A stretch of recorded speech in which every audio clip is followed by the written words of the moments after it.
Hello. Welcome to the classic. I know, right?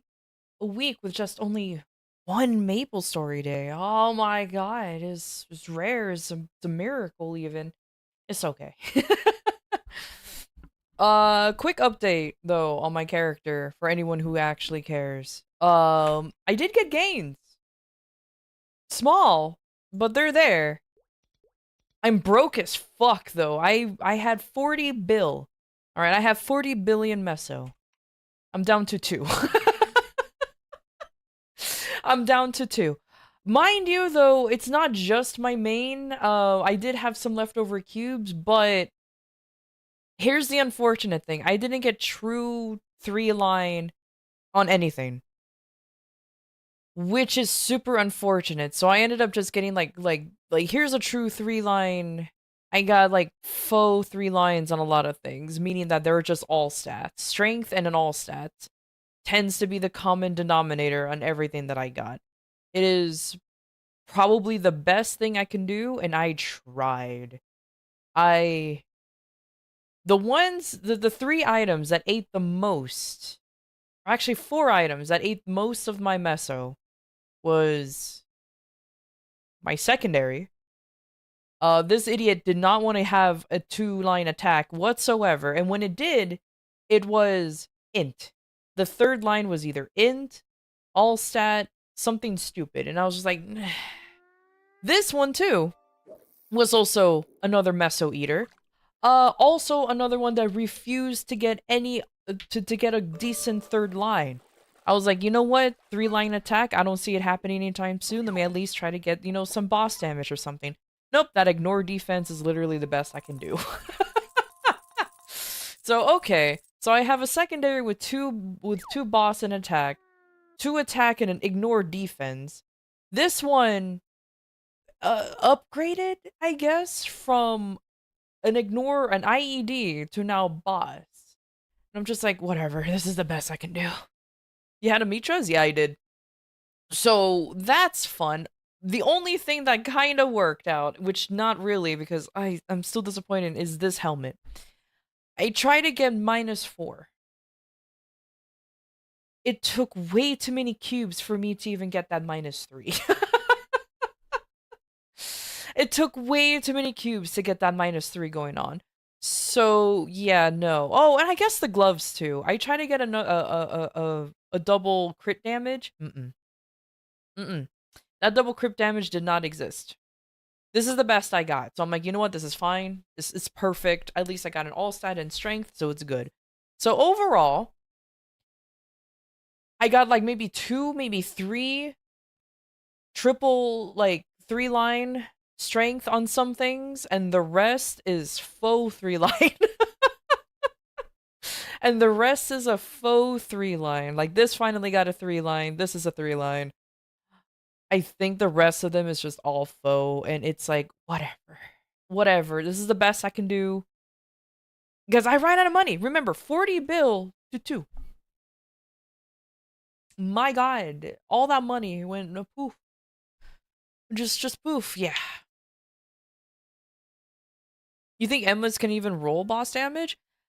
Either way, I obviously wanted a triple attack regardless, so I don't care what can be the third line.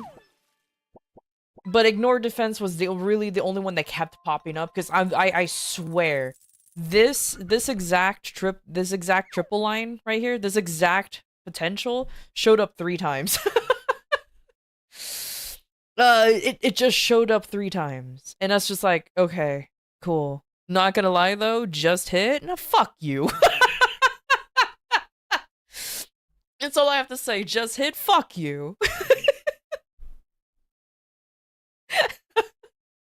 That's all I have to say. But I don't care. Honestly, I did fix up a lot of the potentials. What I was gonna say. It didn't I fixed it. It fixed up a lot of the potentials that I needed to be fixed because a lot of them were just like 2 strength lines and a dex line. Like I had a lot of those. So actually got pretty good gains from like I'm not too bad. Ugh. You can't really tell though with this setup, but like I mentioned before, if I actually switch over to whatever the hell.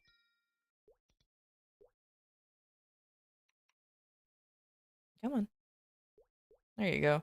But I will also argue I'll also say this though. I didn't cube as hard as I wanted to. Like even though I went from 40 bill to 2 bill, the lag was horrendous. I will say that. Like I DC'd from Maple Story at least 5 times. uh like I what do you call it? I DC'd from Maple Story at least 5 times. Cash Shop 3 times. So I'm like, oh, it's like it was so annoying. But it's fine. It's fine. As I mentioned before, the cubing wasn't too bad. At least I got better lines than what I had before because trust me, this was dog shit at one point. It was like 2 lines and int, which is like, oh god. What is that int line doing? Nothing. Literally nothing. I got a -3, so that's fine. I can deal with the -3 for now. I will slowly work on it one day. This one's actually a better cleanup because I actually technically have a faux strength line. So I'm like, okay, you know what? I ain't mad about that either, to be fair. Because it had like a strength and an HP. I was just like, ugh. So that's fine. So it's fine. Yeah, I know. You can. You. I love how data's like, you just needed to wait in the cash shop to load your. Yes, I fucking well aware, but this still doesn't stop you from DCing. That still doesn't stop you from DCing. It still happened. I'm like, okay, I'll wait. All right, everything's loaded. Bye. Just fucking dies. I'm like, oh. I literally even gave the cash shop literally like 5 minutes. Literally 5 minutes for it to be like, all right, bye. Crashes. Oh. I'm like, oh, okay. It's fine, whatever. Either way, I'm fine with it. Though, mind you, not all of the cubes I bought did go straight to the main. He went as far as I wanted him, that I knew that he's gonna go to. There was no fucking way I was gonna get triple. I've met my expectations when it comes to this cubing. So I am not angry at all with what gains I got. Not at all. This is exactly what I thought I will get. Not exactly what I wanted to get, but I knew I was gonna get this. You know what I mean? Like, there's no fucking way I'm gonna magically hit a triple line. No. Because I had to work on all of my gear, all of it. It was all shit. 40 bill is barely enough to get at least faux triple or faux 3 line on any of this stuff. So I was like, let me at least get some all stats. The WSE, I'm just gonna hope for the best, and then that's about it. And that's pretty much what happened. I replaced the IED on this one. Important. I replaced the IED with Boss, which is not too bad. This one did not budge. Anti-shrimp mode! Though I will defend, I only threw like maybe 20 cubes on this one. Like the secondary didn't do much. Also, hey Sizzle, how you doing? But yeah, I didn't really throw that many cubes on this one. I will confess, I didn't really do anything on this one. I just kind of like threw cubes at it, and I was like, fuck it. This one, I really wanted triple attack, but it didn't work. This is the best I got, and I'm like, you know what? This is fine enough. So either way, I'm not mad about it. And then I worked on my Kane, who went from like 39 mil to 43 mil combat power. So I'm like, I am happy with him. He got the best of gains. He grew up, and I was like, you know what? That's good. That's good enough. So I'm happy with whatever I got. To be fair, I am happy. So I really wish I did just hit though. I really wish I did just hit though. But I wanted to do the strategy of like cubing without anyone watching, because the last time I did cubing, I got nothing on stream. Last time I did cubing on stream, I got nothing. I literally got nothing. I was so disappointed. So I thought maybe it's the curse of the streamer. I know streamers are usually blessed, but hear me out. Maybe I was cursed to this day. Maybe I wasn't meant to get gains. So that's why I decided to do off stream. And to be fair, it wasn't that bad. It wasn't that bad. So I'm not angry about it, to be fair. Uh drop gear wise or anything, nothing has budged. I didn't work on any drop gear. Whatever I have, I still have. When it comes to inner abilities though, yay, I got a meso obtained. I got a meso obtained line, so yay. She denied us content. I did. 40 bill, yeah, it's not bad. Hopefully next Cube Sim Winter you have more mesos saved for it. 100%. Like I said, for 40 bill, it's not bad. Yeah, Rosie got no gains. Oh, poor Rosie. But yeah, for like like no for like 40 bill, it's really not that bad, and I got exactly what I thought I would get. So I'm like, okay, cool. I knew I wasn't gonna reach like 200 mil combat power with all of that. I think I reached like 187 with my familiars out, and I mind you only have one boss fam. So I'm like, okay, that's not too bad. That's not too bad. I'm happy. I'm pretty happy with that.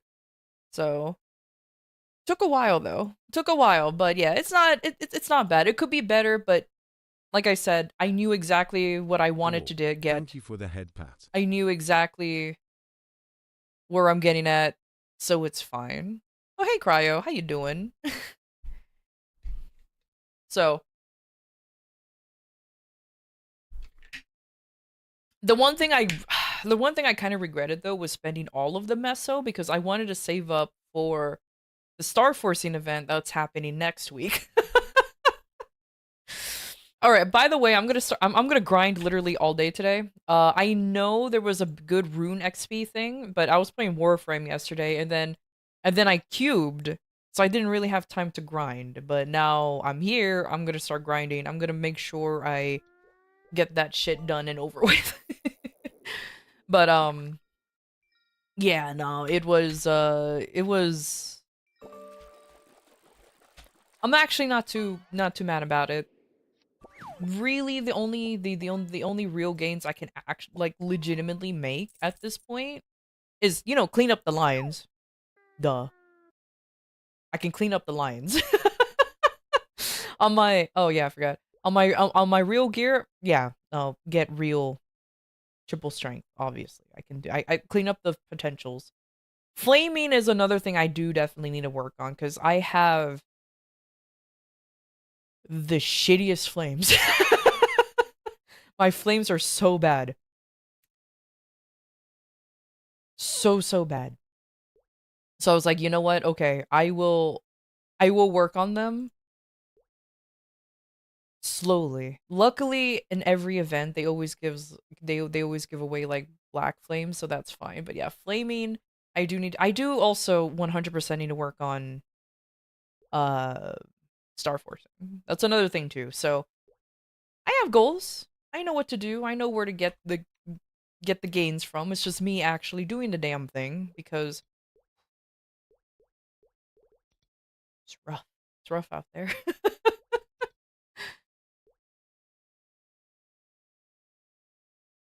Yeah, like I'm not thinking about like when it comes to flaming, I don't go out of my way to flame, but if I have like flames build up like right here, I will use them. You know what I mean? Like it's not my main concern, but it is something that I will do as the events roll in and they give you flames. If that makes any sense. Right now Star Forcing is currently my biggest wall at the moment. Well, it's always been my wall, but you know what I mean? Like it is the wall. It is an annoying one that I want to bypass, but it's the fucking giving me the shingles, I swear to God. I could work on an eternal piece. I will be honest. Using rainbows or black flames? Yeah. I could also start I could also Star Force Eternal since I do have one piece that I can claim. I'm just broke. Eternals are really expensive.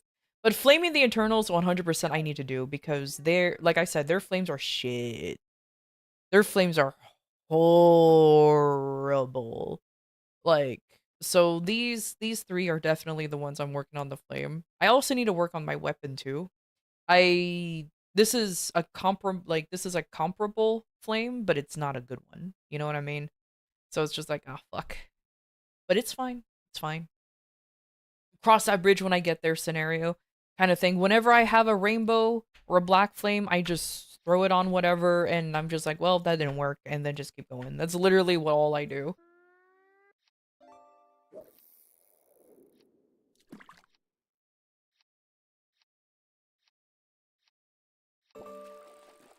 But either way, like I said, 40 build that carried did exactly what I wanted and I'm not too mad about it. Honestly, not too mad whatsoever. I did exactly what I wanted and I'm pretty happy about it. My only upsetty part is that this one.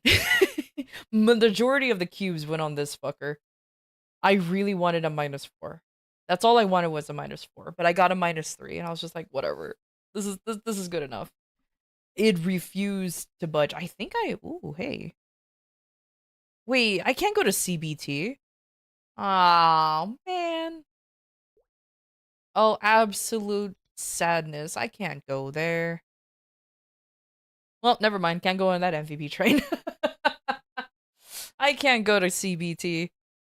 I don't know why I'm calling it CBT, even though it's CB2, but whatever. I'm combining it. But yeah, too bad. I can't go there. Anyways, it's okay. I have like plenty of MVPs I need to use anyway, so it doesn't matter.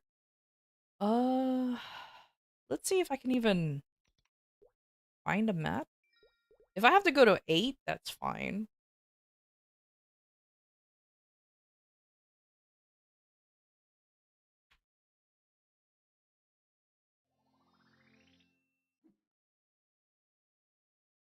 Nah, damn it. There's a guild member in there. I was kind of tempted to be like, leave. Please leave. Please spare.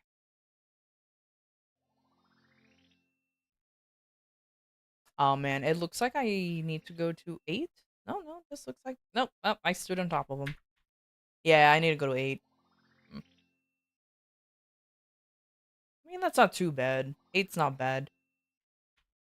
I'm an active grinder regardless, anyways. So like, not like it matters.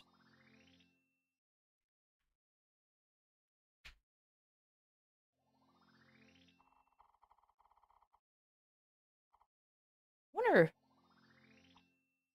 Oh yeah, it's a good grinding weekend, so I'm not surprised. Ah yeah, okay. I am not gonna bother keep going. I don't give a shit anymore. Let's go to 8. Hopefully, there's actually room in 8. People been just trying to discover my second favorite grinding area. Oh, okay. It worked.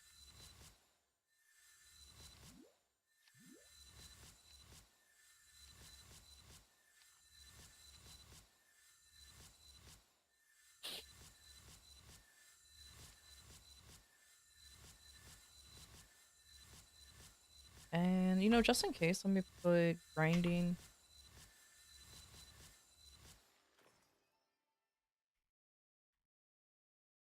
There, just to triply make sure that I'm in the grinding set. Okay. And my familiars, they're the grindy boys. Okay, there you go. So yeah, I'm gonna be doing this for the next 5 million fucking years, so I hope y'all are ready for this. But yeah. Cube sale. Though I'm pretty sure most of you guys actually made proper gains. Or still cubing. I won't be surprised if y'all are still cubing to this day or to this minute. It'll probably continue until I want to say until midnight today. I think think it's somewhere around there, yeah.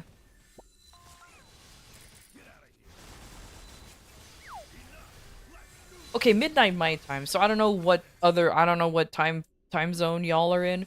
The incorrect time zone is how I will call it. The incorrect time zone.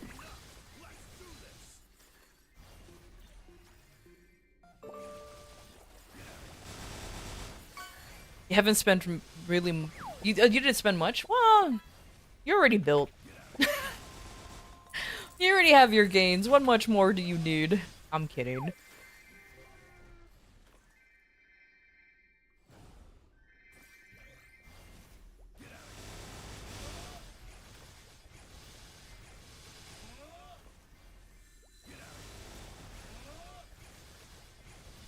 And I already did my Punch King too, so... I don't remember what I got. I know I definitely got more than what I did last time, so I was pretty happy. Though I'm pretty sure I also yeah, I forgot. Oh, I forgot the VIP coupons. Oops. I always forget something when it comes to these fucking grinds. I swear. Well, after this, VIP booster, I will disappear real quick to grab one. That is something you need to discuss to me, Data, not when I'm streaming, homie.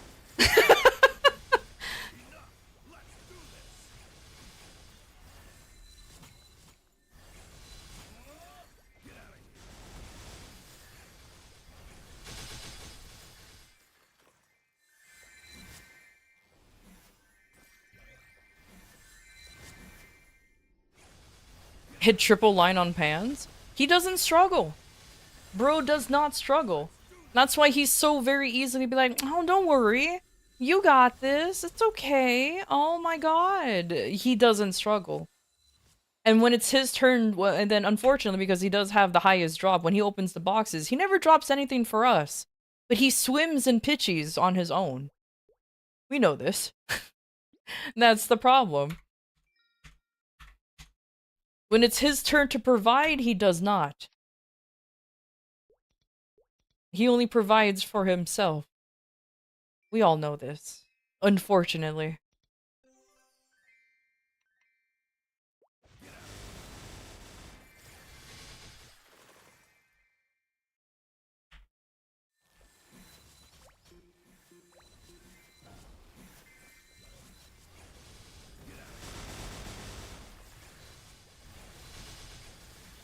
Hit all 3 lines on gear now as well. Well, to be fair, Zemi's been, like... When Zemi does it, I'm not... Surprisingly, I'm not mad when that numbnut succeeds, because it's like, oh, you know, he's been cubing, he's been working on the, you know, getting gains this whole time. It's fine, you know. Like, bro is actually, you know, trying his best to be the best there ever was in the game. Whereas Austin just gets hit, or just hits because he's just unlucky.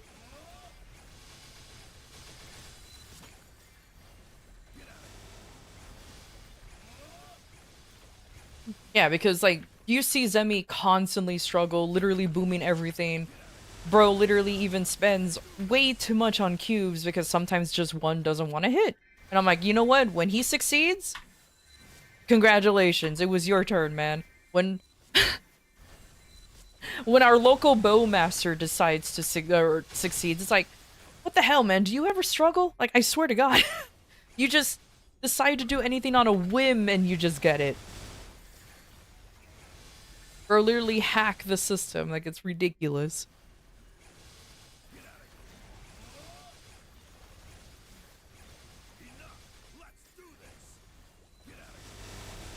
Oh yeah! Another random update, I guess. I got a... Oh, that's not it. Oh yeah, that is it. I am wearing a... Or I thought I was wearing my auto steel glove. Where is my gloves? Did you become gloves? Oh yeah. So I was trying to turn this into an auto steel gloves and became crit damage and with all stat and dex. I was like, oh. I'm still working on trying to get auto steel gloves. Why? I don't know. I think it's kind of cool. I think it will be kind of neat. Is it necessary? No, but I think it will be kind of neat. Oh, purple portal. I can actually go into those and not worry about my spot being taken.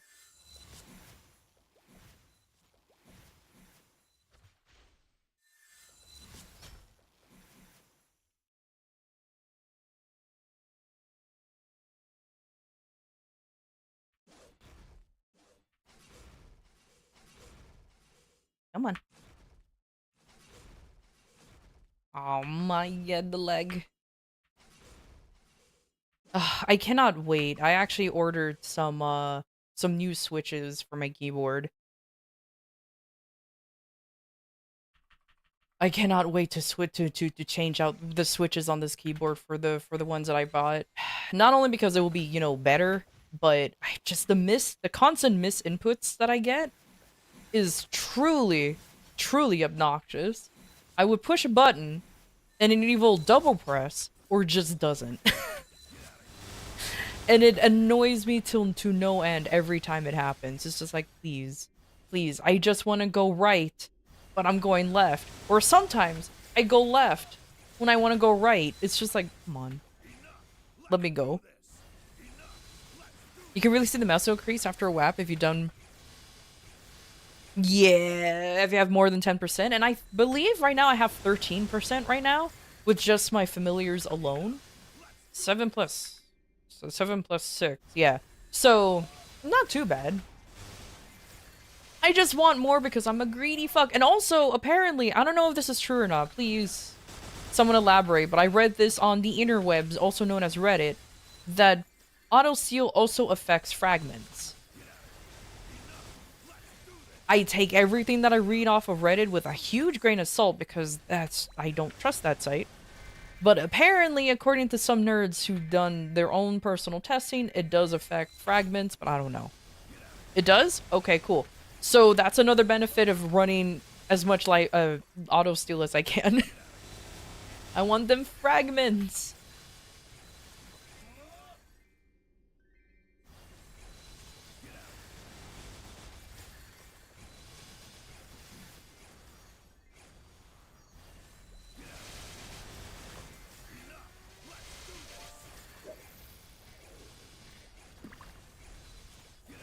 And I don't know what exactly proof GMS people have.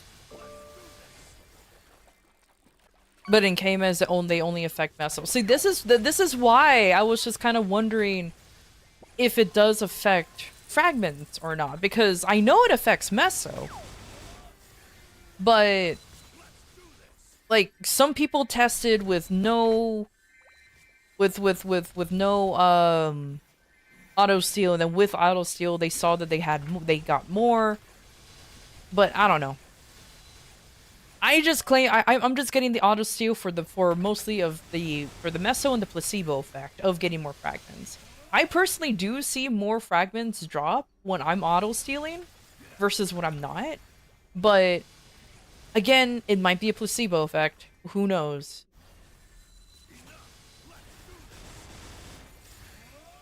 Because they may have changed it over on our side. As long as you have auto steal on familiars, maybe. Because remember, KMS doesn't have familiars, so maybe auto-steal and familiars work differently than if you have them on your gloves. Maybe. I might be talking out of my ass.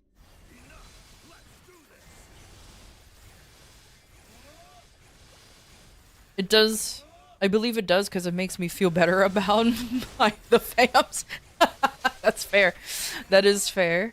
You see 40-50 consistently with auto-steal and you have 21% total.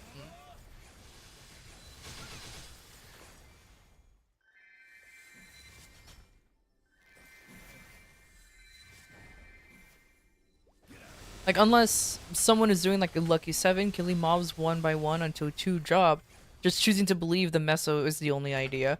I mean, that's fair enough. Like, again, I personally see an increase of fragments when I have my auto-steal up, and mind you, I'm only running around with 13.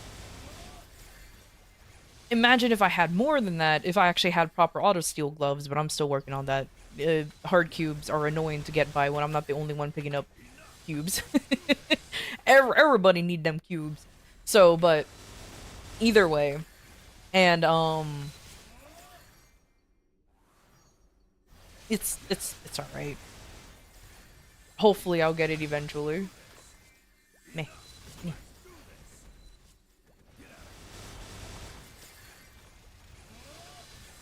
Your fams are large drop 7 and 6% auto steal as well? Okay. Yeah, because I noticed but before when I had auto steal, I guaranteed to get 30. Sometimes even less than that if I'm really dog shit, which is happens quite frequently. But with auto steal now I'm actually I haven't doubled it, but it definitely has I definitely have seen an increase for sure. I very much hesitate to say I have doubled my fragment rates because that is ridiculous to say the least. Uh, but either way.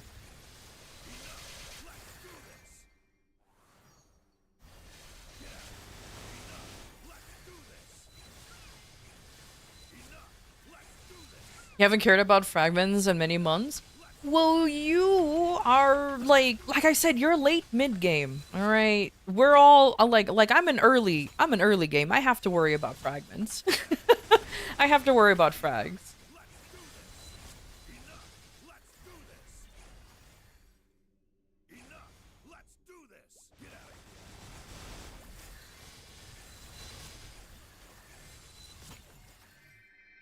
I especially just I want at least enough for me to get a decent level on both my N3 and 4 once they come out.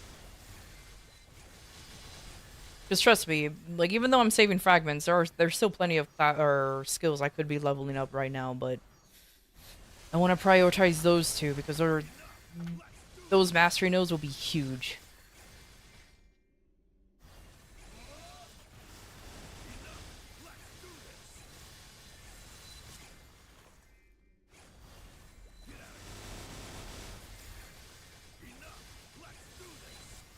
My cat farted. Oh my god, why does it smell like sulfur? Are you okay? Did you just eat something that's dead? Motherfucker just meowed at me and then went back to sleep. My god. It's a good thing I have a window open and the fan on because it's actually a pretty nice day today, but oh my lord.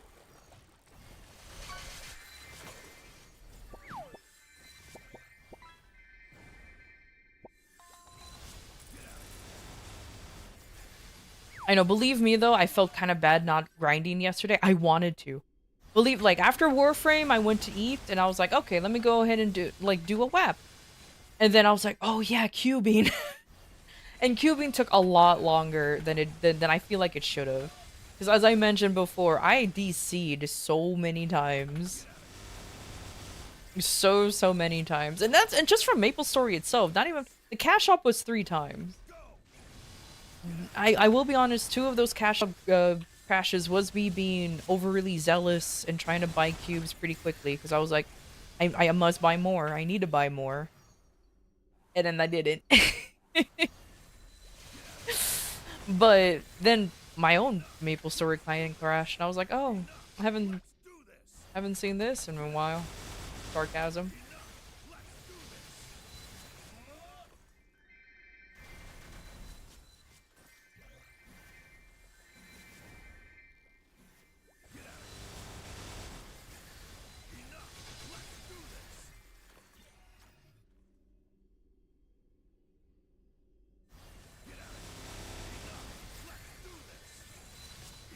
Luckily, I have enough. Well, I also have enough to buy gasoline for my familiar, so I can legitimately just do 2 labs back to back, no break. I just have to go back into town and buy some stuff.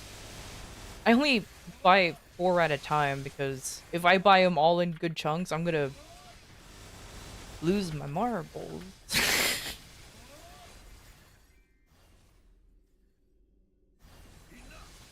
For 10 hours yesterday? Yeah. First of all, it was foolish of me to even assume I was able to do a quick cubing session. It was not quick. It was not quick at all. But luckily, my broke ass is the reason why it ended a lot sooner than other folks. I've seen and heard stories of those who can cube for the full duration of the cube sale, and I was just like, why? How? How do you not DC? How do you not just explode into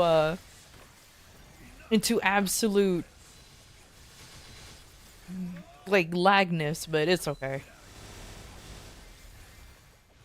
The Chronos definitely doesn't. Being in Chronos definitely doesn't help, though. To be fair, that is the one thing that a Hyperion nerds can say.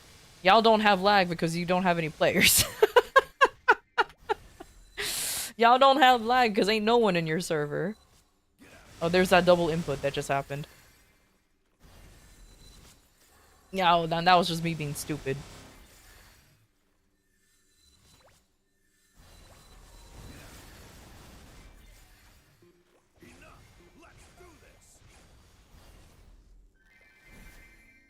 Though, to be fair, that won't be a bragging right for long once, or if MapleStory ever gets popular, to be fair. That is the one thing I will say. Y'all can brag about your empty maps and low lag, but once once Chronos, or not Chronos, once Hyperion actually starts getting more people, because there is a surprising amount of people who's flooding towards Hyperion, y'all will start experiencing lag real soon.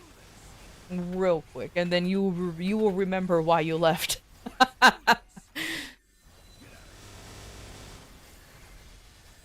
Literal desert. We have burning, guys. True.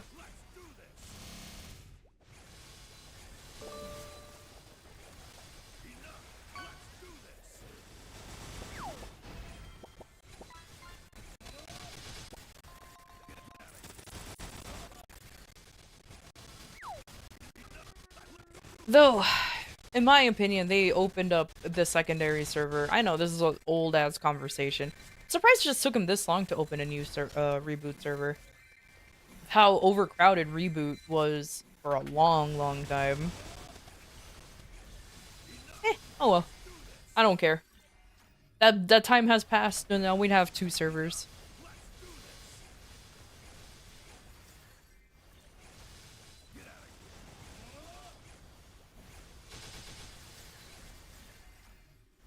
You left for friends? I ain't got friends. Everyone that I know still stayed in the server, so I'm like, okay, literally no reason for me to change.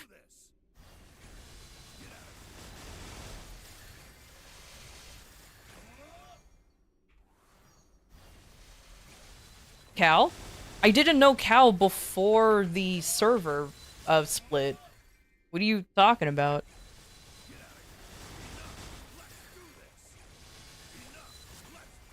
And even then, yeah, I'm gonna be I'm gonna sound like an asshole. Friends isn't a good enough reason for me to change server. After all the time I put into this account, I don't care. I don't care. I don't play MapleStory enough for me to catch up with other people who plays it enough. Like I still play this game rather casually. I'm not gonna dedicate more time just to rebuild an account. Nah, I'm good. Friends, my backpets has done more for me. Same, I'm in too deep. Yeah, that's pretty much it. Like for me, I'm in too deep. If I had less than 6k Legion when the split happened, when the new server was made, then I honestly would have thought about it. If I had less than 6k Legion, I'm like, okay, you know, building up a Legion is really not that bad. I was like at 8k or something. I was close to 9. I was like, nah, man, I'm good. I was like, nah, man, I'm good. I'm good.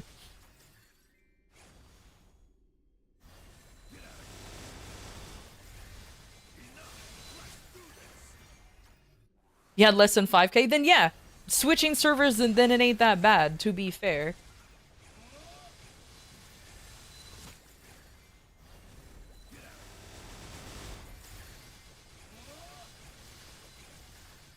So, and even if you switched over with more Legion, then y'all crazy. I cannot imagine somebody with like 9k, 10k Legion moving. But I've seen plenty of content creators who's done that. I'm moving to Hyperion. Watch me progress this account. And then they do exactly that. And then they do it again. And again and again and again and again. And I'm just like, oh, God.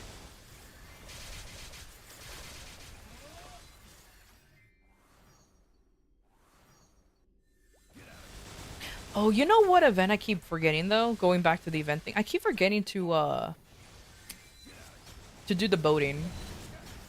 I've gotten used to the controls. I ain't a fucking god at it. No, no, no, no, no. I can consistently at least be ranked. When I first did the boating thing, oh my lord, I didn't even place. Like, that's how bad it was. But now I at least get a placement. But I just keep forgetting to do it. I mean, it's fine. I'll just at least I'll be missing just cosmetics, so it's not a big deal.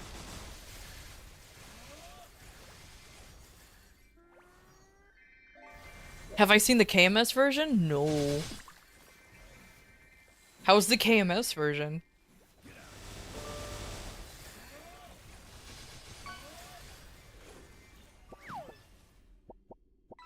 I cannot imagine it being like kind of ridiculous.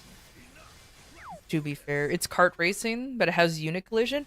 Oh no. Wait, aren't we getting kart racing? Too? So that means we're gonna have unit collision on that kart racer, aren't we?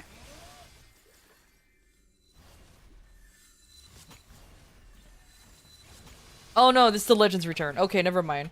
So, ugh, imagine having unit collision. I would legitimately just skip the entire event if that was the case. So many times have I just like drove by folks who are stuck against a wall, which for some reason, this is the one thing that annoys me. When you hit a wall, your controls reverse. And I don't know why. It is so confusing when that happens. Like, your controls just magically reverse when you hit a wall, and it's just like, please, stop it.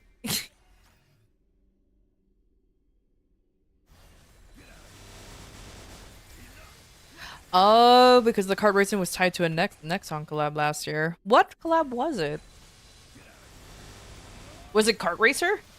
The Nexon game? Because I could have sworn... Don't we still have Kart Racer? I don't know.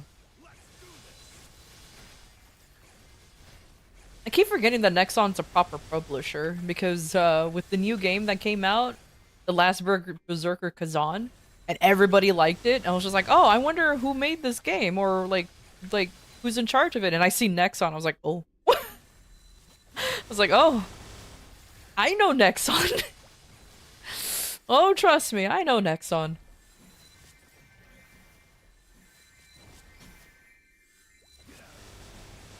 Kart Rider? Yeah, Kart Rider.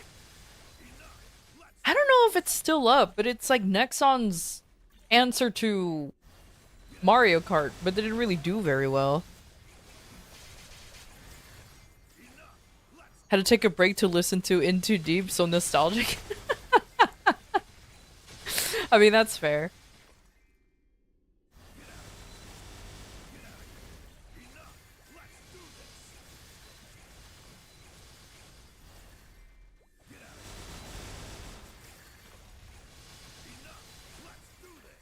Was it a was it a classic? I didn't know that.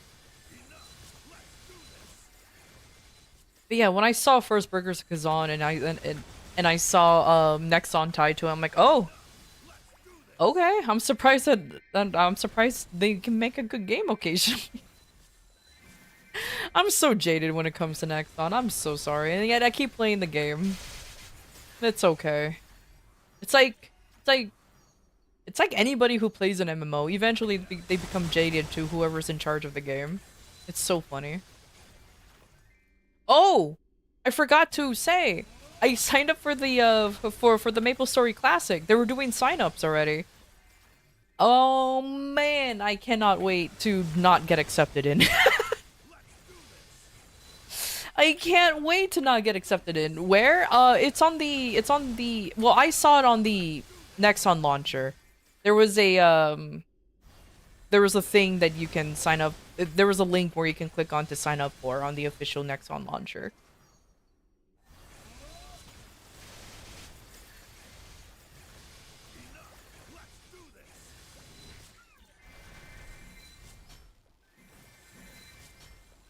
It's a public test server? Yeah, I know. I still signed up for it. What's interesting though is on the survey or the questionnaire that they let you that they make you fill out. There's like, are you willing to travel to El Segundo, California? Sengunde? I thought it was San Jose where Nexon was, but I guess I was. Well, I'm semi wrong, semi right. I'm pretty sure they're pretty close, but whatever. Either way, I'm just like, sure.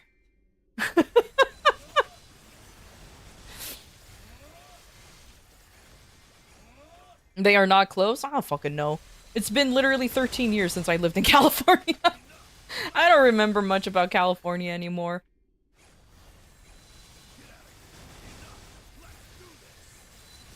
Why did I assume that it was in San Jose? What was in San Jose that that's making me think that Nexon was there?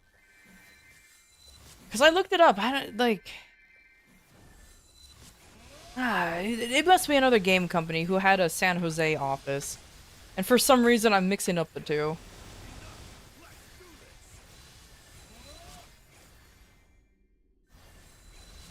Isn't Twitch in San Jose? I have no idea. No actual clue.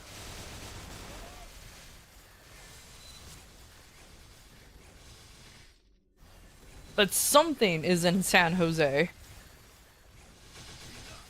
Unless I'm assuming that it was that it was it because a friend of mine used to live there. None of my friends live in California anymore, so that state became just a distant memory for me now. I have no friends or family that lives in that state anymore. We all moved out because it's just gotten ridiculous to stay in.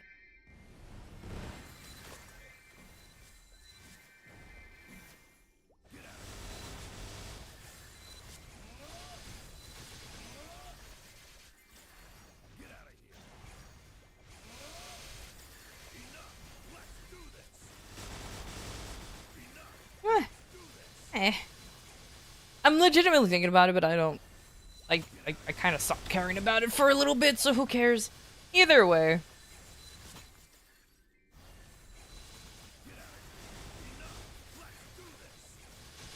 Yeah, I did find it interesting how they're like, "Oh, are you willing to travel to our headquarters to test it out?" I was just like, I was under the impression it was just a test server, but okay, sure. I mean, I wouldn't mind just being there, being over there and be like, "Yo, guys, I'm in the Nexon headquarters. Maybe I can, work on their code, Lamau." And I'm kidding.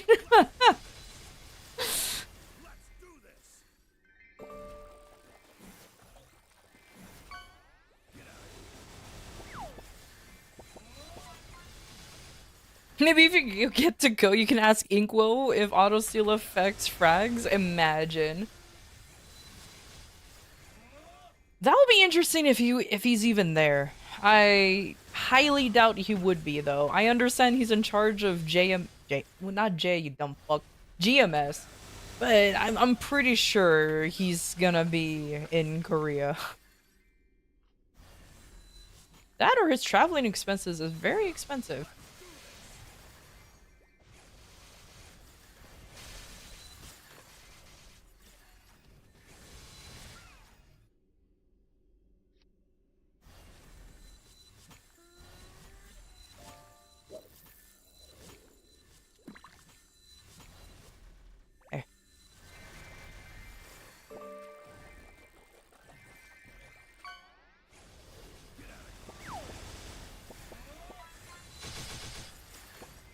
If I live close and get accepted, I'll get the gift card and leave.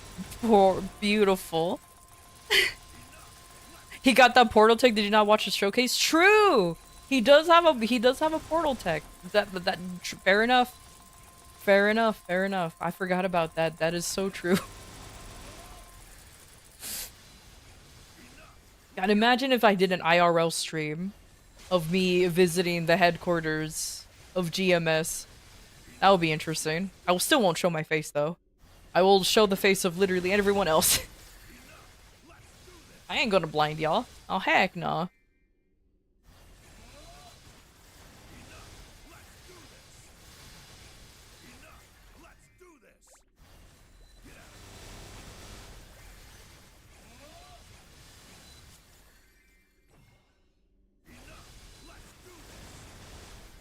We can hang out?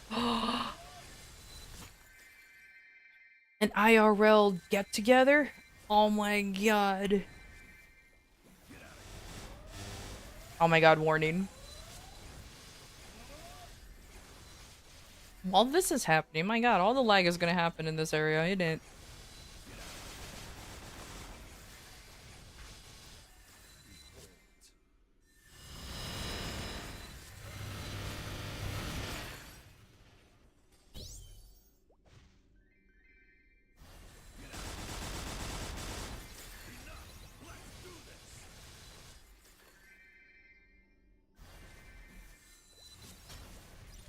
There you go. I must get the purple bubbles, because I'm pretty sure they give more XP than normal. But, bleh. Bleh. I am still very interested in how the classic server is gonna be. The fact that they're doing a test, like a test server is kind of interesting. Also, another thing that they mentioned in the questionnaire as well, if you fill it out, is, oh, how long you been playing MapleStory? And I'm just like, where's the option of too fucking long? I'm like, where's the option of way too goddamn long? I accidentally transformed when I didn't want to. Oh no. Oh well.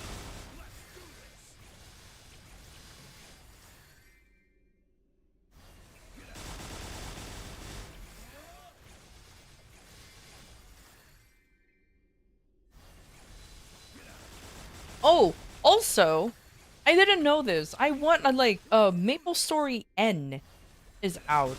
And I was like, what the fuck is MapleStory N? Oh, it's the NFT or whatever the fuck blockchain game that they released.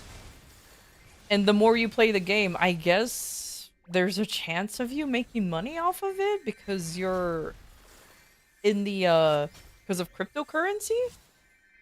I understand that blockchain and cryptocurrency might be different. I'm gonna be honest with you, I'm wholly uneducated when it comes to that whole thing.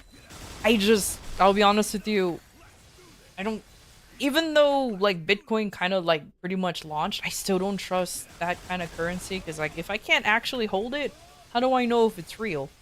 You can argue, Well, the money in your bank isn't real. So how do you know if you can't hold the money in your bank? How do you know if that's real? because I can withdraw at any time. I haven't heard anybody saying, oh, let me withdraw my Bitcoin. But again, I'm wholly uneducated on that. But yeah. That's what that is? Yeah! I'm surprised they followed through with it. So, I heard through the grapevine. I hear it's from Reddit again. Again, grain of salt. NFTs or cryptocurrency or whatever the fuck is actually fairly popular over in Asia in general. Not just Korea, but like also in Japan, Singapore, Philippines, Malaysia, all of them. Like apparently that whole thing is like fairly popular over there. So MapleStory making this kind of game that allows you to go into it sounded like something that they should do business-wise, but I don't know. It's just for a more massive appeal.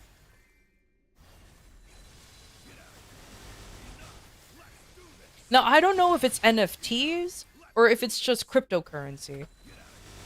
That's the only thing I don't know the difference of with MapleStory N. I'm pretty sure it's just cryptocurrency, but I don't know. I legitimately do not know. I just decided to look it up, and it does have its own cryptocurrency, but I don't know how much it goes for or anything like that, or if there's any NFTs or anything. I'm not too sure. I didn't really dig too deep because I am simply not interested in playing it. I'll be frank with you.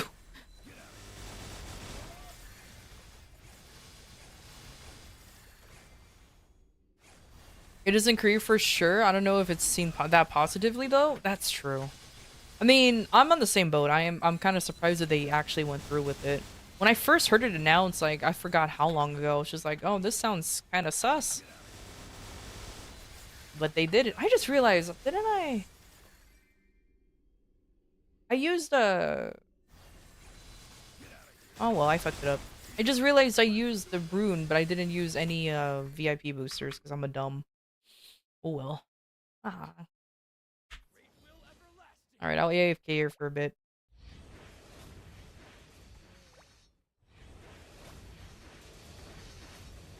There you go. Come on, boys. You guys can split up. There's 3 of you.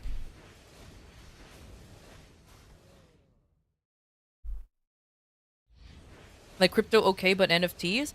That's the thing, though. So that's why. That's like. An ad break is happening. We'll be back shortly. Oops.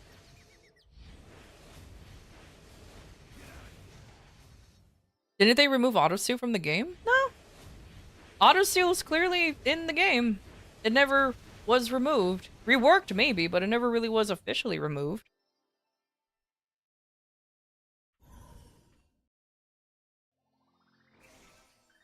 Because if they removed autosteal, then I'm illegally using 2 FAMs that has autosteal.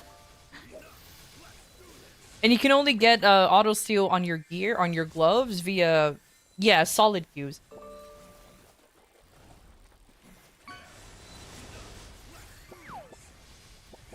So you gotta use, so you gotta use them unique-ass ones. I mean, you can't use it on your gloves. You can! You can still use it on your gloves. You just have to use solid cubes for it. It only comes from solid cubes, not from the ones that you can buy normally. So whatever cubes that... So the purple ones that drops from the bosses, yeah. That's the only way for you to get auto steal. I've gotten auto steal on my gloves before, but I got greedy. I got greedy because I had 7% auto steal. I don't remember what the other 2 stats were. I'm just like, but what if I get like 1 more line of auto steal?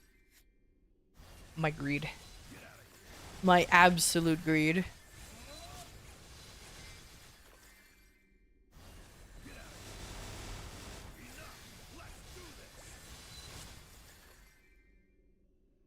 The questionnaire is hella goofy. It is. It is very, very goofy. Reading through it, I was just like, what the fuck am I filling out? It felt like more of a, like a weird, like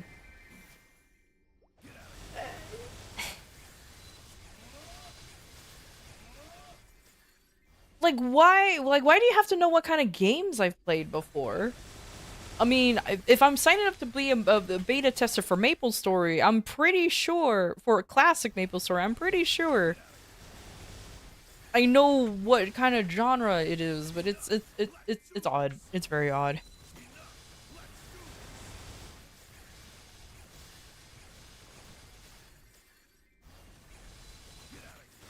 Yeah, it makes it sound like I'm like applying for a job. I'm just like, oh.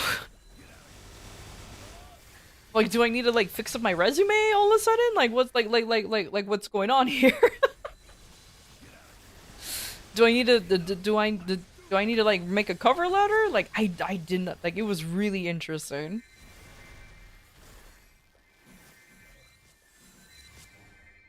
Especially when it's like, oh, what kind of experience do you have in this? It's like, and it's like, like, what do you mean? Why do you need my experience on anything when it, like, why?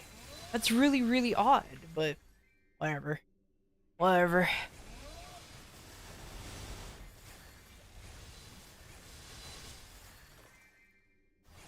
MapleStory isn't available for us or Korea, so you're staying away from it. That's a smart thing to do. I'm staying away from it too. I'm not touching that with a 10-foot pole. I mean, the idea of playing a game to make money sounds tempting, to be fair, especially since it's just normal ass fucking MapleStory. But it's cryptocurrency and or like NFTs, and I'm just like, nah, man, I ain't dealing with that.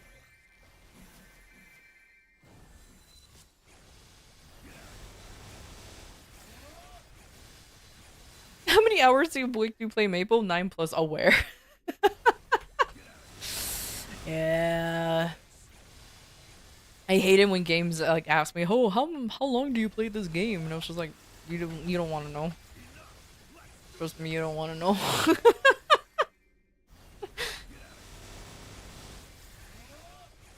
And mind you, I cut back on playing so much MapleStory.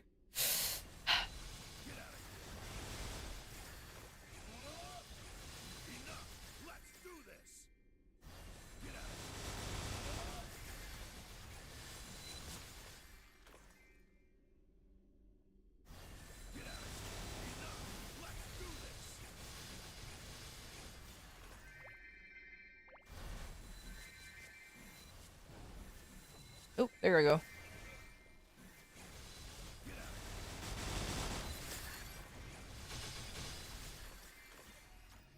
And apparently, oh, and I forgot to mention this too. Apparently, MapleStory N is gonna be available on mobile phones too. I think. So I'm just like, what the? They're really going hard on this one because I think they're also making it. Oh no! I apologize. Not N. There's an idle MapleStory game, and I'm just like, wait. MapleStory M is already idle with if you play it stupidly. How much more idle can it be? Yeah, idle.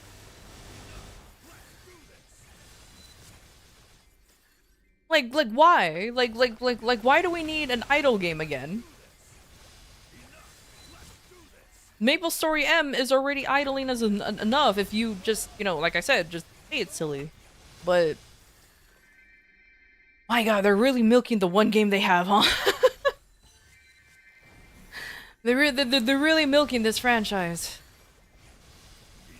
Yeah, it's more because like Maple M, at least last time I played, you literally can just push a autoplay button and your character just runs off and starts grinding for you. Mind you, as far if I remember correctly, it was in specific maps. It wasn't in an actual map area. But there is an auto grind feature where you just go into a grinding like a specific map for it, press auto grind, and as long as you have enough tickets or currency for it, boom.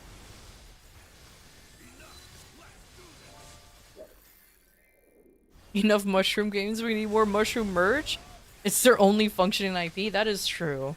I mean, Dungeon Fighters! I thought Dungeon Fighter was doing well. Well, actually, I don't think Nexon's in charge of that anymore, huh? I just assumed that Dungeon Fighter is doing fine because they did just release a dark, like a Souls-like game based off of the Dungeon Fighter lore. So that's why I assume that that's another franchise they can use.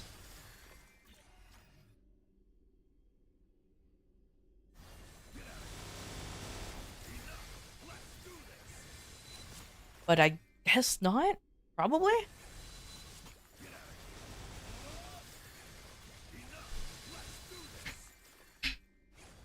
You think it's doing better now that Nexon let it go? Probably. I'm pretty sure they still hold some kind of like share to it or something, because like I said, the publisher was still under Nexon, even though the developer was a different company.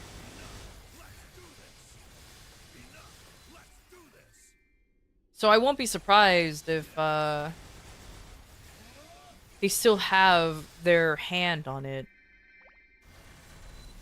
But I guess it's just not a main IP unlike MapleStory. That's like what mentioned before, their only functioning IP that they have.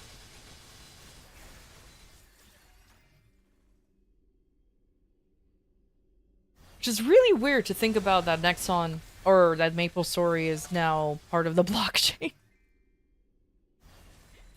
It's really weird. It's really weird to think about, but I guess it is what it is. Hey, Elixa, how you doing? Don't worry, MapleStory 3 confirmed. Imagine. MapleStory 2 didn't even last that long. Why would there be a 3?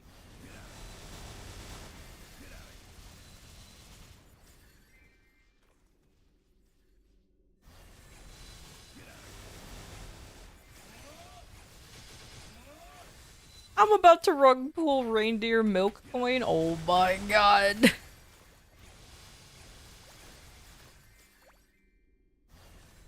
Wonder when they're gonna update this client to make it compatible with modern systems?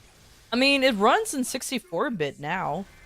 It used to not, but it does run in 64-bit. So technically, if you really squint hard enough, it's compatible with modern systems.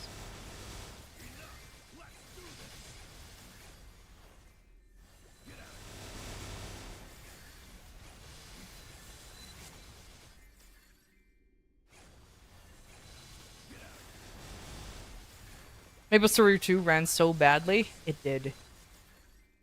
I remember trying to run one of the bosses, one of the raids. I think it was CPAP. Or some other one, and the lag was so bad. Even though my party was yelling at me, first of all, for like not doing enough damage, and I'm like, homie, I'm literally playing in a PowerPoint presentation.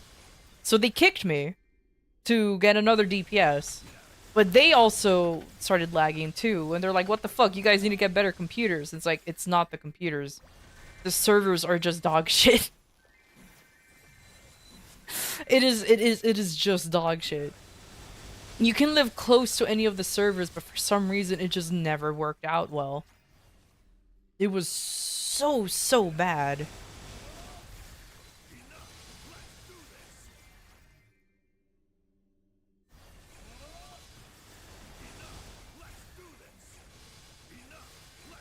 Though to be fair,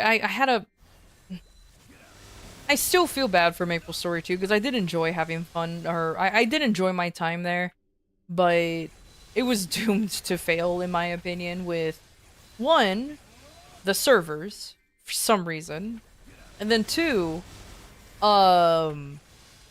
just how they took care of the game in general. A lot of interesting choices, to say the least. Whether patch updates seems to disagree. Alright, Crispy. Genuinely. How is your computer not running MapleStory? If you even... If it even can, because I get it that MapleStory is a bit fucking janky.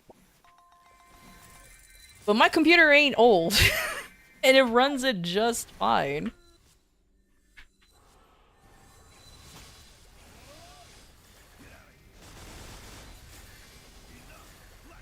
I think the main thing that bottlenecks my whole system is the CPU, because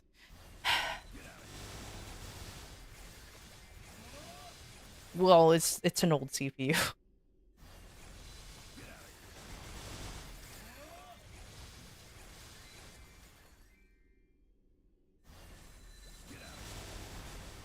I'll still stand to this day that the main contributor to MapleStory's 2 downfall, in my opinion, is still that stupid fair fight system. Which made it so, like, if you want to do endgame content, cool, but you really need to eke out as much damage as possible because you're nerfed for some reason. And even if you got, like, really powerful equipment from those raids, from those bosses, it barely, like, you're only maybe doing 2% more damage than a person who just freshly leveled. And the only way for you to deal more damage is for you to get an epic pet, which, yeah, you can buy, that's not a problem. But some prefer to grind it because that's, like, expensive. And the epic pets weren't even supposed to be part of your DPS, but because they happen to deal damage, and for some reason their damage was a nerf due to the fair fight system, unlike us, they actually did... I hesitate to call it true damage, but they did a good chunk of damage. So it became mandatory to have something like that. That's a Frito portal, I don't care.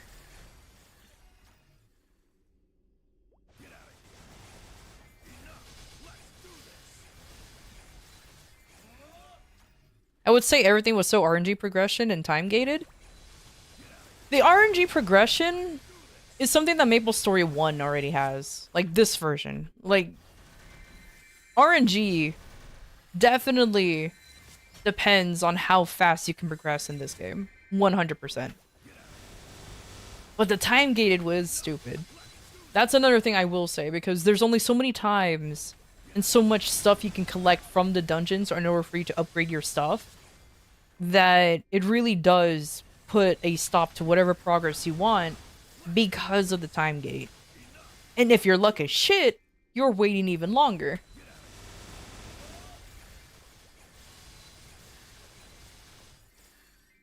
Because RNG progression in MMOs is not exactly a foreign thing, something that a lot of people just don't really care about, because that's how MMOs keep their player base in, you know what I mean?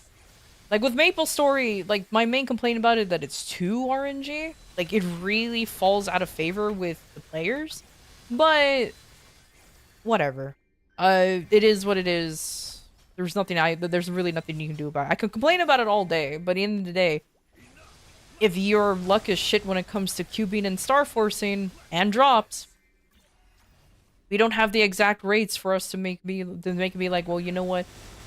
there's only like a 30% chance we can get this or 10% chance to get that. No, we have no idea what the rates are, which makes it even more frustrating.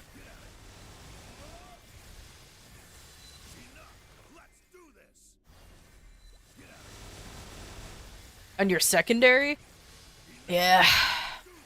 I tried to get a 3-line attack on my WSC. Nothing happened. It's fine though. Like I mentioned before, I've gone to the point when it comes to my progression to my character that I just did it again, didn't I? I used a rune and I didn't even bother. Okay, let me pop one. So I just realized that I popped a rune and I didn't even use the VIP boosters again. I'm such an I'm an autopilot. This one's gonna expire. This one's gonna expire after the rune, but it doesn't matter. At least a good majority of it is still in the rune timer.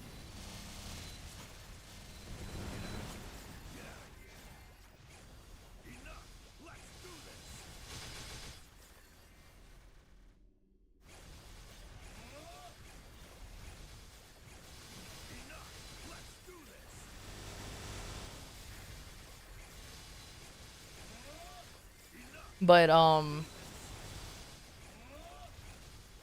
and giving free armor does help every update. Like that's twice as much damage as your upgraded ones.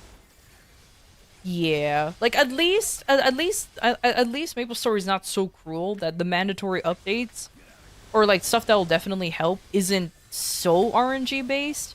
You're guaranteed to get a piece regardless. It just depends on how long you want to take to get a piece, you know what I mean? So that one I'm not too mad about. Like I said, with the Eternals and the Arcanes and all that stuff, there's guaranteed ways to get it. You're just, Lamau, time gated and how long you want to take to get those stuff.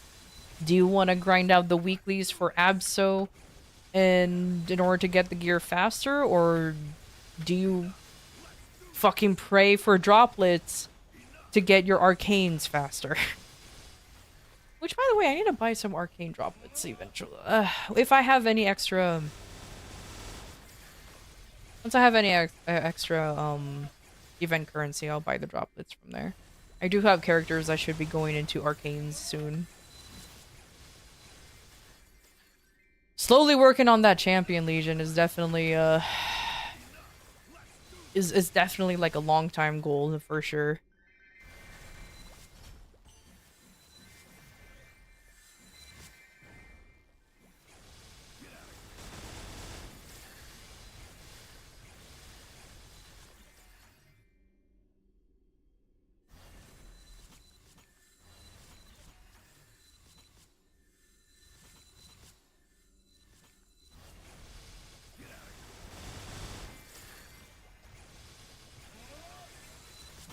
You did like the housing system? I did too.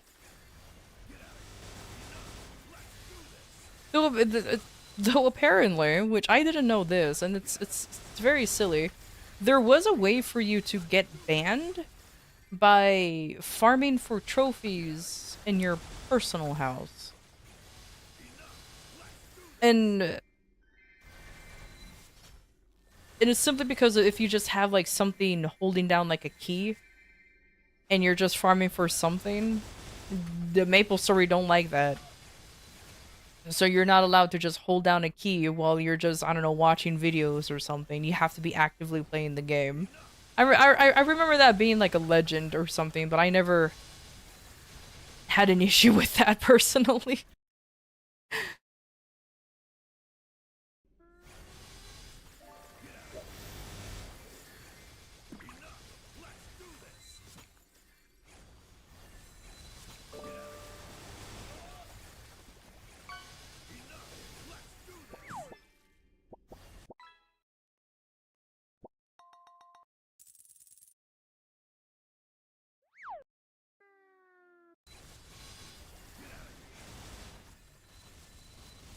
I love getting random messages that I have to actually look at.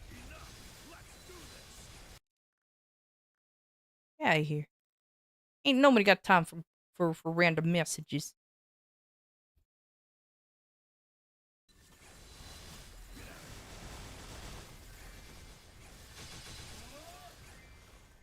I wonder what the difference in KMS housing system has. I wonder that too.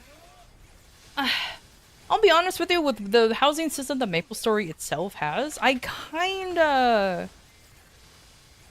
wish it did a little more. I don't know how, like getting the buffs from your guy, from your little house sitter is not, like, I like the idea, but the fact that it's only like once a day kinda annoys me. You know, like, kind of make it so when you want to refresh, like if you want to get a buff, you just kind of like, you pay him like an X amount of money and just be like, here, I want this buff now, and he'd be like, okay, give me money or something. Oh, hey. Maybe lag out my system. I wish it wasn't a daily for getting furniture. Yeah, I stopped getting furniture. I've always wanted to expand my my inventory, but I just don't care enough.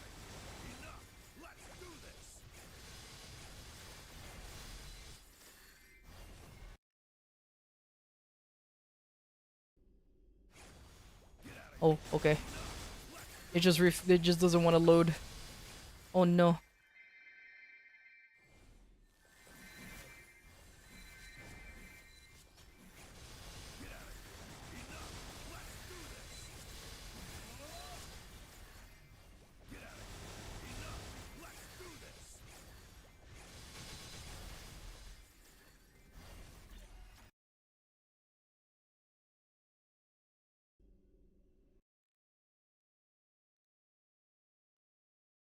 Alright, so according to the doggy, auto steal works. Well, that's cool. Alright then. It loaded, but it took its sweet time for it to load. It's okay. I blame the fact that the browser that I'm using, Opera GX, just hates Twitch. Yeah, go ahead and make fun that I use it. Oh no. But either way.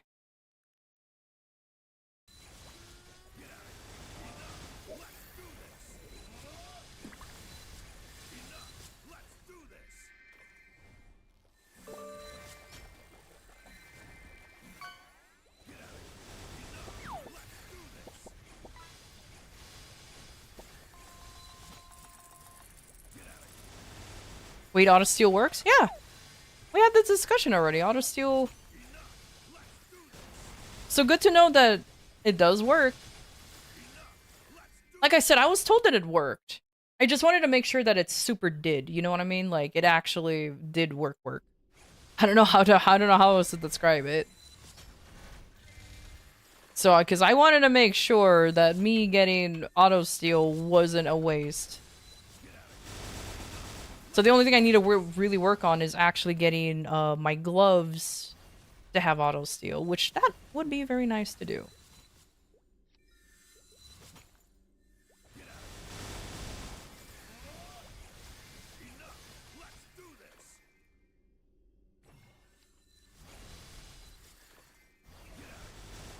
But like I said, I had 7% auto steal, and I don't remember the other two lines, but it was pretty decent. But my greed got the better of me. I would have had auto steal gloves already if it weren't for my greed. I would have just 17 star that glove and be like, I'm good now.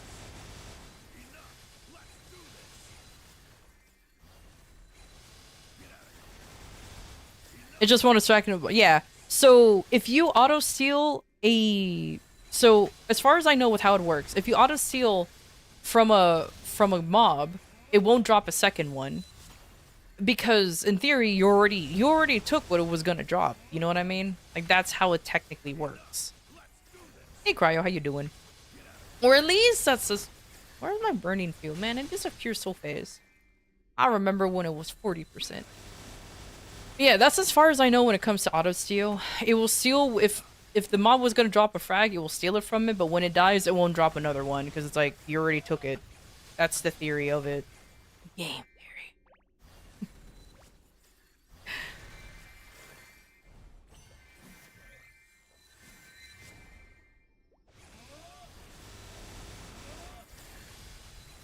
It just gives an additional a chance for a drop, at a drop. Yeah. That's why I'm pretty glad that I have only 13% auto steal, but like I said, if I wasn't greedy, if I wasn't greedy, and it was 7% drop on the gloves, I would have had 20%. But the greed was real. I was like, I want another line, and didn't get it. I was so sad. Now I need to hope for more hard cubes.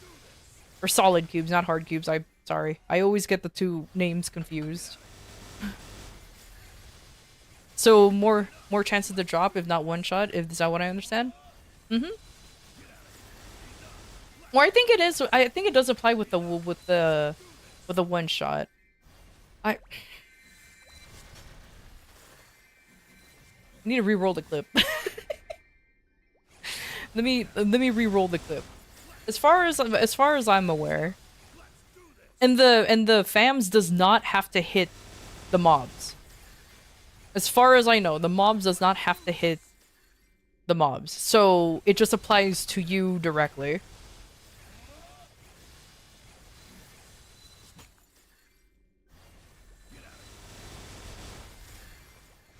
You have to touch grass? Oh my god, imagine touching grass. Imagine not staying home and just grinding. Can't believe this. Can't be me though. Absolutely cannot.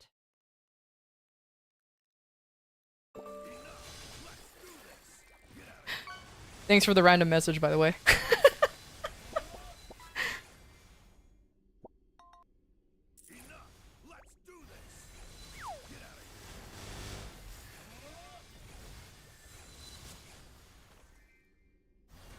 Ooh, let me loot before I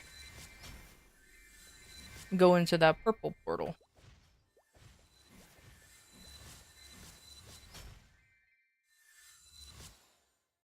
You're two-shotting mobs from your new map, but the one shot is giga fast, obviously.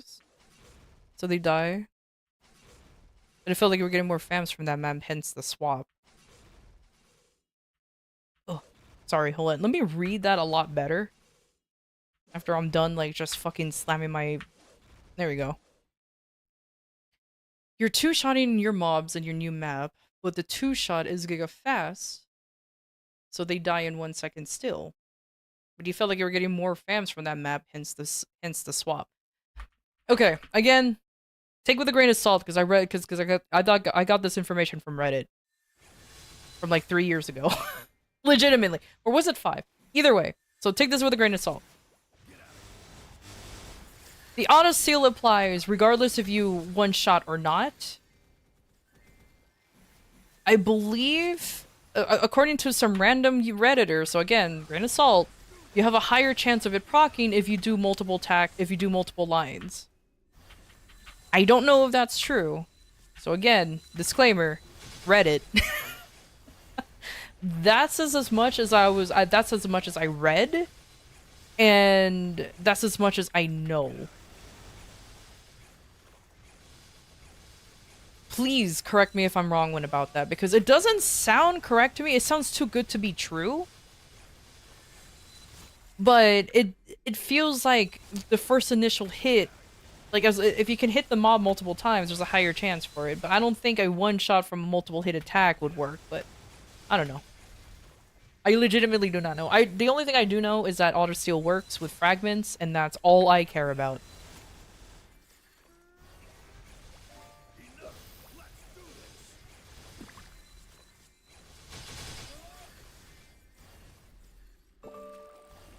Need ad quote, take a grain of salt. I got this from Reddit. Well, you can add the quote!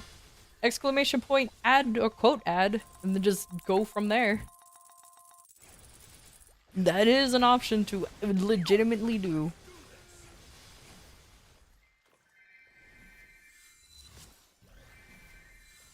Though I also feel like, I don't know if this is true, I also feel like auto steal works on fam cards.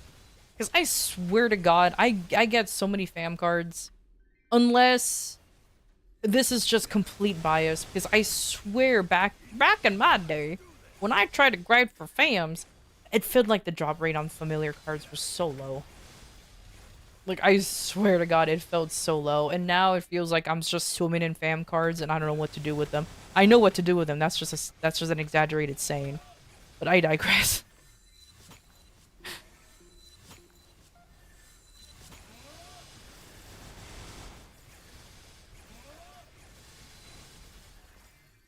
You're at 14 from fams and 8% from gloves for a total of 22% auto steal from... Oh. Damn. I would have had 20 if I wasn't so greedy.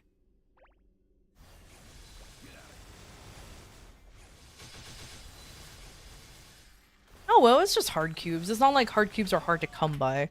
They're scarce, but it's not like they're hard to come by. You know what I'm... Well, I call them scarce because...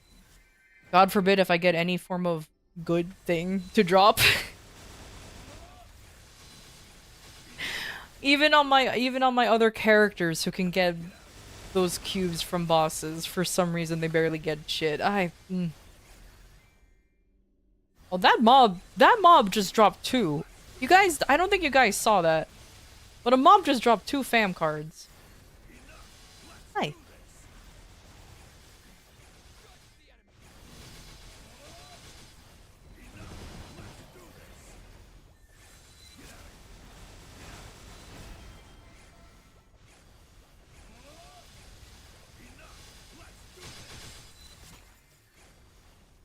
You put it on and the cube the other? Oh, that's, yeah.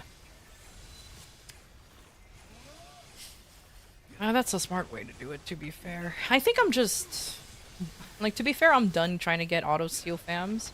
Since I already have a large drop and 2 auto-stealers, so that's good enough. My main goal right now is hopefully getting drop, or... I apologize. What is it called? Boss fams. That's what I'm hoping to get. I have 1. 40%. That's it. That's all I have. RNG has not been kind to me. I should be, though, to be fair. I'm also at fault. Right now, I'm not working on fams. I should be, but I'm not. I just kind of want to concentrate more on getting EXP at the moment than grinding fams, because right now it's the Rune EXP event.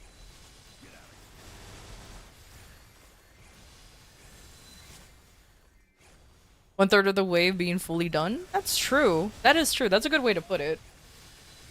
And yeah, the fact... The only reason why I know it's the highest one, because everybody was like, what the fuck? And I was like, is that the high one? For some reason, I assumed it was... I went up to, like, 50%. But I'm like, imagine if it did. Oh, this is a collie. Oh, look at that. I must be nosy on the collie. Come here. Come here. No! You guys are so dashy! Oh god, my skill issues and clicking on people is showing. Yes, thank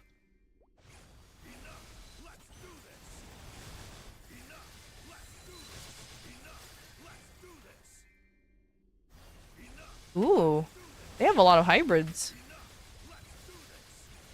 In that double line. Okay, oh, well, I only have 1. That isn't nice.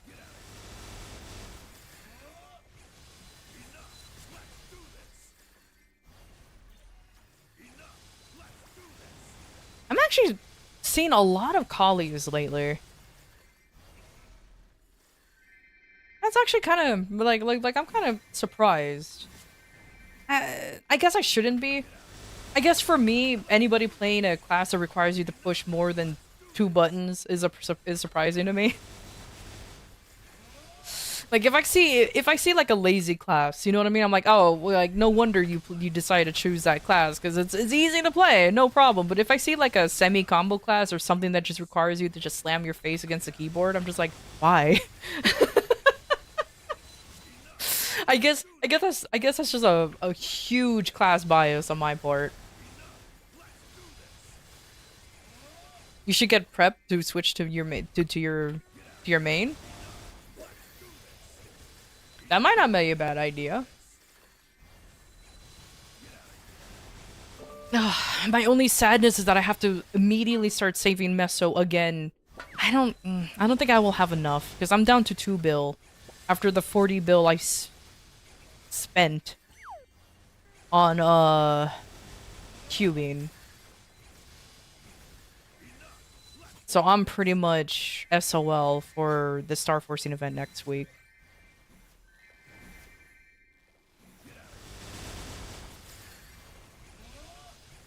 Because I still want to try to get my Eternals up to 22 stars. They are perma stuck at 20, and it's really annoying that they refuse to move past 20 stars. They either boom or just infinitely struggle. Like my shoes are the only 21 star so far, and I was thinking of rouletting, but it's being the stubborn little bitch for sure.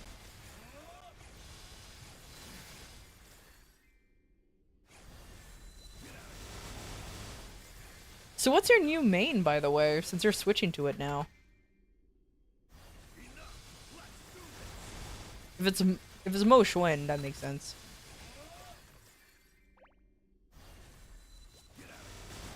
I'll be waiting to switch to Ariel in the new main. Oh, you're gonna switch to them?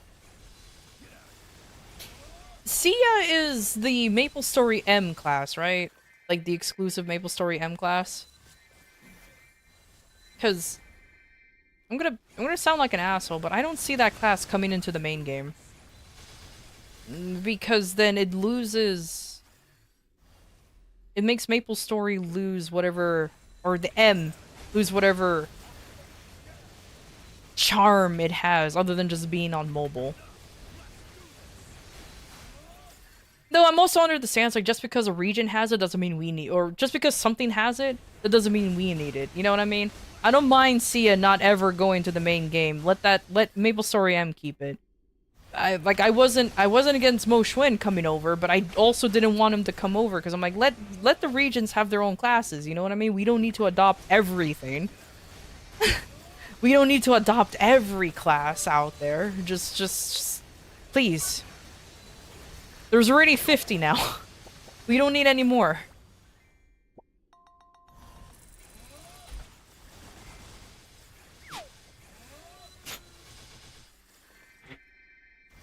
But I'm probably the only one with that take. I'm gonna be honest with you. I'm probably the only one with that take. The stars. Yeah, the stars. Gotta get that going.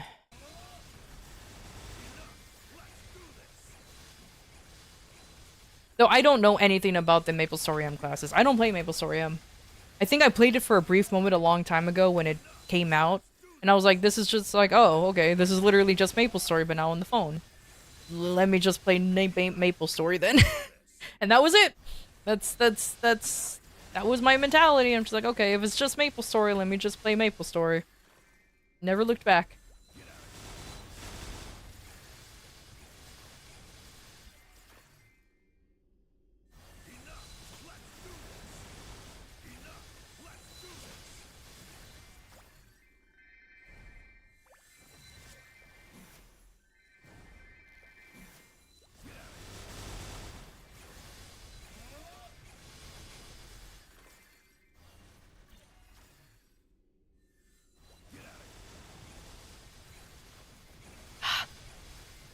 Right, fine. Let me jump over because these idiots are like off the normal spawn timer and it annoys me.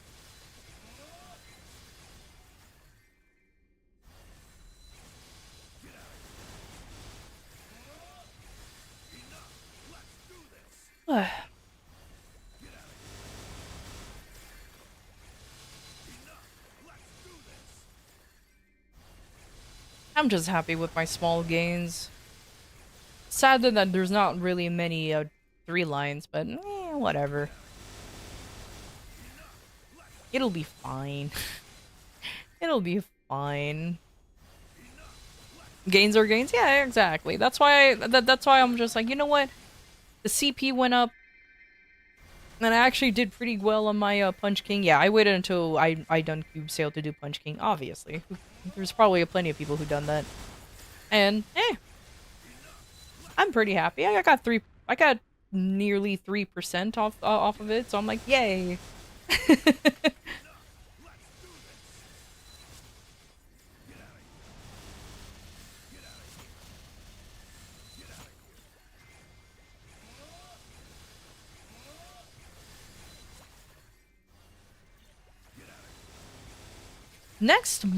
Is it next month where the summer update is dropping? I'm assuming it is next month.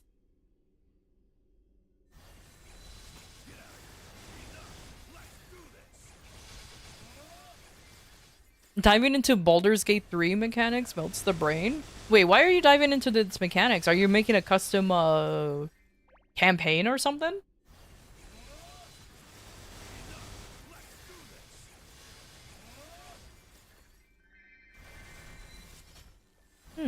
Portal.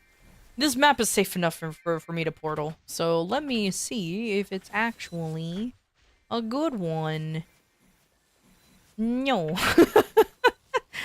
No, it's not. Ignore him. Me and the homies hate Frito. So excited to get M3, M4. Honestly, me too. I am very curious and how much of a difference it will make for me. As now pretty much a new RNG class. I'm heavily relying on the skippers. Okay, I'm exaggerating. I'm not heavily relying, but it would be nice. Definitely would be nice. The core mechanic of Kaiser still remains the same, but ooh, that Infernal Breath is nice. I actually legitimately started putting that more into my rotations when it comes to, like, bossing now. Because, I usually don't, because it never did enough damage. I mean, it was extra damage, but it was a pain in the butt to remember when it's up, and it was just an extra button. Like, just me issues, you know what I mean? Just me issues. But now with M3 and 4 coming out and Infernal Breath and Stone Dragon actually being useful, I was just like, okay. I guess I'll put them in the rotation. I guess I'll remember about them. Slot machine class? Yeah, Minus will call it, dude. Minus will call it that way. Because like I said, with how our swords work, and then Infernal Breath, cooldown skipping is definitely a lot more important? Is that how you say it? It's definitely more important than normal. But we don't re-roll our inner ability though, because attack speed +1 is still vastly more important. So luckily I don't have to change my IA to anything. It remains the same, so that makes me happy. The dopamine hits from CD skip is crazy though? True. When I get constant CD skips with AB Link and the swords and they line up so perfectly, it's so good. That's when I actually do pretty decent damage. But then the utter sadness when none of the CD skips happen and you're just constantly waiting on cooldown. I was just like, ugh. And I do have ways to reset terms and conditions, but still sucks to use the resets, you know what I mean?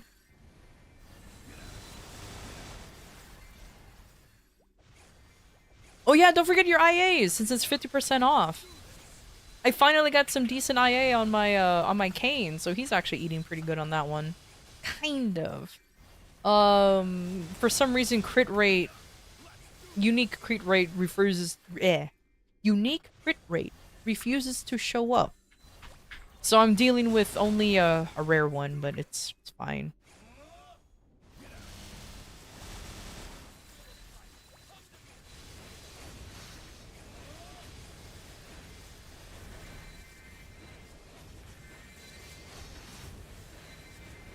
Welcome. Let's eat your raid. Where's my what happened to my hello? Thank you for the raid. Feel free to engage with us, ask questions, or share your thoughts. Let's make your stay at the atelier enjoyable and memorable. How's Maple Story? How was the grind? Also, I don't know why my alert didn't go off, but luckily my owl told me something. Hello. At least I can still trust in my owl to get it right. Unique crit rate was the hardest for me? Dude, I am having such a hard time trying to get that damn unique crit rate. I don't know why. I can see crit rate in any other moment, but for some reason when I finally need it, it's rare. Impossible. Why are you even asking? Owl alerted, there's another owl? Pretty much. My owl was like, now one. Another one. Where did it go? Yeah, I find it weird how my alerts didn't go off. Oh well. That's not gonna cause issues. I use Twitch alerts, so that's probably what's going on. It's probably fucking up. It's fine. So burnt out on Maple though, gonna take a few more days off. Are you using Mix It Up? No, I use for the alert system, I use Twitch alerts, like legitimately the one that's built into the site itself. But bot wise, I use StreamerBot. You know, that sassy little thing that requires you to know a little bit of C# for some fucking, or C++ for some fucking reason to use. And I'm like, oh my god, let me brush up on that. Haven't used that in a while.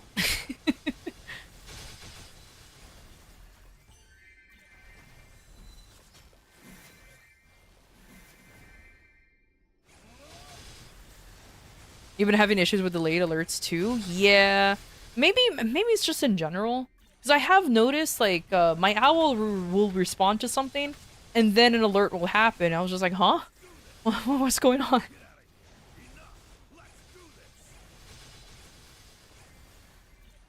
You have the same thing but with buff duration? Yeah, I don't know.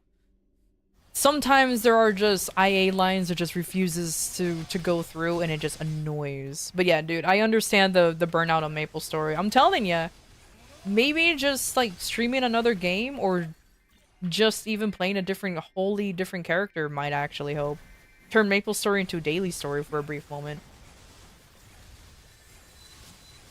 Dude, it gon' get you. It gon' get you, that's for sure. Unfortunately, I skipped. I decided to exchange one grinding game for another with when it comes to Warframe, but hey, it's fine. Warframe is fun though. I do genuinely enjoy playing that game, and the community there is, my god, very very helpful. But then again, like whenever I see like a new Mapler show up, there's always so many people willing to come in and help too. So I guess it just really comes into play, like, if a game's been around for over a decade, there's gonna be veterans who's be like, oh my god, there's a new player, let me see them, the baby, the child.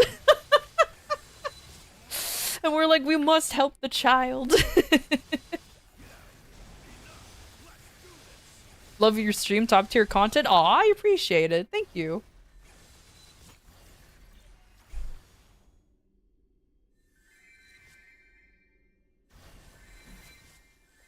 Yeah, I think it just comes to like when it comes to like older MMOs, just see a new player and they're just like, oh my god, it's a new guy. And then we just watch them and then try to help them out. You know, just the whole like the parental thing kicks in. Or there's people who trolls, which I won't be surprised.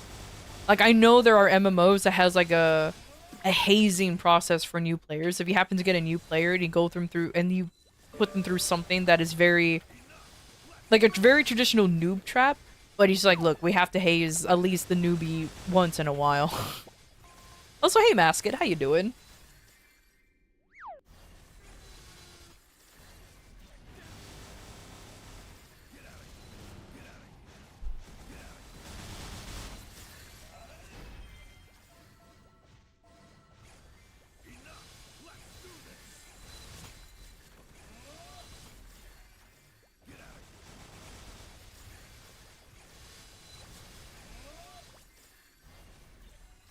I need to drink more water.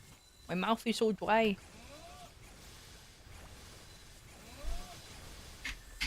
Been yapping way too fucking much. way too much.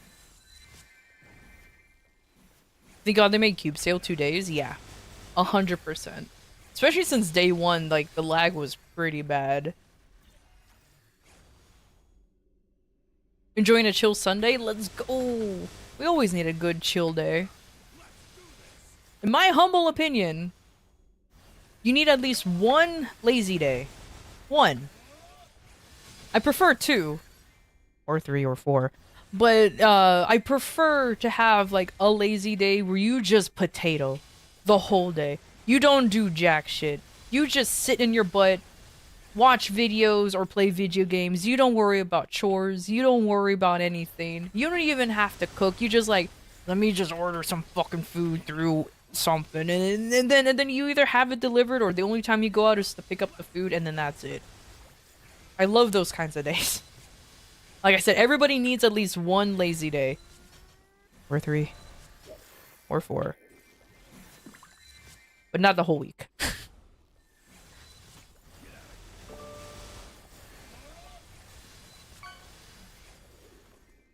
God damn it, Fullis. Oh, those combinations of emotes is so cursed. Now they can make a 5, 10, 15, and 60% off. I'm not gonna lie, I kind of wish they kept the 60% off as like a... not an off event thing, but just like... or like, not a frequent thing, but a thing that happens maybe once every major patch or something. The 60% was nice. Just to be a little bit more cheap, I did not mind that. I don't know how the hell they managed to mess that up, though. Like, I don't understand where the 60% came from, but I ain't mad.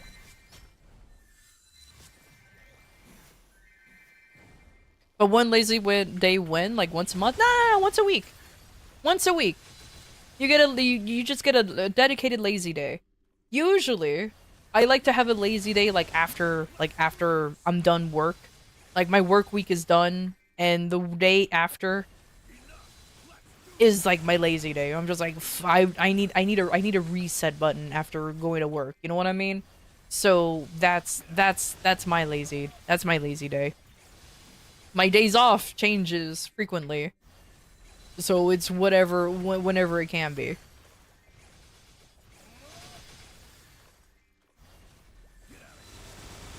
Because trust me, everyone can always brag, oh, I'm always so busy. I don't have time to do this.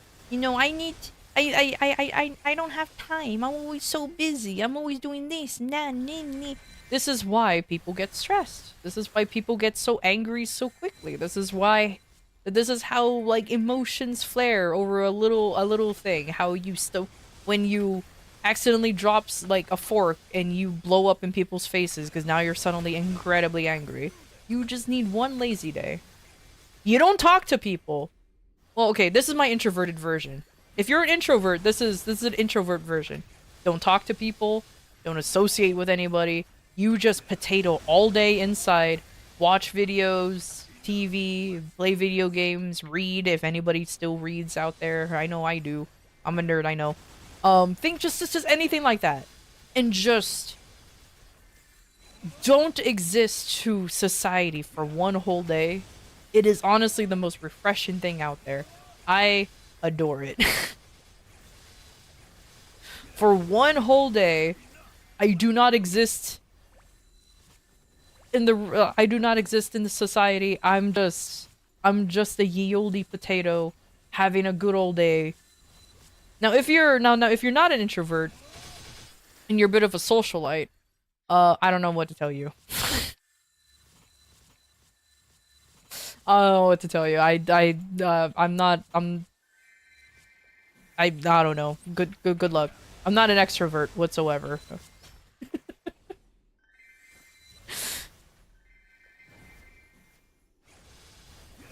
And you like playing Maple on my lazy day? Surprisingly, on my lazy day, on my ultra lazy day, I don't really play games. Well, and when I do, I play whatever game I want. It is not just MapleStory. I can be playing Baldur's Gate. I can be playing, sometimes I do log into MapleStory to do a little bit of that. Or Gunfire Reborn is another game I play. Destiny 2 for some godfuck reason.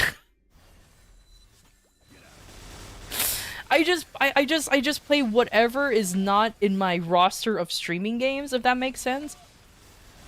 Or if I do play, like, or play a game that I'm currently, like, interested in. Like, for example, I did log into a Warframe to do a little bit of the event that was going on. Or something. I would play literally, I'll just play a game of choice that I just really want to sit down and play and just sink my time into.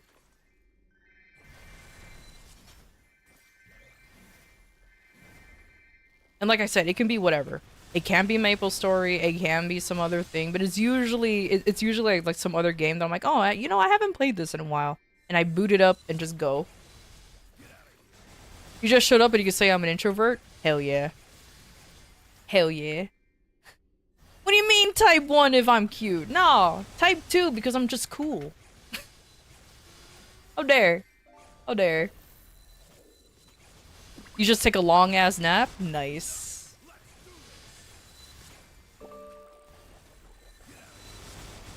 I can't take naps. I do occasionally, but I feel bad when I want to take a nap because I'm like, man, I could have been doing something. Thank you for the 2 and the 3. I appreciate that.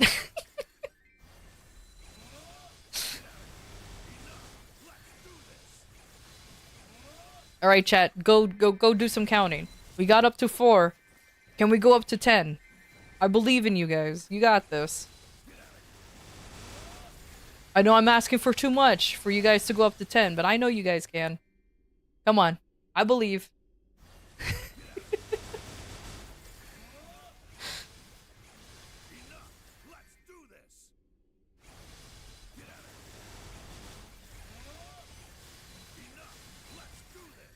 You know, speaking of counting, actually, the counting on my server has...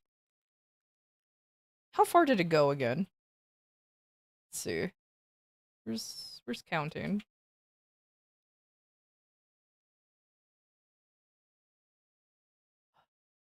Oh, there it is. I forgot I moved it.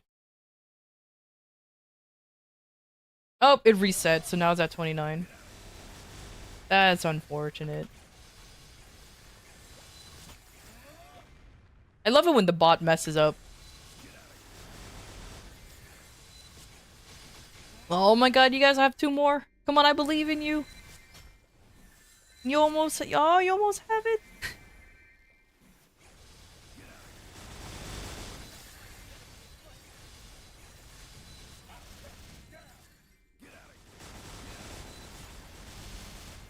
Man, I just refreshed my thing, my placements. You think I will memorize the timers for the portals, but no.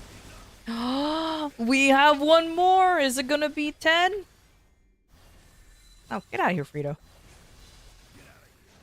Get out of here. Get out of here. Nobody likes you. Literally. Oh, yeah, I went to 11. I can't believe this. Alright. You know what? It's fine. It's fine. How could this happen? Who would do this? How can you do... Can't believe you've done this. It's okay. It's okay. You guys have another chance. Don't worry about it.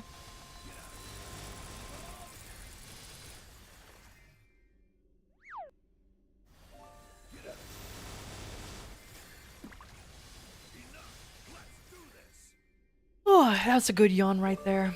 Oh yeah, I just literally talked about me forgetting about to do the boating event, and I still didn't do the boats.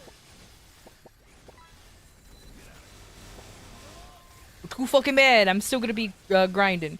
Another 2-hour grind. Only have a half hour left. I gotsta, you know, I gotsta.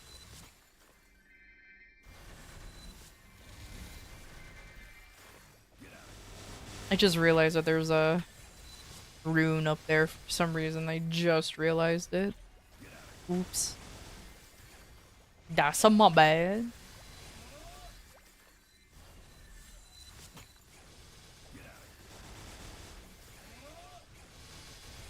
Your friends are forcing you to go out and touch grass. You're mad. God, it's like when you it's like when you agreed to go out, and as soon as you said, "Yeah, you know, I can go out and I can go out and hang out," you immediately regret saying yes. And you're just like, "God damn, I want to find a way to not go." But then you'll feel like an asshole if you do say no. Oh, I can't go anymore. So Warning, you an slightly, ad break is happening. We'll be back shortly. so you slightly hope that something happens so you don't have to go out. I understand that. I understand that completely.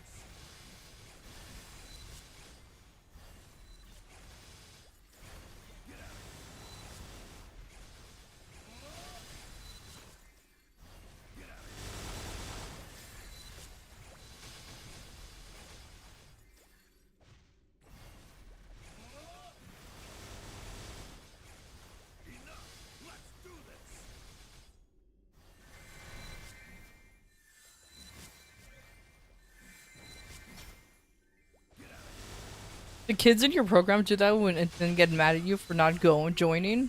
So you're just saying, but half of them failed their midterm, so and then there you go. Well, then there you go. You know what I mean? And then then there it is. There it is.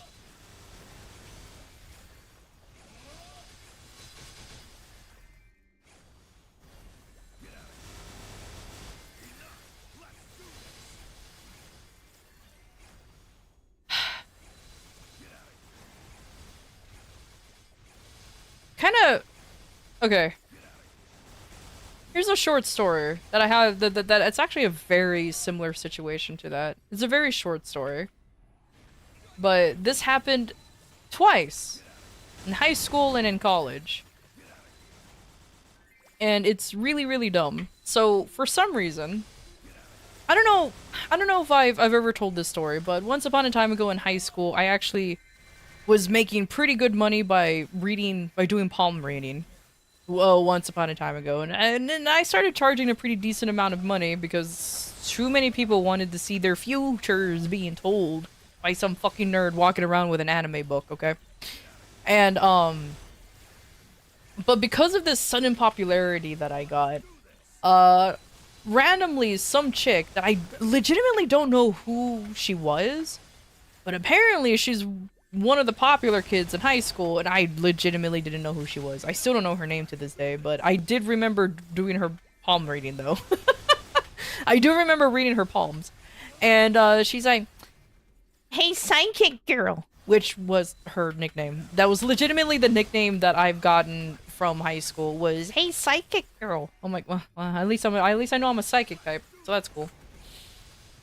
And she's like, I'm inviting you to my party. And I was like, "Oh, that's cool. What kind of party?" And she just handed me like a flyer. Like, she just legitimately handed me a flyer with like some shitty like clip ass art ass looking stuff, word art and everything. So welcome back from the ads. Welcome back. Yeah, so she's invited me into a party with this like this shitty ass invitation, this flyer invitation thing. He's like, "You're invited to my party." And I read, it was like, oh, how come the girls... Now, me being dumb, I remember reading, girls must wear white. A white shirt. And I'm like, oh, why do the girls need to wear a white shirt? And she looked at me, she's like, "You don't know?" I was like, and the first thing I thought of, and the first thing I said was, "No. I'm just hoping you're not trying to make us get wet or anything." And she just laughs. You know, and she just laughs. It's like, "Well, if you come over, then you'll soon find out, okay?" And I was like, "Okay, sure, whatever." And I legitimately had no intentions of going to this party. After she approached me with this invitation, though, with the flyer and everything, because I just stuck it in my one of my books and just continued going back to class, because it was this was in between periods. This was in between classes. Like a bunch of like other girls approached me. It's like, "Oh my god, were you invited to?" I'll call her Christine. "Oh my god, you were invited to Christine's party?" And I was like, "I guess, sure, yeah." Like, and they're like, "Prove it." And I pulled out the flyer thing that she gave me, and they're like, "Oh my god, I can't believe Psychic Girl is being invited." And I'm just like, why? And I thought to myself, why is this an astonishing thing? Why, like, why is this an astonishing thing? So, And the party was apparently happening in like next week or something on a random Friday night. And I showed it to my friends, and we all pretty much thought the same thing. Don't trust that. Don't trust. Don't go. Don't trust it. Like hell no. That is like the amount of red flags this little piece of paper was emitting was astronomical, to say the least. And so I'm like, yeah, no, I ain't planning on going there anyways. Besides, the day, ironically, this is gonna be the nerdiest fucking thing I'll ever say. Ironically, the day the party was happening was the day that I was gonna finally experience playing D&D. So ironically, instead of going to a high school party, I was like, oh, but I'm gonna start my first D&D campaign. I don't wanna miss that. So I didn't go. I ended up not going, obviously. I have no idea.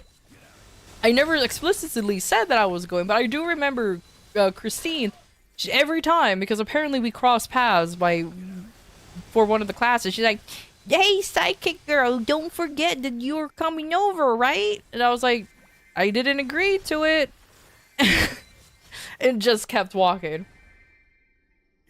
I guess it's my fault for never saying just simply no. But either way, apparently that Friday night, while they were getting like something, I don't know if this is true, but I've heard wild rumors after that Friday night party with all of the girls with their white shirts and everything. They all got in trouble. Like horribly, like apparently the police was called and like shenanigans happened. Like it was not good times for any of them. I don't know what happened, but as far as I know, according to rumors and everything, alcohol was involved, obviously. Who could have guessed? I know, right? Like, alcohol was involved, the police was called, and, like, there was exactly 1 or 2 adults there, and they got in trouble because there was a bunch of fucking minors walking around with, yep, as is tradition, the reason why the girls wore white shirts is because they were just splashing water at each other, or at least pushing them into the pool. And of course, that's not good when there's 2 male adults just being surrounded by chicks wearing white shirts and it's wet. I'm just gonna leave it out there. I'm just gonna leave it out there. And I'm just like, huh. It's a good thing I didn't go then, because I was too busy playing as a... What was I? I think I was like a sorcerer. Yeah, I was a sorcerer. I don't remember what race. I think I was... No, I know I wasn't a dragonborn. I think I'm an elven sorcerer. Well, I was busy being an elven sorcerer.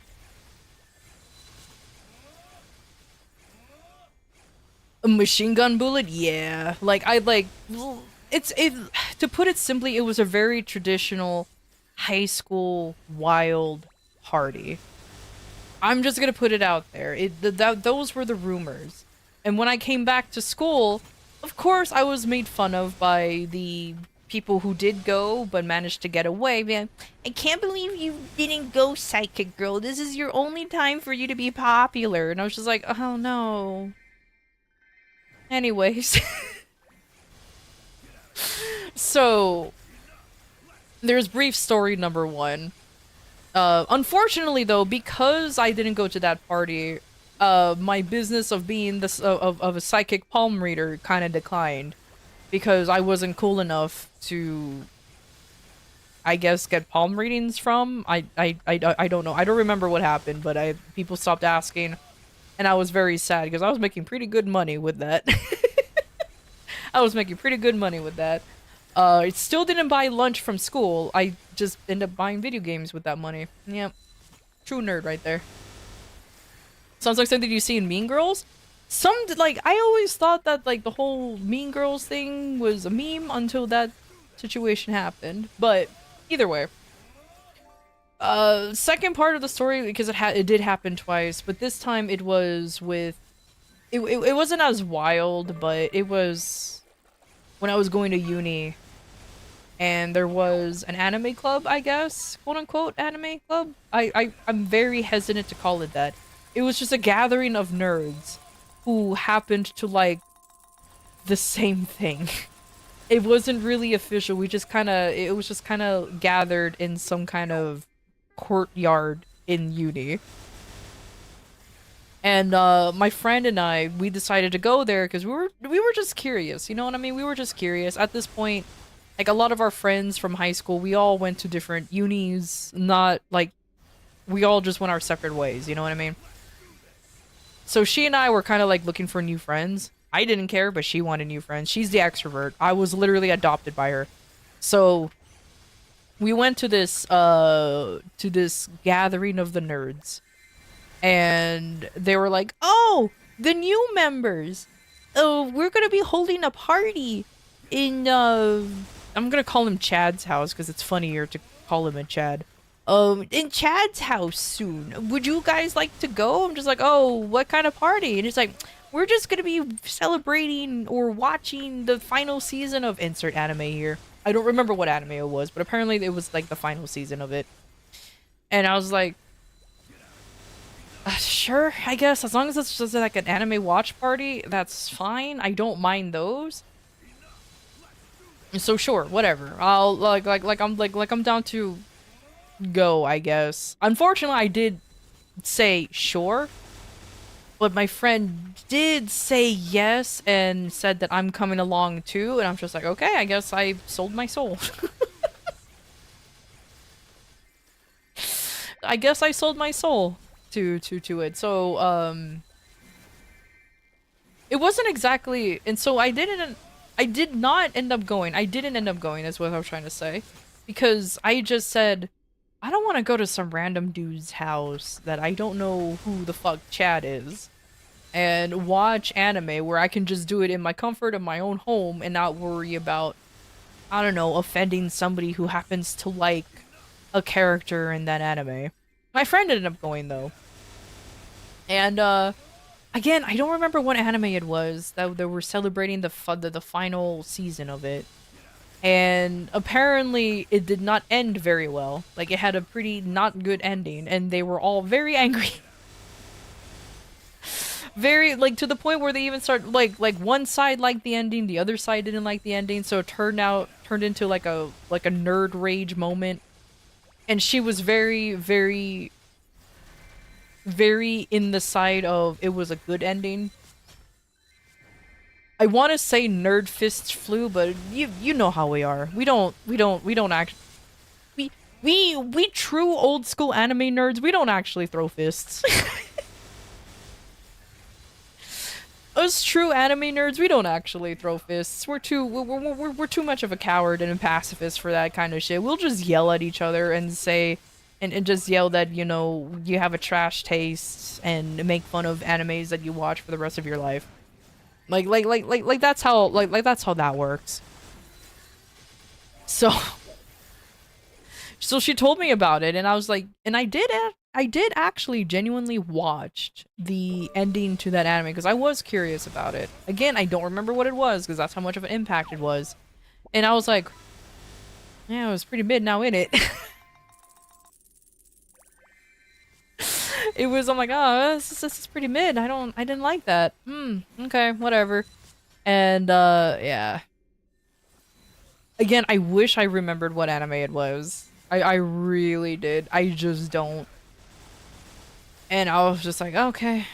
Alright, I guess it was I think it was Madoka Magica. I remember one of the characters being very pink and another character being very yellow. So I think it was Madoka Magica, now that I'm flashbacking it.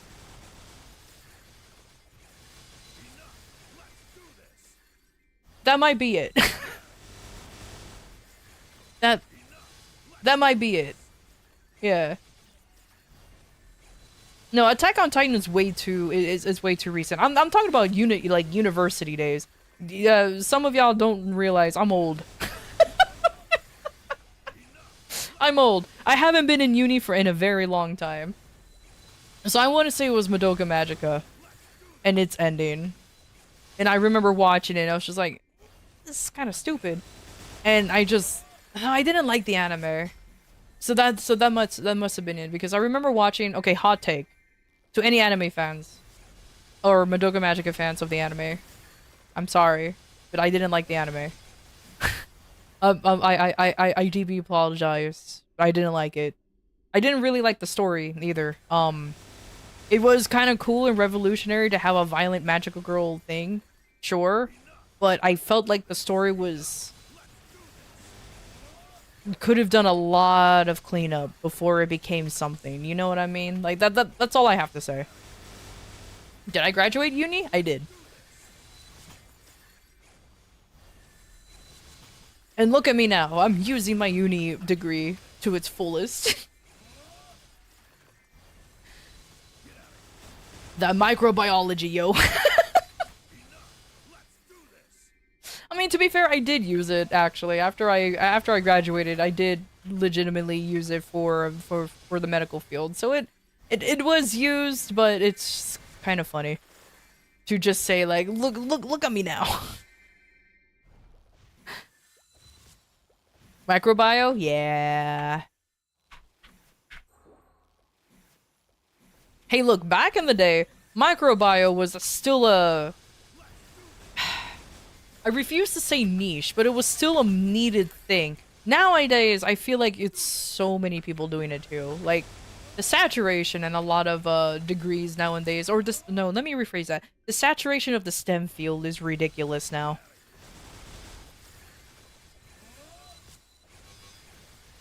Oh, I thought it was reset. No, it's just some nerd going into my map.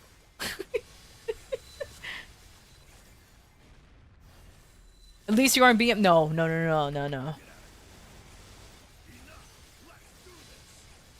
Though again, back in my day, that might have been valid, but not anymore. Though I honestly don't know. I'll be honest with you, I honestly don't remember. I'll be honest with you, my uni days kind of flew by. It legitimately flew by. Most of the time, what I did in uni was just go to class, zone out for like the whole it felt like 2 hours, the whole hour and a half or however long I'm in there. Go to a library to check out the textbook for me to use, or check out the textbook so I can do my homework. Then go to my other class, because I usually have like an hour in between courses. So that way I'll have time to go to the library, quickly do my homework, and then continue on. Because I never bought any of the textbooks in uni. None of them. I bought none. I refuse. Y'all know how much fucking uni textbooks were? And then finally I met a guy who's like, oh, you don't need to buy it here. And he showed me like a website where you can just download the books for free as a PDF file. And I was like, why did I say PDF file? That's like it's like saying file as a PDF format. There you go. And and it's like, oh, perfect, okay. And I never bought a textbook because every time a teacher or professor said, oh, you need this, you have to have this version of the textbook, he never did. Like, unless you're going to like jumping from 4th edition to 8th edition or something dramatic like that, you never needed the latest editions of the textbook. You never did. So it stands for pharmacy, just says format? Fucking hell. Yeah, so anyways, so PDF file then. God damn it. I can't believe you know what? It's fine. I'll be honest with you. I kind of forgot what PDF stands for. I've just been so used to calling it PDF that I forgot the original meaning of it. It's kind of like how some people forget that what ATMs stand for, because it's always just been an ATM. So thus, throwing machine in the end of it just felt natural. Portable document format. Thank you. I used to know that. God, I'm old. It's fine. It's fine. It's fine.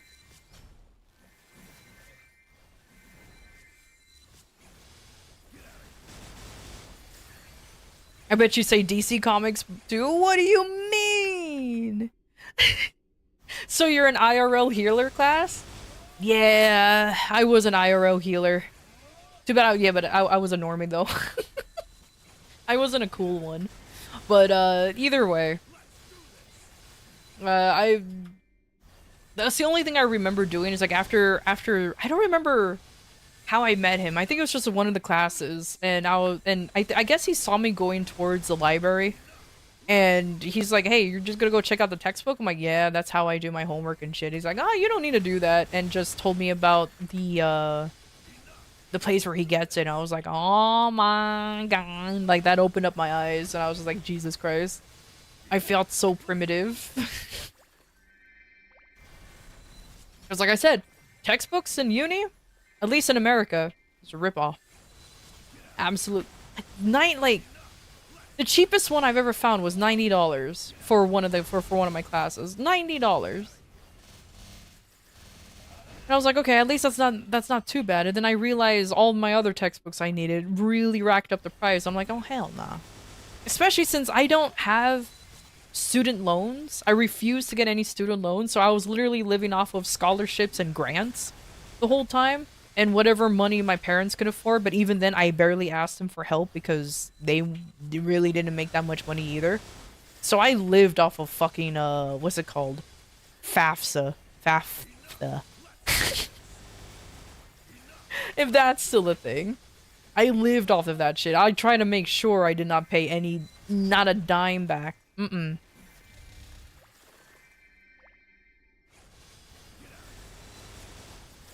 Yeah, but I work way better with paper books. Oh, that's understandable. Having like a physical book in front of you, like it always makes it like I still, when it comes to like the topics that I had trouble with, I always still end up going to the library to check out the book.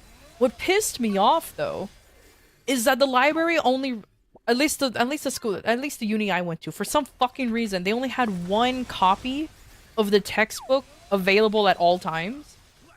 So if somebody else checked it out, I'm fucked. And I'm just like, okay, I guess I'll just, and then unfortunately you can have the book as long as you want, as long as you turn it back in by the end of the day. You're not supposed to go back home with it or whatever. It's not supposed to leave the library building. It even has a fucking little tracker to make sure that it doesn't leave the library. I'm like, well, this is where the money's going. But either way, so it was really annoying that sometimes if that book is out, I can guarantee you it ain't coming back in, because I'm one of those. If I had the book, I'm not turning that in anytime soon. So that's why when that guy told me about just download the PDFs of the books, I was like, perfect. That's it. Or EPUBs. They also came in EPUBs, which was nice. You still run like the textbooks for your entire major, some past courses, and some past course answers. Oh my god, imagine. To be fair though, there were some textbooks that did have like the answers to the questions that I was supposed to be answering like immediately, and I was just like, oh, thank you, my hidden hero. I appreciate it. You are the GOAT.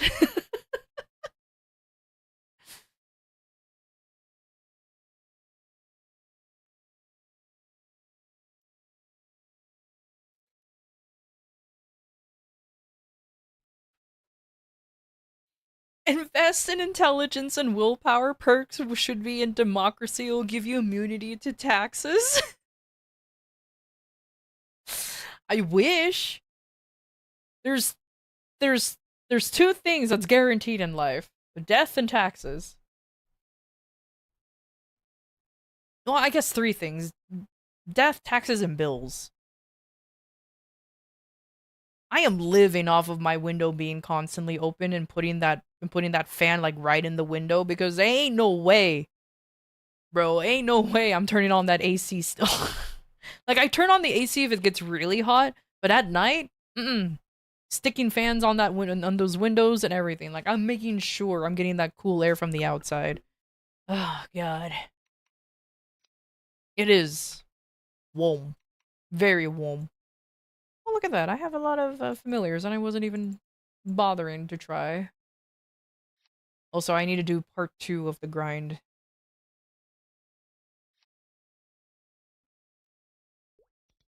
So we're going another hour, 2 hours. Dry grind? I don't dry grind. I have MVPs and stuff. Okay, hold on. Before I do anything. I'm brain farting here for a second. I'm absolutely brain farting. What am I doing?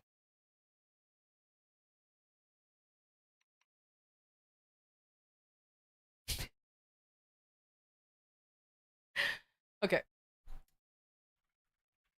Let me go ahead and gather all the stuff I needed, and then I'll do another grind. I will not be done before reset, so I will lose a little bit of the boosted XP, but it's fine. It's not a big deal. I forgot. Trophy, participate, use that, get 4.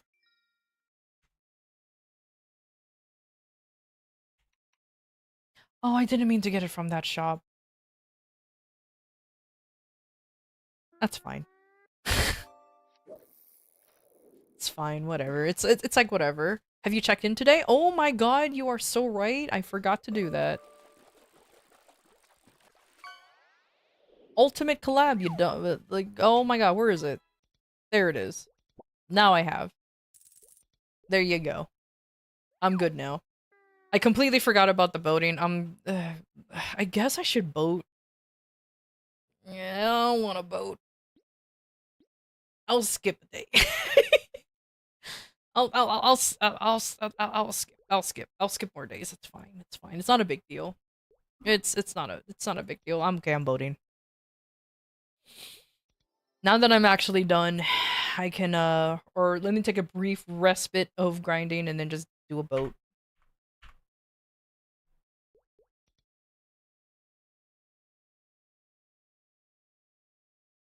Yeah, my uni days kind of went pretty fast. I guess it also doesn't help that it felt like I wasn't that not much in my okay, this is gonna sound depressing as fuck. But it also felt like not a lot of my life was changing because I still lived with my parents. Because, you know, they never kicked me out and they said, as long as you go to school or work, you can live with us. I'm like, okay, cool. Rent free too? Hell yeah. So once I actually started working is when I actually felt like I was improving in life. Long story short, I didn't like going to school, but I did it anyways. Bleh. Also, I just realized I have the guild stuff expired. Oh no.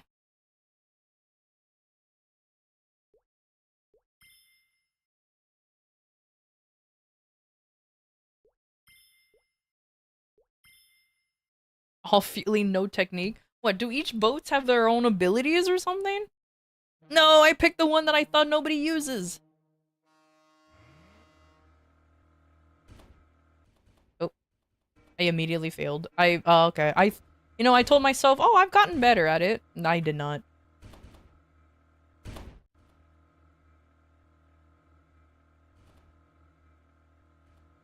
Ooh, and I lagged on that one. Meow.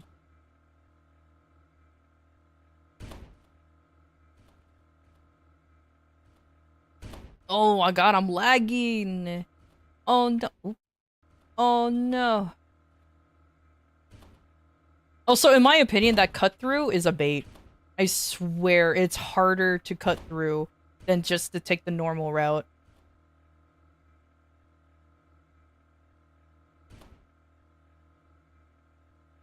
Hey, Jed, how you doing? Hello, hello. Oh, one guy gave up. Oh no. It's okay. Apparently, like, whoever's in first can clear the map or can do like 2 laps and then everyone will be done, I think. So, that was a hot fix. So, I was kind of hoping that Steve, the street van over here, would have done it. Oh god. No, no, no, no, no, no. I'm not even here to win. I'm just here to clear. Ah. Fuck.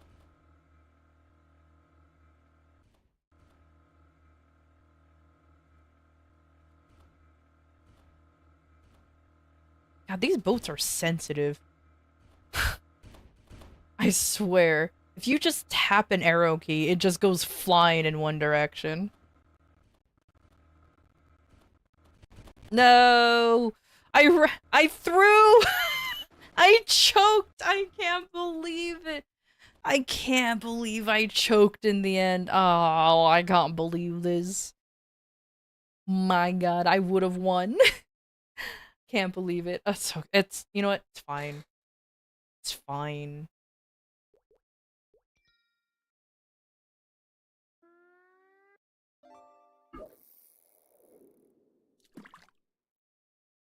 Why am I squinting?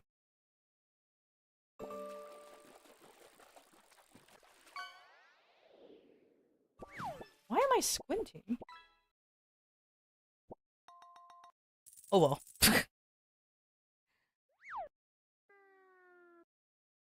Oh, what's happening? Why am I... Why? Okay, now I'm not squinting. Weird. Okay, I guess I just have to, refresh my capture, but there you go. Anyways, I won. Yay. Nope, I haven't done MPE. Let's do that real quick.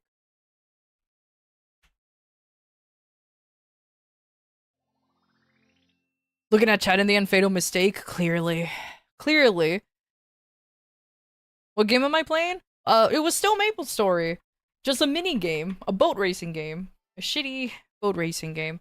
Well, I say shitty. Well, you know what? The controls are still weird. I don't like the controls of it, but it's one of those that if once you get used to it, it's not too bad kind of thing. Add me. Hurry up.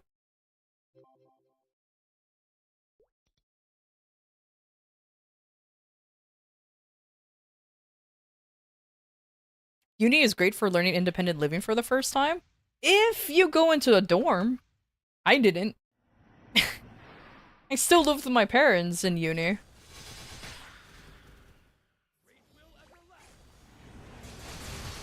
I wasn't gonna pay the extra just to go to a dorm, just for me to feel free. Nah, hell nah. I ain't gonna accumulate debt. Get the fuck out of here. That's the one thing I can say is at least I haven't accumulated debt. Because of my sheer stubbornness of not wanting to spend any fucking money.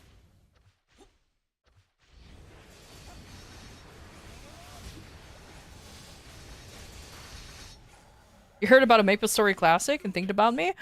Yeah, there's gonna be an official MapleStory Classic server that's coming out, that is coming out eventually. Apparently there's already that they're accepting applications for testers. Which I'm gonna shove myself over here. Which is kind of interesting. I am kind of curious on where it's gonna be. Or not where it's gonna be, of when it's gonna come out. Oh, top right. There you go.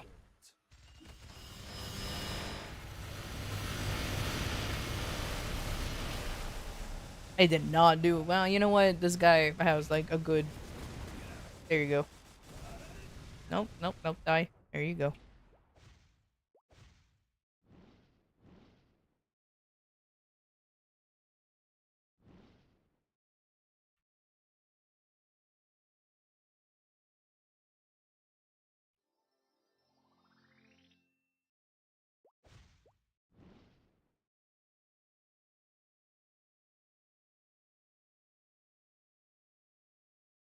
Oh, you were in drop?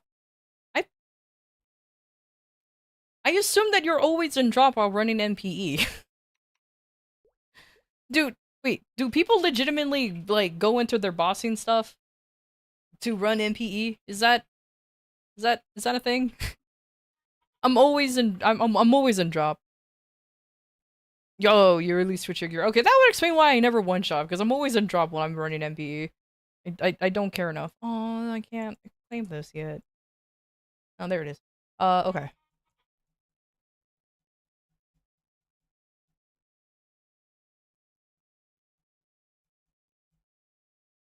Lap in time. I was like, why am I standing here for? What's going on? Why am I contemplating life? Because I'm about to grind again. And contemplating life as in like, what am I doing with it? Why do I grind so often? Came up. Oh, who am I kidding? At least grinding in MapleStory is actually one of the more chiller grinds. Unlike grinding in other games where it feels like you're constantly struggling. So it's not too bad.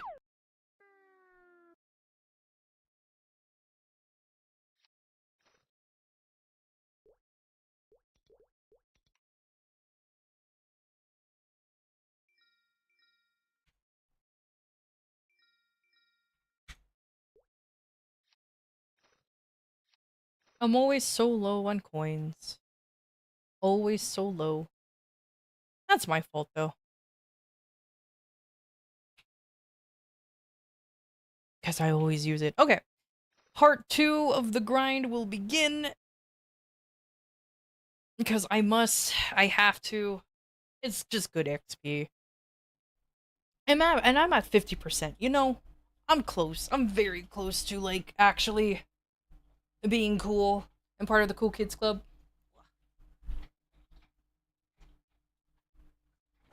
Hold on, I'm trying to put my stuff on. Oh my god, not my chair being. Come on. What?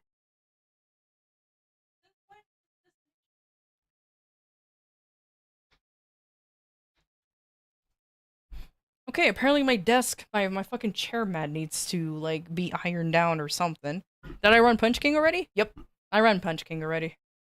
So, I'm now good with all of my, what do you call it? Weekly chores? Is what I'm gonna call it. So I'm good. Ask. Get more herbs, you nerd. Alright, part 2. Let's go. But yeah. I don't kill Punch King though. I don't. I don't have enough damage for that. Not yet anyways. Not yet.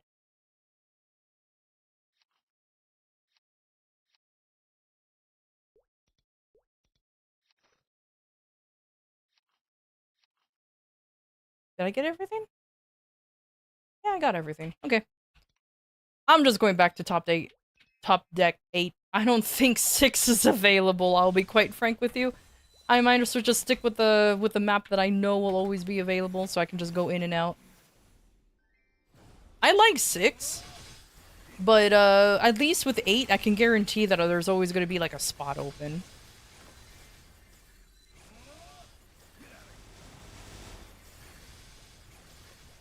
I just realized I don't have my buffs. Okay, there we go.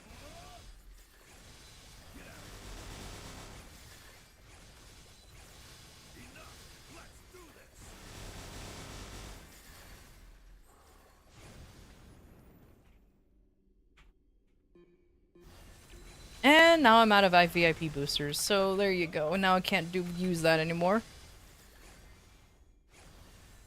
RNG gods? Whoa, wait, hold on. What you doing? Are you trying to get some decent drops? Because if so, good luck.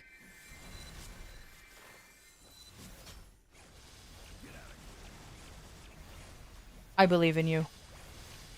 Or if you're trying to get some decent potentials because of the...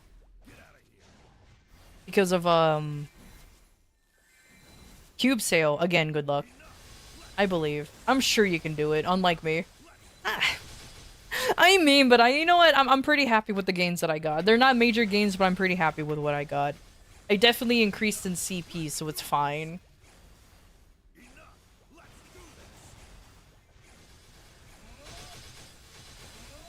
Though my major hurdle is still star forcing, though. Ugh, I just don't like star forcing.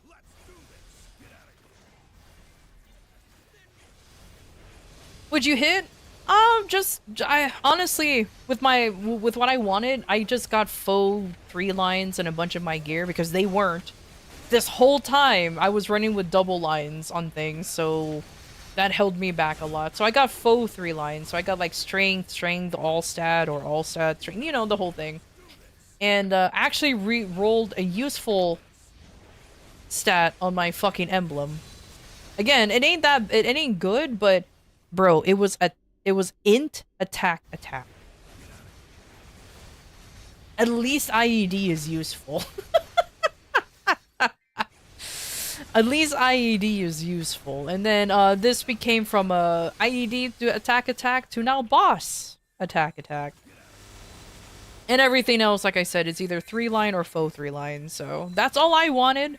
With 40 bill, I can't complain too much. With 40 bill, I can't complain too much. Oh, and I'm not wearing the right helmet, but I also have -3 on my helmet, my hat. Finally, I wanted -4, but I ran out of money. I'm out of money. I can't do it anymore. Oh, I just realized I forgot to actually. No, wait. Oh yeah, there it is. I forgot to pop the VIP. Whoops.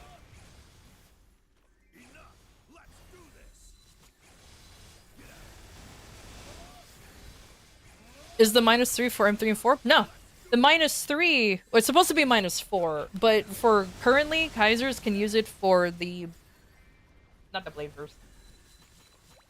For the charge, for this skill right here. Because if we manage to get that off frequently while we're DPMing, that's a lot of damage. And that's a lot of damage. I'm just gonna put it bluntly. With how it works. And it definitely helps with M3 and 4. So it's not just M3 and 4, it also helps with a skill that we currently have. We're unfortunately becoming dependent on cooldown skipping.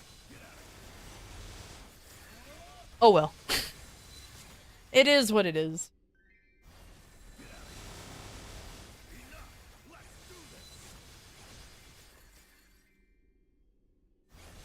But luckily, the one thing I'm always grateful for is that we still don't change the IA. Even though we would like to have more cooldown skip, attack speed +1 is still the most useful inner ability that we can have. So thank goodness that we don't have to switch for that, because then if I did, I will be so angry. I'll still do it, but I'll be very angry with it, but attack speed 0 is just way too good. It will be foolish to switch out of that, you know?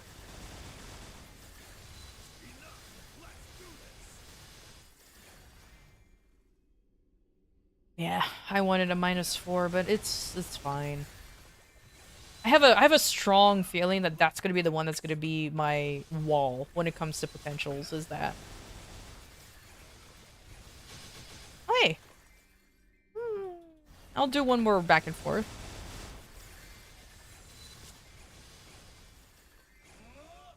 You should totally apply for that. Heck yeah! I actually already applied for it.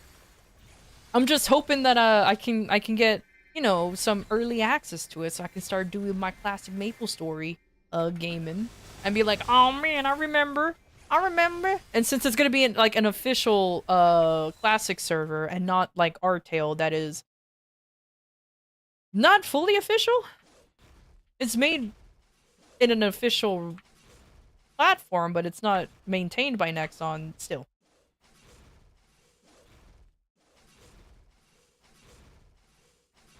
I am legitimately kind of debating on what class I should level up, though. My default will always go towards clerics or bishop, but I kind of want to play something else. That's another thing too. Like I've been debating on actually going back to bowmaster or like ranger, or just be like a warrior class or something. I don't do thieves. I don't do thieves. It's fine. That's subclass. It's fine.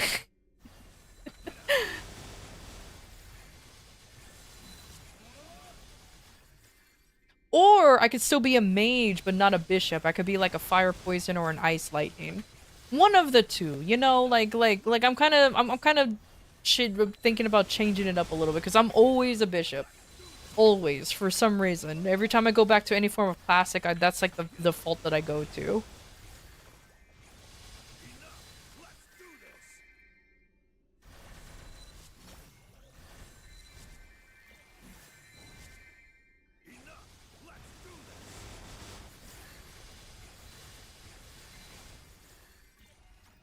Do I have my auto-steal boys? Okay, I do. I was about to be very sad if I didn't get my auto-steal boys. Also, wait, what portal is this? Oh, it's Infernal Wolf. Oh. I am so sad. I messed up my Infernal Wolf tech. So the tech is you go and do Infernal Wolf. You clear it like normal. But when you see the bubble or like the thing pop up on top of your head, do not click on it. You just leave it up there forever. And you don't get an Infernal Wolf portal pop. It's cool. Too bad my dumbass accidentally clicked on the bubble because I completely forgot I was doing something like that. And now I'm getting the portals back. I'm like, ah, damn it. That's what I get for being a dumb.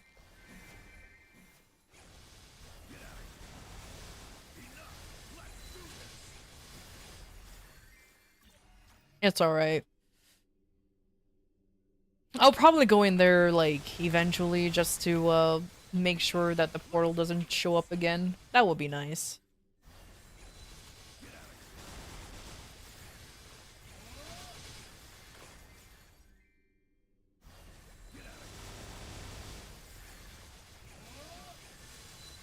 Do you think 200 energy is enough for a full whap, or do I have to pour gasoline down my familiar... down my familiar's gullet?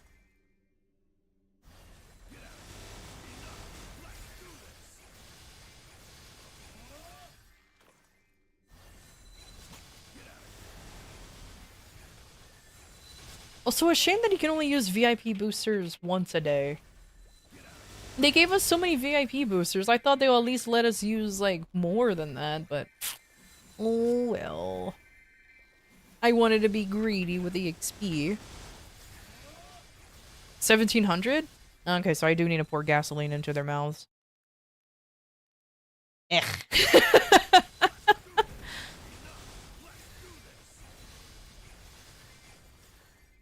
All I see is numbers. And on numbers, enemies evaporating and looting is alluring. The dopamine hit me more. The Maple Story is the game for you, because it's literally just all of that. Well, to be fair, numbers really do go burr. It is so funny to like show somebody who never played Maple Story and just show like the grind or how, or like just do a random boss and just see all the numbers just appear out of nowhere. And they're like, are you actually doing bills? Yep. Oh my god. It's always so funny.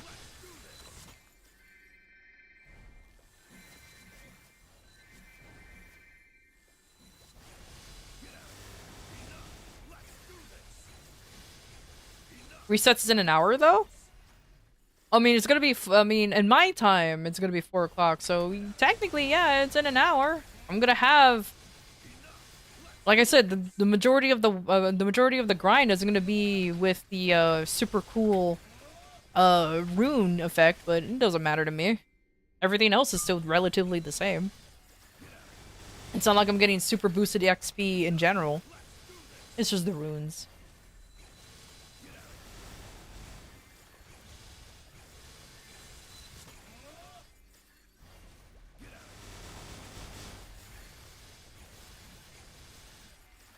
Oh, you're talking about the fam juice? No, it's still not gonna...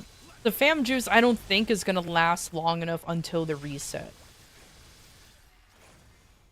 It's already at 157. It's not gonna last until reset. So I still have to pour gasoline into them regardless.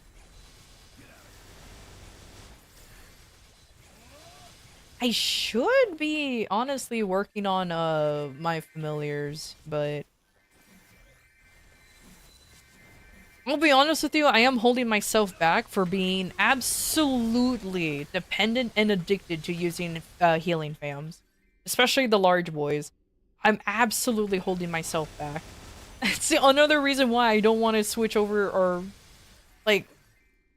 Oh, don't worry, I'm still farming familiars and everything. Right now I'm just concentrating on XP, but when I'm just grinding for familiars, I'm so hesitant to be like, oh man, I don't want to replace a healing fam. I like the healing. That's a crutch.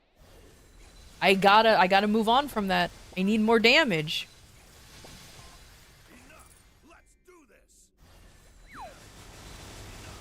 You don't need healing if they're dead. Exactly. Exactly. Like in my opinion, the only boss you really need a healing fams in is Vihila. Because you can't heal normally in there anyways, because she's an absolute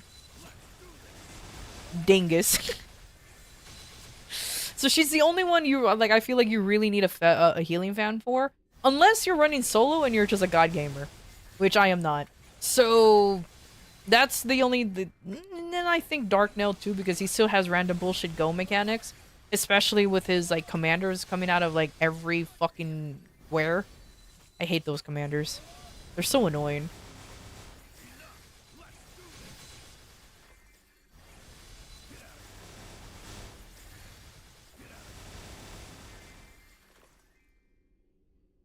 Hey.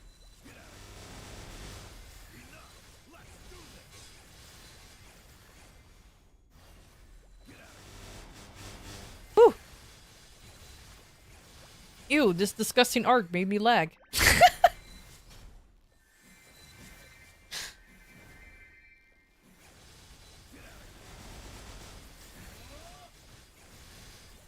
Oh yes, a fellow grinder too now. I understand. I understand completely. Let me buy a gasoline before I continue on. There you go. I just need one gasoline and it will time me over. There you go. Your Lugaba brain is melting, salivating.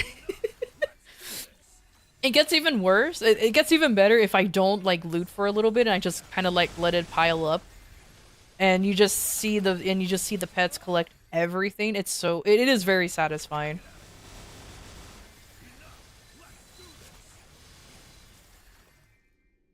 I can't leave it there for an infinite amount of time though, because it does expire eventually.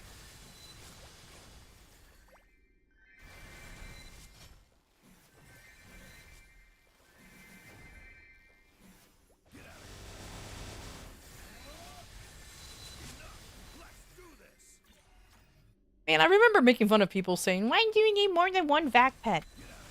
You don't need more than one vac pet. One is just fine." Now that I have two, I'm just like, I understand now.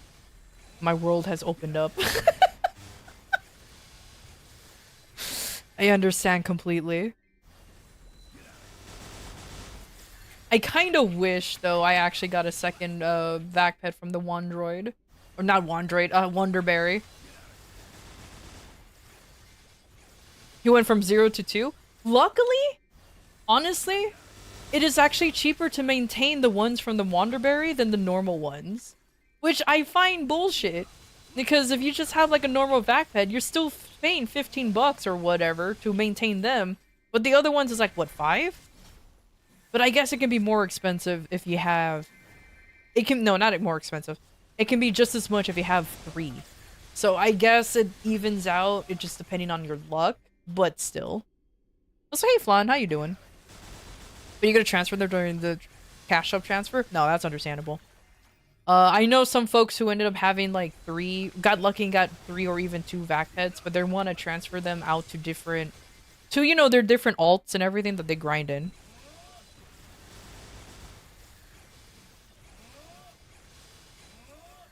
For a 4-hour-long quest in Warframe, you're free though, finally? Nice. Later on today, I will definitely be playing Warframe. Because I do want to grind out for some stuff in the other factions. You know, kind of just save up, or planets, I should say. I do want to save up the story for Strim, though. Woo! I just find it fascinating how I'm still technically in the tutorial. I'm not even, like, hitting the full main story yet, which is like, oh my god. How vast is this game's story?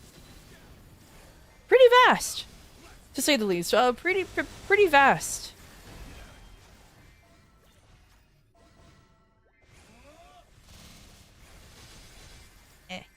Eyeball. Oh yeah, definitely. But also, go eat. Lurk now hungry? Nice. I too get hungry, but it's fine. The grind must continue.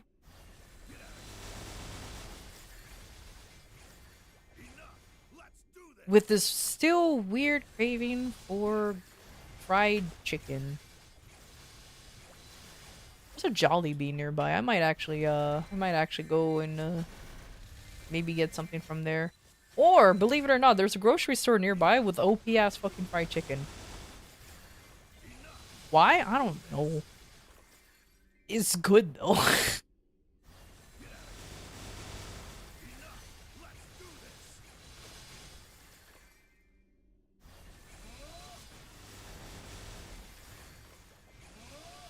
Come on. Jump, jump, jump. There you go.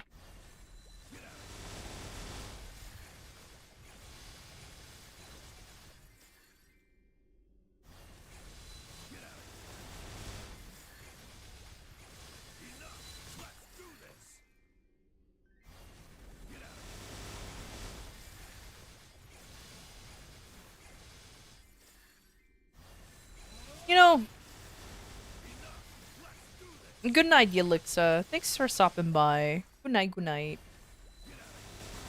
You know, I was gonna say something. Why can't you just turn off the profanity filter in MapleStory? Other games, they just allow you to have it on or off. It is up to you. Why can't we have that option in this game now?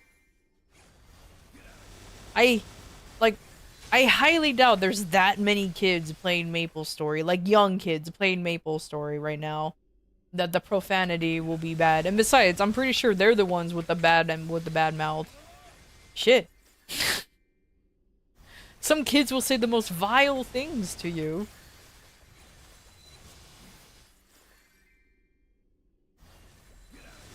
Yeah, 30-year-old kid probably. I don't know, man. I've heard them 12-year-olds. Good fucking lord. I'm just like, what? Like, excuse me. You need a good shaking. you need a good shaking if you're gonna be acting like this. Like, oh my god, what are you doing? You think the youngest well-known GMS player is Niru? How old is he? Cause I'm doubting on that one big time.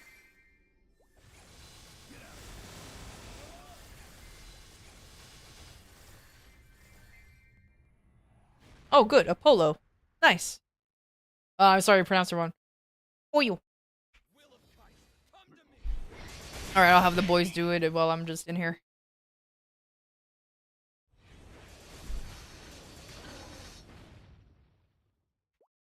I'm contributing, I swear. You think he's heading into his 20s? Oh, really? I didn't realize it was that. He was that young. Why is there still a fucking monkey? There you go. Sorry, I said that wrong. Monkey. There. Shit. That damn monkey almost made my boys expire soon. Okay, so since he's heading into his 20s, yeah, no, he's a child. He's a baby. Fucking hell.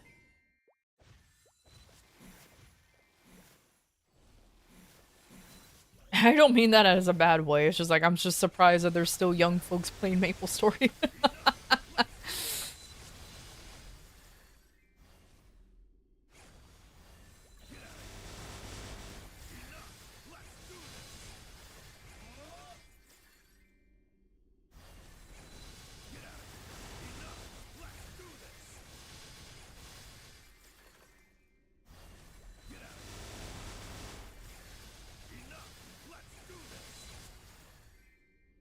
Hmm.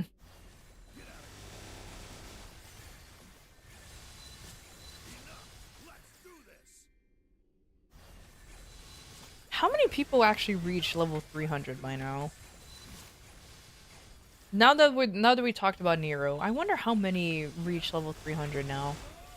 Because I know cause I'm pretty sure there's 2 more in GMS that made it to 300.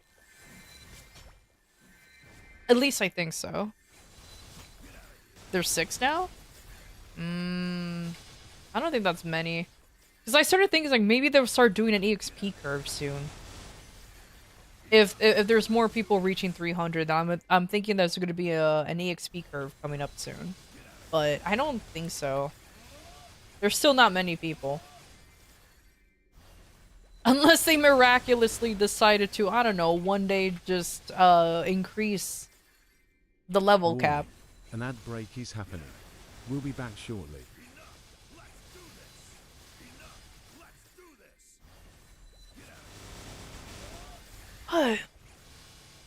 Is the story of Maple Story a good story? I don't know.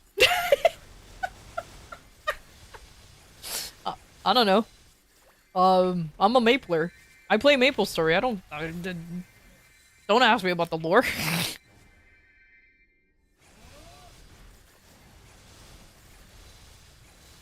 The common meme when it comes to Maple Story players is that we don't read the lore. We don't pay attention to it. We literally just hold down we just hold down a button to skip all of the dialogue so we can just get back to our usual thing. That is the whole meme of us. So I don't fucking know what the story. And unfortunately, I play into that stereotype because I don't know what the lore is. I vaguely know a little bit of it, just simply because I've ran some things multiple times. And every time you run it, you have to go through some kind of story bit. But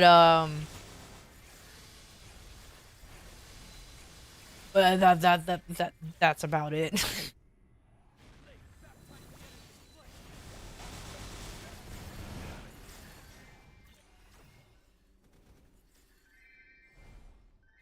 I used to know the lore of Maple Story, but not anymore. I kind of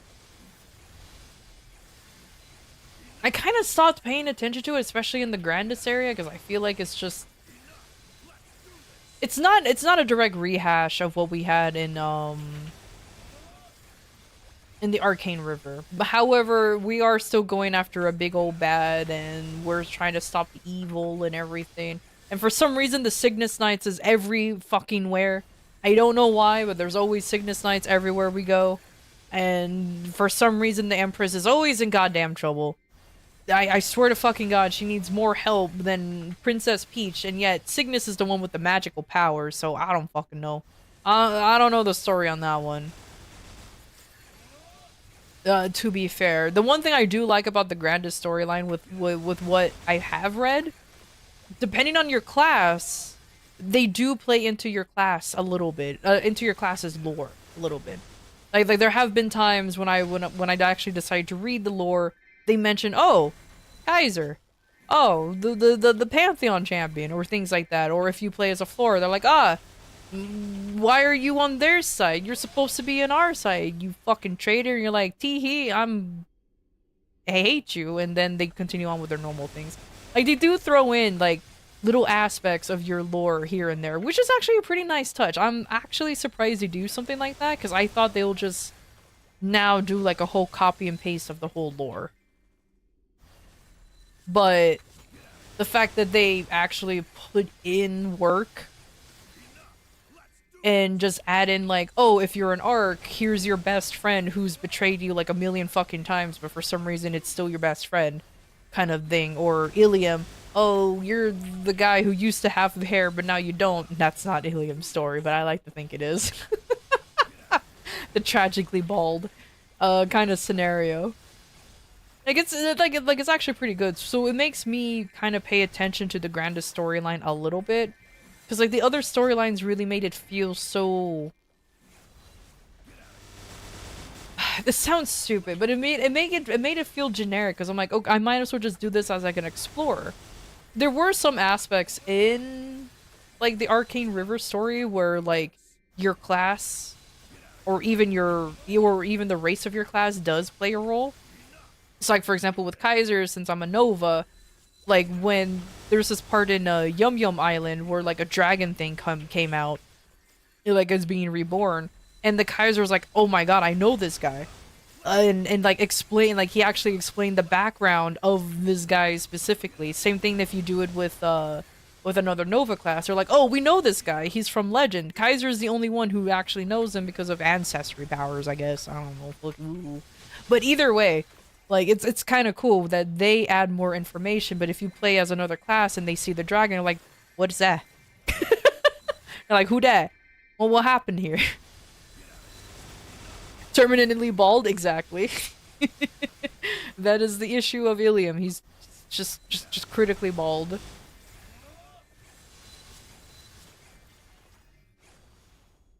But yeah, like, other than that,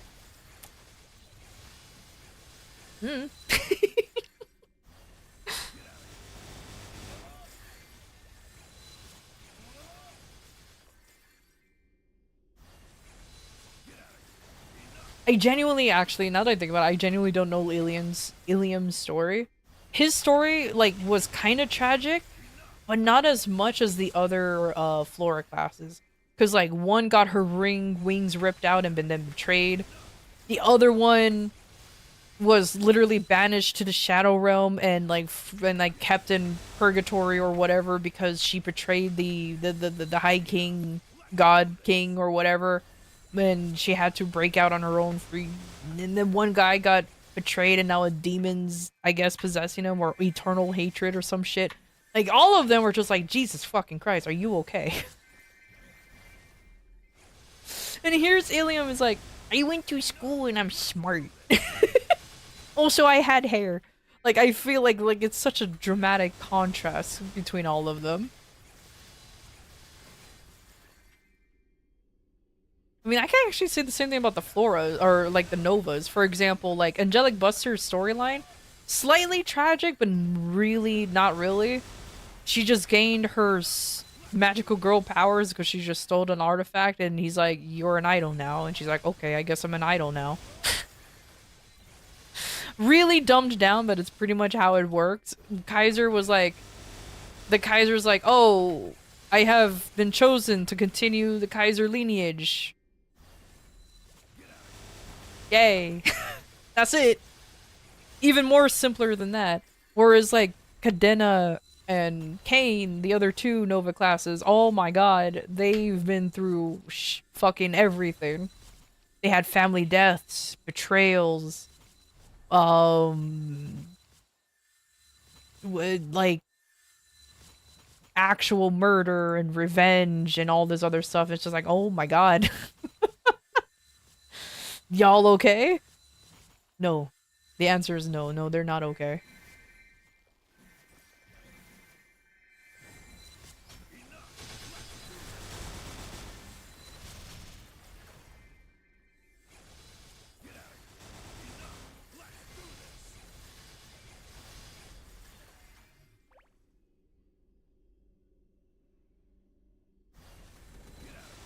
I love that name, Kaiser. Chad name. It is pretty cool, ain't it?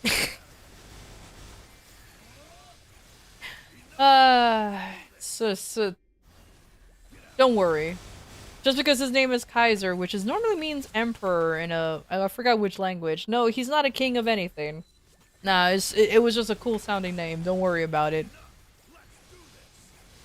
Unless he was an emperor, but then why is my little guy not... Well, actually, the spirit of Kaiser gets passed down to a worthy warrior. It has nothing to do with lineage.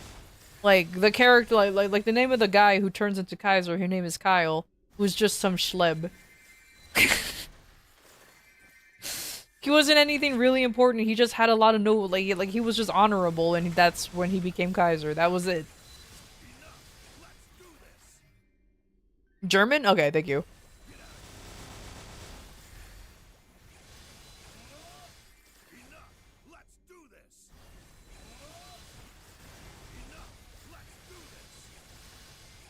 The only fun fact I know about Kaisers, because they are a dragon warrior class, literally a dragon themed warrior class.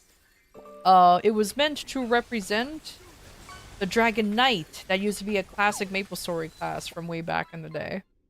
That's the only thing I know. It wasn't to replace it, it was just to, like, give a nod to it, because the Dragon Warrior classes, or the Dragon Knight classes of the classic series, use polearms and shit. I don't use a polearm. I use a big fucking sword! But you can't see it because it's currently invisible, but it's okay. You gonna talk about lore without you? Yeah. What of it?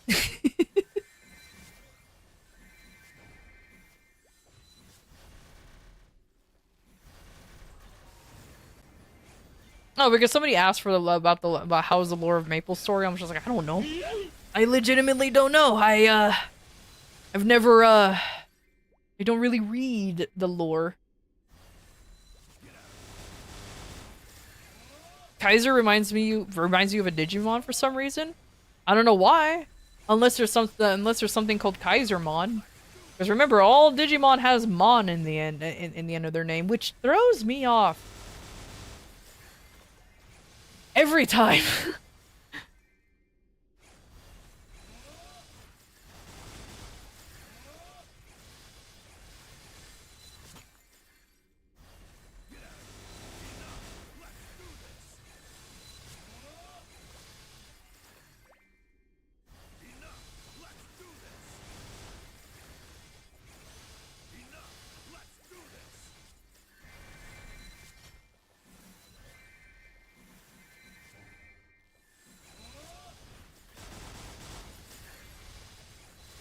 Maybe it's the avatar splash art? I mean, to be fair, they do show your... Like, it does show our actual form. Because, you know, we do technically evolve. We do have two forms. We have our normal human form that you see here. Look at him. Look at him. He's just a baby. He's just a child. Look at him. Look at him. And then you just turn into this thing. And, the difference between the two is that now I can teleport and I deal more damage. That is the difference between being in baby mode and not being in baby mode. However, the grinding mechanics are still all the same.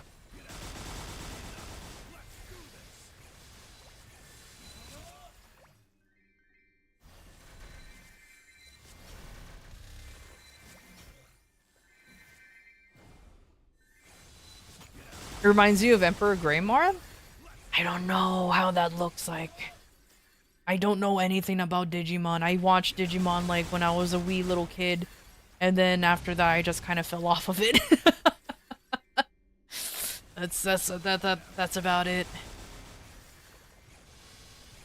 I was more of a Pokemon fan than a Digimon.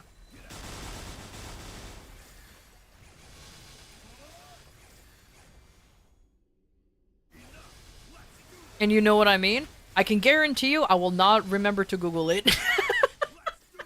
I will guarantee you that I will not remember to Google it. Because that's just how I am.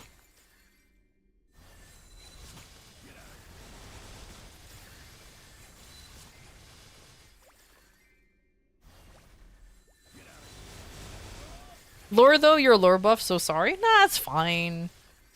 Like I said, I used to be once upon a time ago, but then since MapleStory is still actually going through like a little not like a little update, let's just put it that way. The lore right now is a little convoluted. It's like this is a 20-year-old game, and MapleStory at first didn't really have lore. It was just a bunch of it was just you being an adventurer wanting to go on an adventure. That was literally it, who happens to just be facing strong enemies. It didn't really have any lore until... a few years ago? That's when, like, real lore started happening. So yeah, now they're just trying to, like, make sure, like, things actually make sense and stuff. Like, the game used to just have references, but now they're trying to make it all make sense. You always call Digimon fake Pokemon? Damn.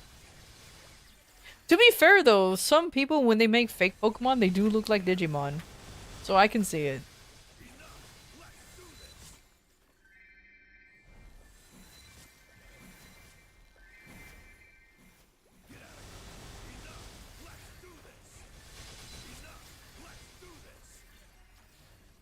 The one thing I did like about Digimon, though, to be fair, was when I was little, the little toys of like the little Digivices. I've always wanted one because there was one that was like a Tamagotchi with a Tamagotchi Digimon. I always wanted one, but my parents never got me one because they're like, no, it's too expensive. And I was like, wah. So I got some bootleg Tamagotchi looking thing. It still worked. I was just a dumb kid, so it didn't matter to me. But I still really wanted that little Digimon Tamagotchi thing. You never got a Tamagotchi? Not a real one. I always had like a bootleg one. I never had a real one before. Like I said, it was always too expensive for my parents. They couldn't afford getting a Tamagotchi at the time. And they thought having a virtual pet was a stupid idea because we always had a pet. I always grew up with with a dog, so getting a virtual one just didn't make sense to them because they were like, just feed our real pet then. Go play with the real dog. Go feed the real dog. You know, why do you need a fake one? And I was like, oh, I guess that makes sense.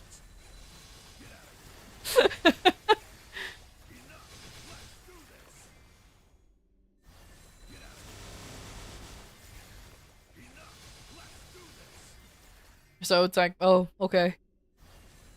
But I still wanted it because it looked cool, though. I want to be part of. Like that was the only time I want to be like a cool kid, is to have a Tamagotchi, because like so many people had them and they brought them to school. Eventually, they got in trouble for bringing them into school because it's still like a game, and they were very like if they're hungry or they needed attention, guy, fucking lord, apparently they bug so often. Same could be set up for Power Wash Simulator. To be fair, it could be same for like any of those simulator. Oh, why are you pretending to work at a retail job in Supermarket Simulator? Just go fucking get a real one. Or like, why pretend to open card packs? Just go do it in real life instead of doing it in TCG Card Shop Simulator. You know what I mean? Like anybody can make those kind of arguments. But it's the fun of it all. But it's the fun of it all.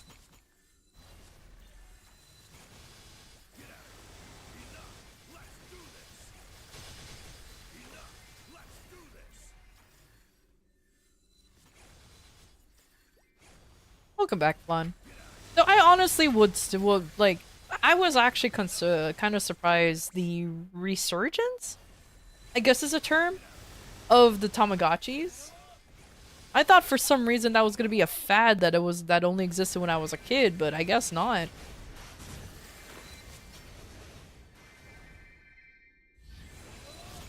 So now that I am an adult with a real pet that I really need to take care of, I was like, no, I don't think I need one anymore.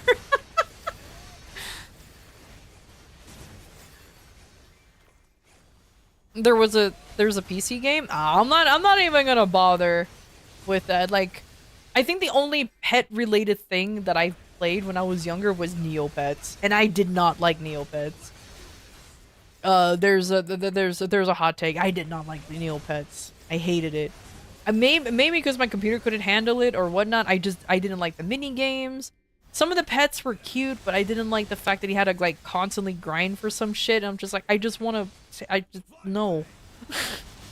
I don't wanna.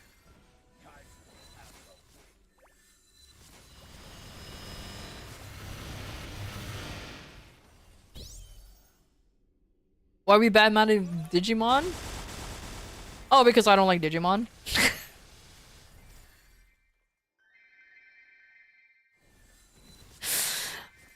I'm kidding. I'm the definition of indifferent when it comes to Digimon. I liked it when I was a kid, but then I just simply fell out of it because I just preferred Pokemon more. That was it. Like, I think the only Digimon game that I really played was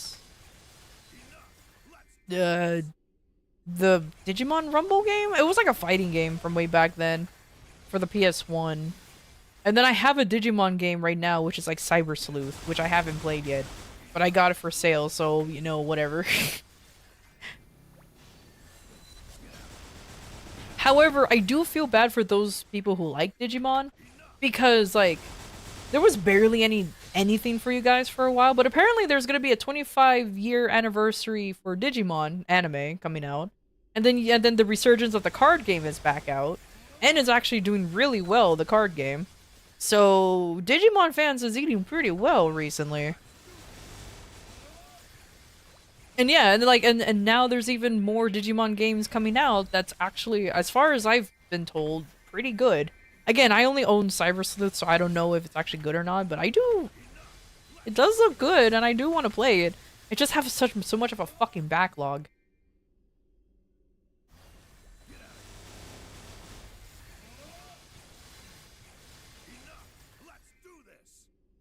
You don't count Survive? Why do you not count Survive? But yeah, like, the Digimon Tamagotchi is what I wanted. Like, I definitely wanted it, because I think it was during the time when I liked Digimon.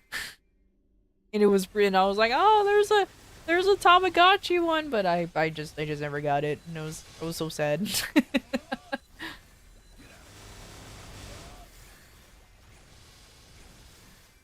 It's just so different from the other games. But was it good or was it bad? Just because a game is like vastly different, that doesn't mean you just shun it. You know what I mean? Like, for example, it's like jump down. Fucking hell, I hate my keyboard sometimes. It's like shunning Breath of the Wild or Tears of the Kingdom because it's vastly different from the other Zelda games. But if it's good, it's good.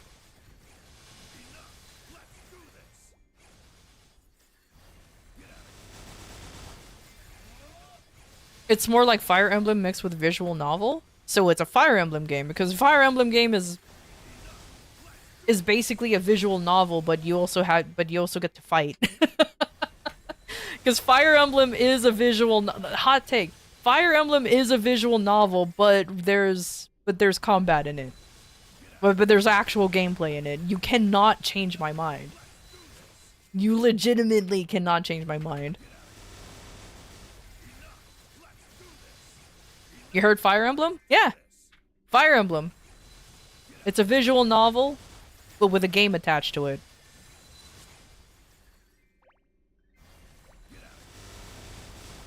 There you go. That is what it is. It's a visual novel with actual gameplay in it. I'm not calling it bad. Don't get it twisted. I'm not calling it bad, but that is what that is exactly what Fire Emblem is. It's a visual novel, but with gameplay. Yeah, as a Fire Emblem fan, you're not totally wrong. I adore Fire Emblem, okay? I adore Fire Emblem. So as also a Fire Emblem fan, because the first game I played was Shadow Dragon, okay? I adore Fire Emblem, and nobody can deny it. It is literally just a visual novel, but there's actual gameplay attached to it. Is the gameplay good? Yes. That's why I'm a fan of it.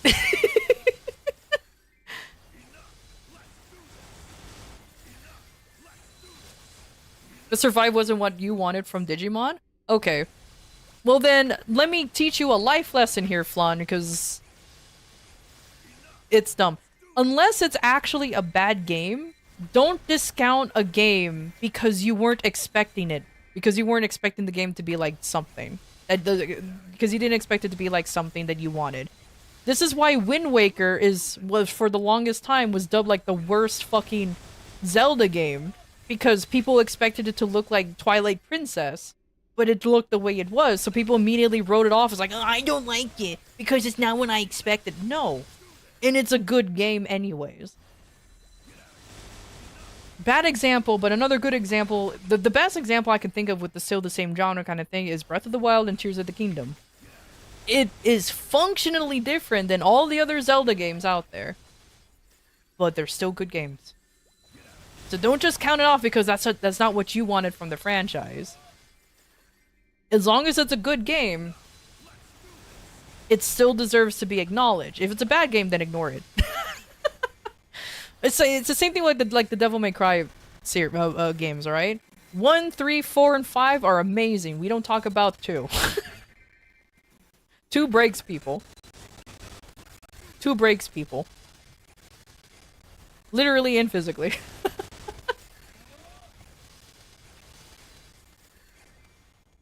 You feel the same with Persona 5 visual novel with actually good gameplay? You wanna know what's funny? I never played any of the Persona games. None. Not a single one of them. I still don't know what the fuck that series is on about. I firmly believe... Okay, this is from an outside perspective hot take when it comes to Persona. The reason why Persona got popular was because of Smash Brothers. You cannot change my mind. I've heard of Persona, but I never seen it launch as hard as when until Joker went into Smash Brothers, and now all of a sudden people know about it. You cannot change my mind. Take that back. Nope. Also, hey Mongo, how you doing? Mongo? Mango, how you doing? How's the grind? The grind's going good. Spewing out hot takes, you know, as is tradition. Oh, oops. That is a... Okay, there you go. That is the wrong portal I went into.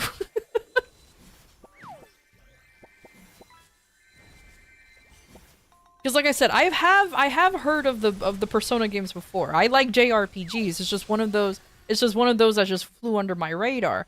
However, I've never heard Persona went into mainstream until Joker came out in Smash Brothers. And now all of a sudden everybody's all about that Persona. Now all of a sudden people are buying Persona 4 and 5 and people are just like, "Oh my god, this is the best game ever." I'm just like, "Where was this before he was in Smash Brothers? Where was this?" It's the Fire Emblem effect when Marth and Roy was in Melee. Legitimately. People didn't know what the fuck Fire Emblem was until Super Smash Bros. Melee. Especially helped when Marth was actually a really good character in Melee. I'll fight you on that if you don't agree. But either way, nobody really knew about Fire Emblem. It existed, but nobody really knew about it until Marth and Roy was in Smash, and people were like, "What is this weeb shit?" And now here we are. And it definitely helped when Fire Emblem and then, of course, a few years down the line, Awakening came out, and everybody suddenly became a Fire Emblem fan because Awakening was so good and everything. I have another hot take when it comes to Awakening, but that's another discussion for later.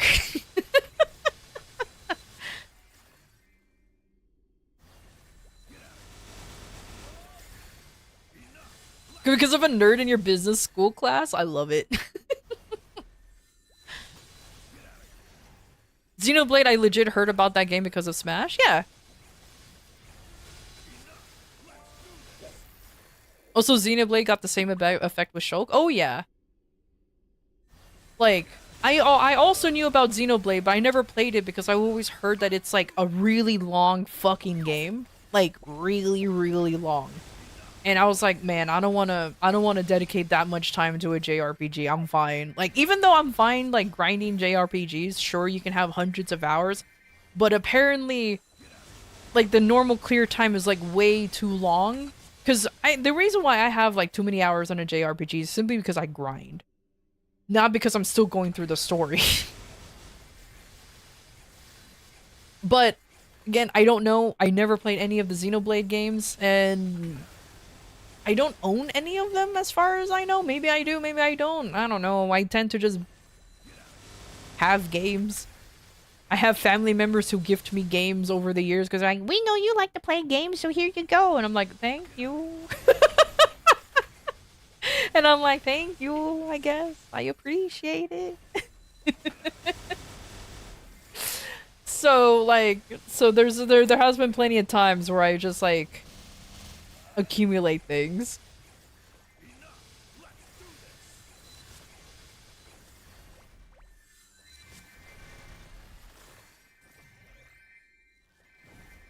Oh, so y'all want to know my hot take about Fire Emblem Awakening? Here's my hot take. It's mid. It's mid as fuck, dude. It is I don't like the fact. But the one thing I hate about it is, like, I don't like the fact that it gives you the option of turning off permadeath. I did not like that. Because for me, now you could just be as reckless as possible and not worry about the consequences of losing a unit. I understand you can turn it on, you can keep it on, and you can turn it off, but it shouldn't be an option in the first place. Also, I did not like the story because why Marth? I get that Marth is popular because of Melee, I understand that, but, like, he played literally no role other than, oh, these are his ancestors. I'm like, why can't they just be people who coincidentally have blue hair? Like, it really rode on the coattails of Marth being in there, and you got baited because it wasn't Marth, it was just Lucina. But yeah, like, I don't like for me the story like for me that's like the main part of the story I did not like. It really rode on the coattails of just having a Marth in there, even though it wasn't actually him. Yeah, it's his ancestors and everything, but it was still kind of weird. Like, don't, if you need to use like a previous popular character to make something launch, but either way, it worked clearly. I'm like, I played Awakening. I'm not saying this from a baseless term. I played Awakening. I fully beaten it and everything. But I just didn't like, the main thing I didn't like though was the removal of the permadeath. I understand, like I said, you can turn it on and you can turn it off. It's up to you. But they shouldn't have that option in the first place. It should really allow, it should have let the people figure out how to, like, if they don't want to lose a unit, let them restart the match and figure it out. See where they went wrong. Let them learn from the experience rather than be like, oh no, I lost this guy. Well, it's okay. He'll come back anyways. You won't believe how many times I've resetted the game because I accidentally lost a unit. I was like, oh fuck, I didn't want that. But Lucina's just so badass, come on? No. I don't like Lucina anymore. There's my other hot take. She is so overdone for me. She is so fucking overdone for me. Maybe it's because I was so ingrained into Ultimate, into Super Smash Brothers game. Like maybe because I was so into the game, everybody and their goddamn mother used Lucina, and I got tired of seeing her. So maybe that's where my bias is coming from, but I did not. I got tired of Lucina real quick. I was just like, come on, man. So I'm coming from a pure bias standpoint, but that's probably not even the character's fault. It's probably just because it came from because of Smash Brothers is why I got real tired of her. Because for a brief moment, everybody used Lucina because they're like, oh, Lucina is just Marth, but better. If anybody plays Smash Brothers, because she's just an echo. Which is like, yeah, sure, because she doesn't have like the tip mechanic that Marth has, because he technically uses a rapier, so he does more damage with the tip of his sword, rather than Lucina just uses the whole thing. So everybody used the character, and I'm just like, my god, it's so easy to counter anybody who uses the character. Anyways, I'm just rambling at this point. That's about it. I apologize, I'm just rambling at this point. Anyways, the best Fire Emblem character ever is Dimitri from Three Houses, and you can't change my mind? Nah, fuck you, it's Claude.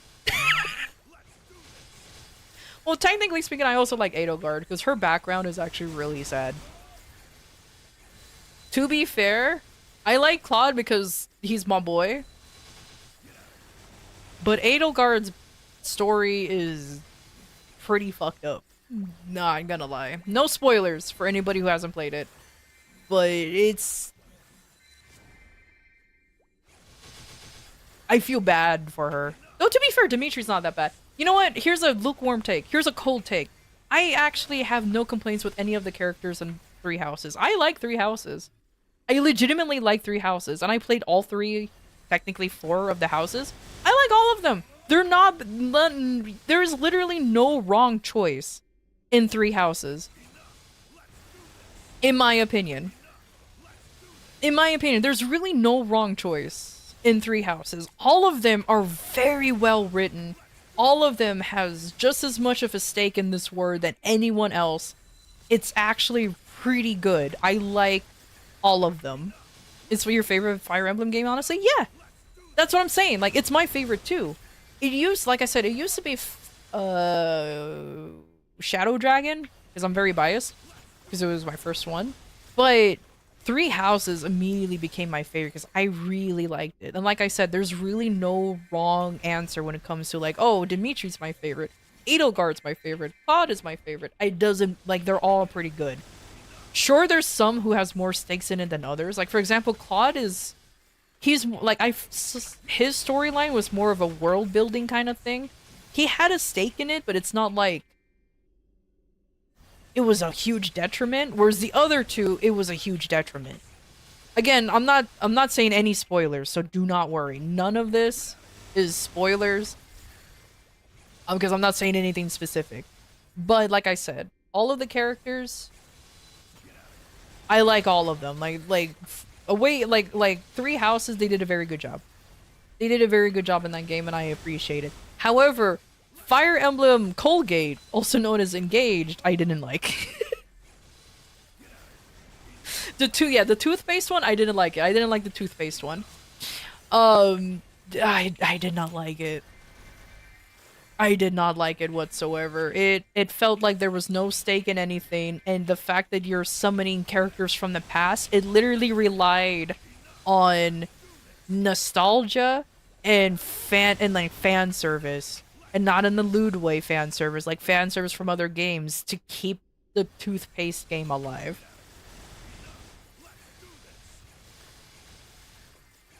And it's like, ugh. Your brother is begging me to do Edogar's one, but you can. You do Blue Lions, and that's all. Honestly, you are holding yourself back. You're holding yourself back by just doing the Blue Lions. You really should do all three of all three stories, because it really opens up the world. Like, you should really do all three. If you're just doing Blue Lions because you have a crush on Dimitri, sure, whatever. You can go crush on him. See all the Rule 34 about Dimitri as much as you want. I don't care. But you really should experience the rest of the world and the game, because it's a really good story. Like I said, it's a really, really good story.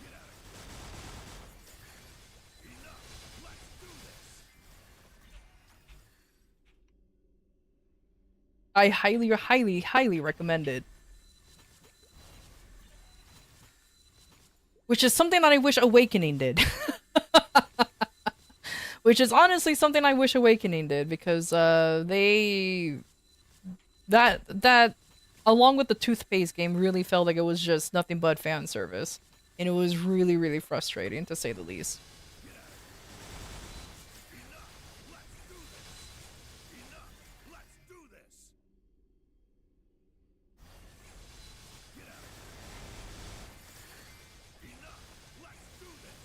Huh? Wait, look. You can hum me all you want with the emotes.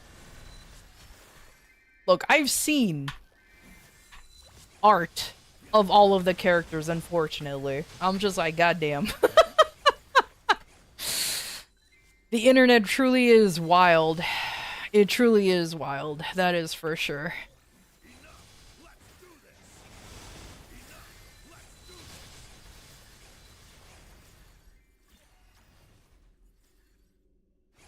But yeah, but if you liked the toothpaste Fire Emblem, I can see why. Gonna be honest with you, it is very flashy. It is a very flashy game. And I will admit, I did get a little giddy when I saw, like, my boy Ike, you know, and Roy's our boy. Like, you saw all the classic characters show up, you're like, oh my god! Is this the dude? And I got really happy to see him, but the quirk of it faded real quick when I realized, oh, okay. And also, it just kind of disappointed me with the toothpaste game. They gave you Marth, like, immediately. And I'm like, god damn. Also, hey, Corey. And I'm like, god damn, they really are just milking Marth. The poor boy. It's okay, though.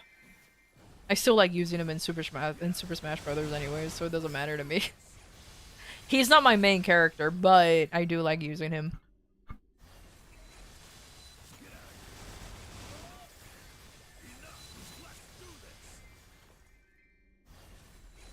I suppose you hate the last Fire Emblem game? Do not use the word hate. I never once said that I hate the games. Not liking them and hating are very different things. Very, very different things. I did not like the Colgate game, the Colgate Fire Emblem, because of the amount of fan service it had. It did not, like I said, it was just a fan service game. Did it do its job? Yeah.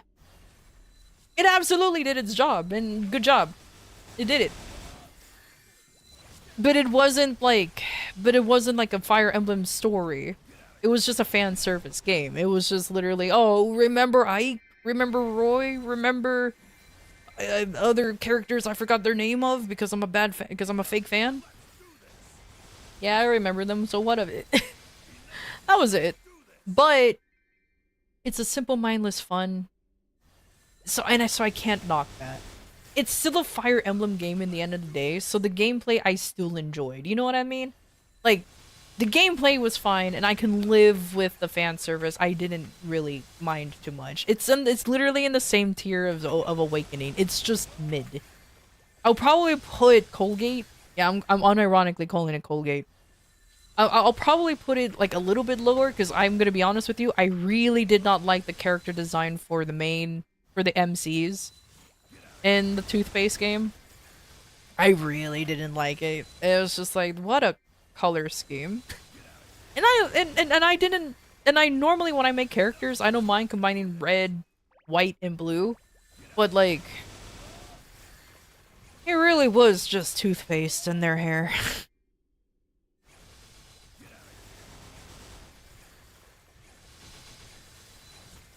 That's the thing though, like, the character design on them, I wasn't a huge fan of, because I was just like, you could have done better, I guess, I don't know. As somebody who has no experience in character design, I cannot put too much say in it, but it wasn't my cup of tea.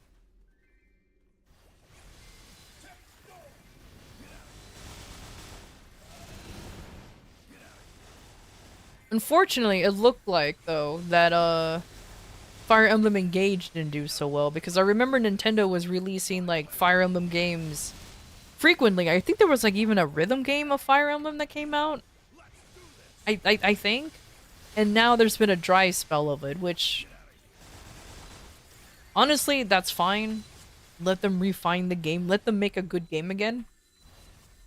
Rather than just rehashing the same thing over and over and over. Because I also didn't mind Fire Emblem Warriors, gonna be honest with you. I played the two of them. I didn't mind Fire Emblem Warriors. Because Fire Emblem Warriors is... It's literally advertised as a fan service game. You know what I mean? And it's not even a real Fire Emblem game. It's just some offshoot where you get just to play Dynasty Warriors but as your favorite character. And that one I did not mind, because you knew what to expect in those games. You know what to expect. And that's it. So I'm like, okay, that's cool. I don't mind that. Yeah, are mindless fun, but you can't. Yeah, and then and same thing too. Actually, the Warrior games were fun, but sometimes I'm just like, all right, I need a break. Yeah, it's true. I'm on the same thing. The Warrior games were fun, but I'm just like, okay, I need to calm down. I need to step back because it's just too much.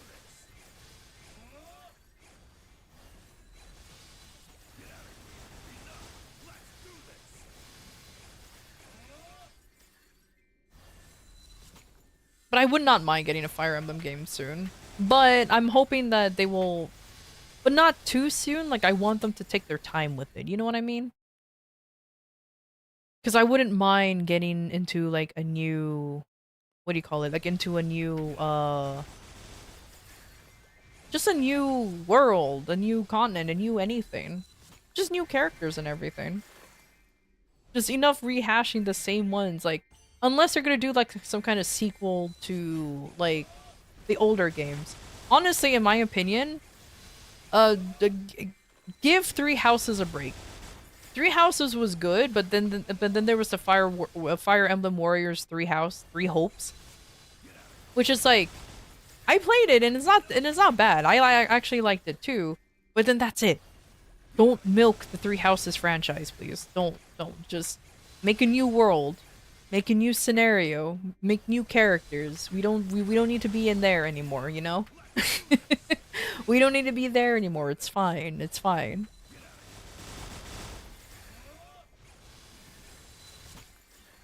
Like, but everything about it is fun? That's not what I'm saying. I'm saying make another Fire Emblem game, but not in the Three Houses world. Make a new one, a new experience, with new characters and everything.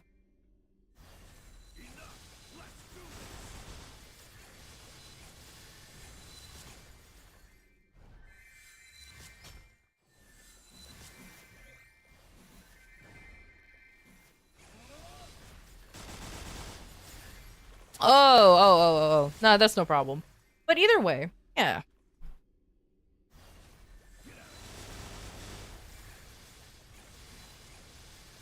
Because honestly, constantly having sequels to things is just also not a good idea. Like Bayonetta, for example, 1 and 2 were great. 3 was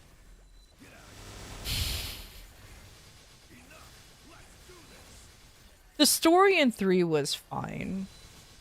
But something about like the game itself and the gameplay wasn't bad. I think it was just like the mechanics of the game. Like they added a lot of interesting things. Like now you have to solve like puzzles while you're in kaiju form essentially and all that. I was just like, oh, this is like normally I don't mind something like that, but where they put the puzzles really interrupted the game flow. That it's just like you're moving fast, and now here's an abrupt stop. Okay, now you're moving fast, and here's another abrupt stop. That can be like a little suit, like that shows up a little bit later. I'm just like, oh, that's weird. But meh.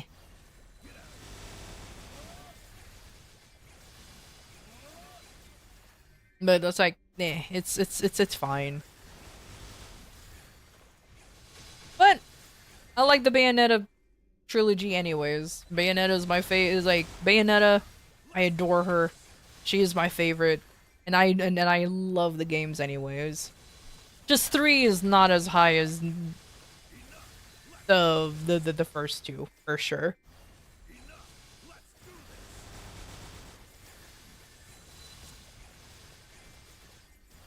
You saw your son? Your son saw you playing and you lost points as a dad? Wait, what's so bad about it? Well, like it's a very hack and slash action-y game.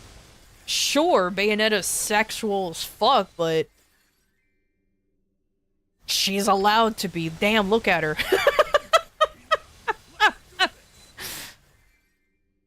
Mods? No, okay, now that's your fucking problem, dude. Why do you mod a game that already has tits hanging out, dude? Now that's just your fault. You were literally asking for it. Nah, that's literally that's literally your fault then. Yeah, of course you will lose points.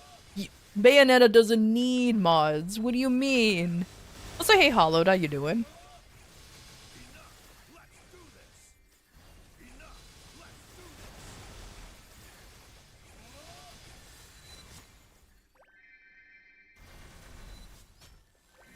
However, though, I'll still say based.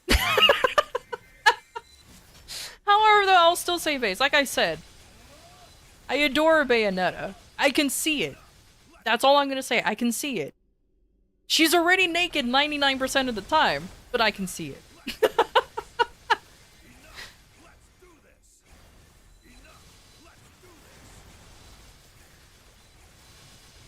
How's the Dragon Warrior life treating you?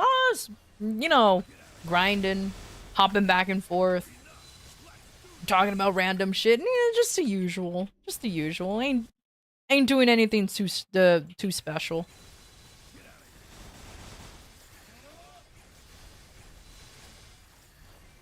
You deserve it. It's still funny though, but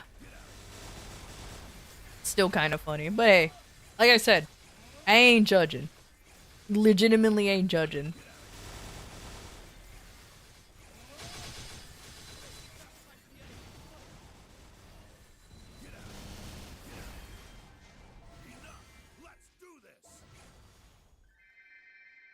Though I will say this, as a fan of also Devil May Cry,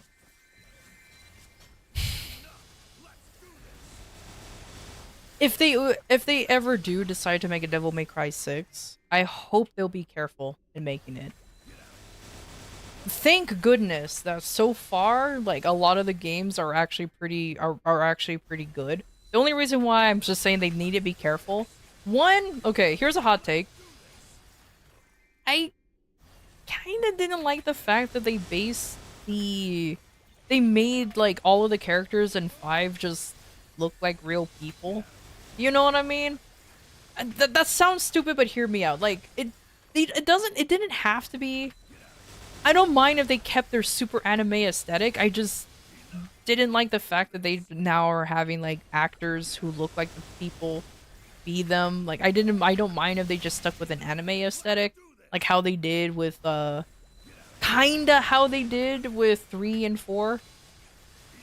But I can see why they did it because I mean the quality of the game is still amazing though. I ain't putting that down. Absolutely not. But I think it's just me being tired of this ultra realistic style that a lot of AAA title games, or at least a lot of expensive games, I should say, is always leaning more towards. It's like this hyper realistic where we need to see the pores of the characters, you know what I mean? Where we have to see all the wrinkles and shit. I'm just like, I'm tired of seeing that. I want stylization now. I don't want to. When I'm playing a game, I want to be immersed in a different world. And I understand that, you know, Devil May Cry is a different world, or even I'm even talking about Monster Hunter.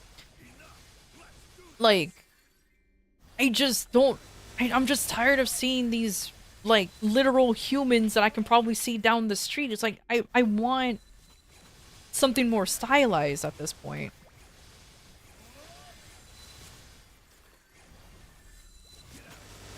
Dante's hotter. I said it. You're not wrong.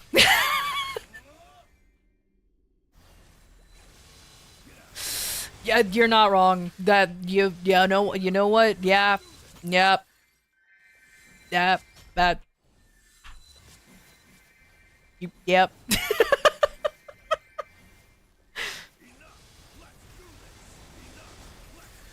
You never played the games, but you saw the show on Netflix. Should you watch it? Since you never played the games, you can watch the Netflix show and enjoy it. That's all I'm gonna say. Because you never played the games, and you probably that means you don't probably that means you probably don't know the lore of the games. You can watch the show and enjoy it. As somebody who played all of the games and is an actual lore buff when it comes to Devil May Cry, I hated it. I hated the Netflix series with a passion. I'm just like, this is dog shit.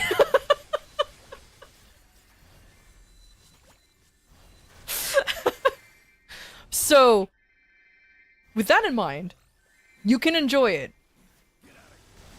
And you will have a good time. That's all that, because honestly, from someone who like I said, as somebody who loved DMC and everything, I didn't like it. But I can see the enjoyment of somebody who doesn't know anything about the series, and you will have genuinely a good time. Genuinely, you'll have a good time. I have other gripes about it, not just the lore. Like, I have major gripes about other aspects of it, but I'm not gonna talk about it because it's like whatever, man. It's just me things, you know what I mean? It's just me things, so it's not important enough to really just mention it constantly.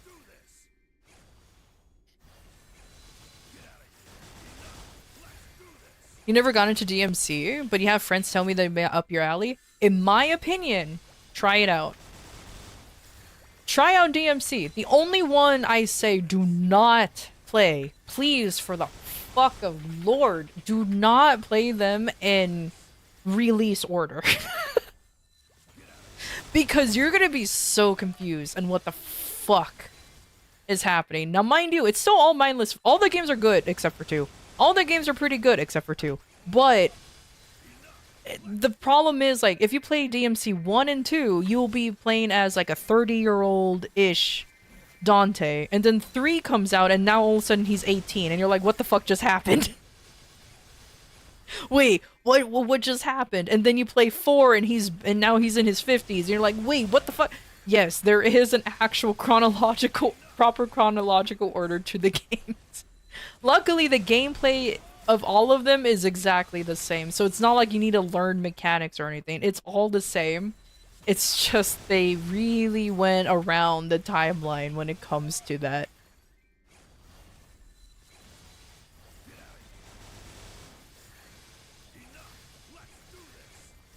If you play 2, you blow up IRL. So the order is actually Hollow Blood got it pretty right. It's 3, 1, 2, and 4. That's how you're supposed to do it. And then 5. 3, 1, 2, 3, 1, 2, 4, and then 5. That's the chronological order for the games. It is luckily Devil May Cry 1 through 3. 1 through 3. That's for some reason that was hard for me to say for a second. They're all from the PlayStation 2, so the graphics isn't really going to be better or worse. They're going to be about the same. If graphics is something that you care about. 4 is significantly looks better, obviously, for obvious reasons. And then there's 5, that is the latest one. You might give it a shot on stream? Yeah! I did at one point wanted to play all of the Devil May Cry games. Oh, happy reset to the Maplers! Happy reset! But anyways, yeah, I wanted to do a thing where I play all of the Devil May Cry games on stream. But then I realized I don't think I own 1 and 2. Not anymore, anyways. I'm pretty sure they were stolen from me. Which is unfortunate. No, to be fair, I can, you know, emulate them. I have no shame in saying that on stream. Who cares? I can emulate them. And I do own 3, 4, and 5, so that's not too bad for me to just pop in and play them.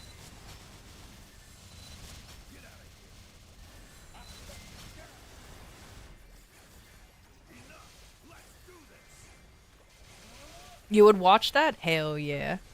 The only thing that's going to be kind of embarrassing, though, is my absolute skill issue when it comes to playing those types of games. I love playing Bayonetta. I love playing Devil May Cry. My god, am I bad at them. My god, am I, like, super dog shit with them, because I'm like, oh my god. I'm a button masher. What can I say? I don't actually have rhyme or reason to why I push buttons. I just mash it down and hope it eventually registers. That's how I play games, and that's a problem.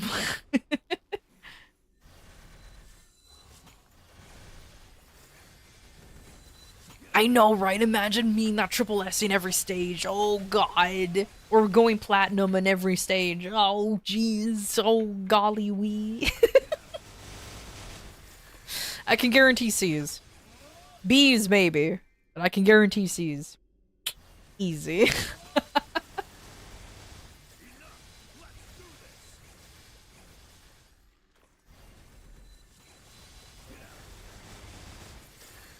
Though I will say though, I think I might be slightly biased. I don't know. I have a feeling that Devil May Cry is easier to play than Bayonetta. Which sounds dumb, but maybe that's just a bias. I wanna say maybe it's just a bias. Because I swear Devil May Cry feels easier to play than Bayonetta. I might be wholly incorrect though, but I remember when I played the games, not really back to back, but kind of close to each other. I'm just like, why is she so hard to control? Oh my god.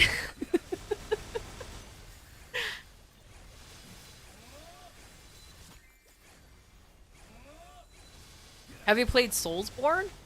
You mean, have I ever played any of the Soulsborne games? Yes. Which ones specifically? I played Dark Souls 1 through 3, Dark Souls 1 through 3, Demon Souls, unfortunately, Bloodborne, and Elden Ring, including the DLC. I've also played Lies of P. That was a really good one. I played Code Vein. I play a lot of Souls-like games. I just don't play them on screen. An outbreak is happening. Ooh. We'll be back shortly. I just don't play them on stream because I was told a long time ago to not to stream them because they're really bad for views. So I was like, okay.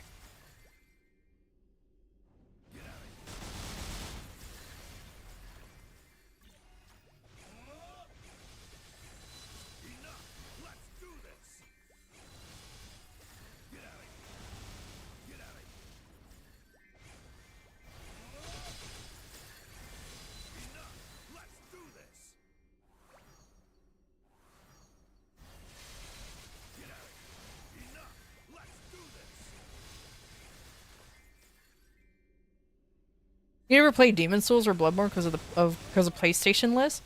Ah, that sucks, man. Unfortunately, when games are like still stuck on the console, I still find it weird how they haven't. I don't know if Lon can hear any of this. If you have an ad blocker, then awesome. Um, it just sucks, man, because those two games are. One of the games are really good. Okay, well, Demon Souls is not bad. It was my first Souls game. And oh my god, I was, ooh, that was hard. That was, like, not traumatizing, but it might as well be. You have it on picture in picture? Smart. But yeah, like, Demon Souls is not a bad game. It was just because it was my first Souls-like game ever, it was like, it was really tough. It was really hard for me. Because I was like, oh my god, I'm getting invaded by any random person.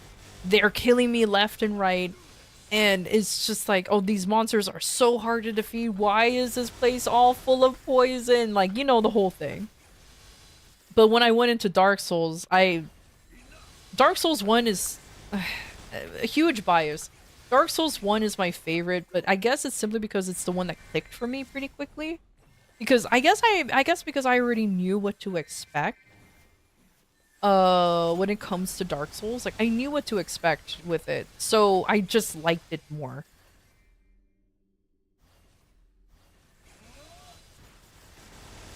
Dark Souls was your first one. It was a real different thing. It was, and that's another. And that's the thing too. Like, I think that's why I like the Souls-like, because it was so different than all the other games. And I just adored it. I just adored that genre ever since. And then that's when I kind of solidified my eternal bias towards FromSoft. For better or for worse. For better or for worse. Welcome back from the ads. Hello, hello. Just talking about, I was just talking about, like, my experience with, all of the Souls-like games, and how Demon Souls was my first, Souls-like game I've ever played, and I will never play it again. It was so hard for me to play. Dark Souls 1 is my personal favorite one, but I think it's but I claim it's purely biased simply because it was the one that clicked for me. You know what I mean? Like, it wasn't my first Dark Souls game, but it's the one that I understood, like, how to play really well, and I just enjoyed it ever since it just clicked with me. You know what I mean? So, there's that. It took me a while to actually play and beat Bloodborne. Because I'm bad at the game. Because it plays so differently from, like, Dark Souls. And because it requires, and not really requires, but because it wants you to be aggro, I could not comprehend how to be aggro in a Souls-like game. Like, Bloodborne really made me unlearn my defensive play style. Like, it is hilarious. Bloodborne you never actually played, but all Souls plus Elden Ring you have. I played. Wait, you played? So you even played Demon Souls? Because, like I said, Demon Souls, it's my first Souls-like game, and I cannot go back to it. It is a rough play.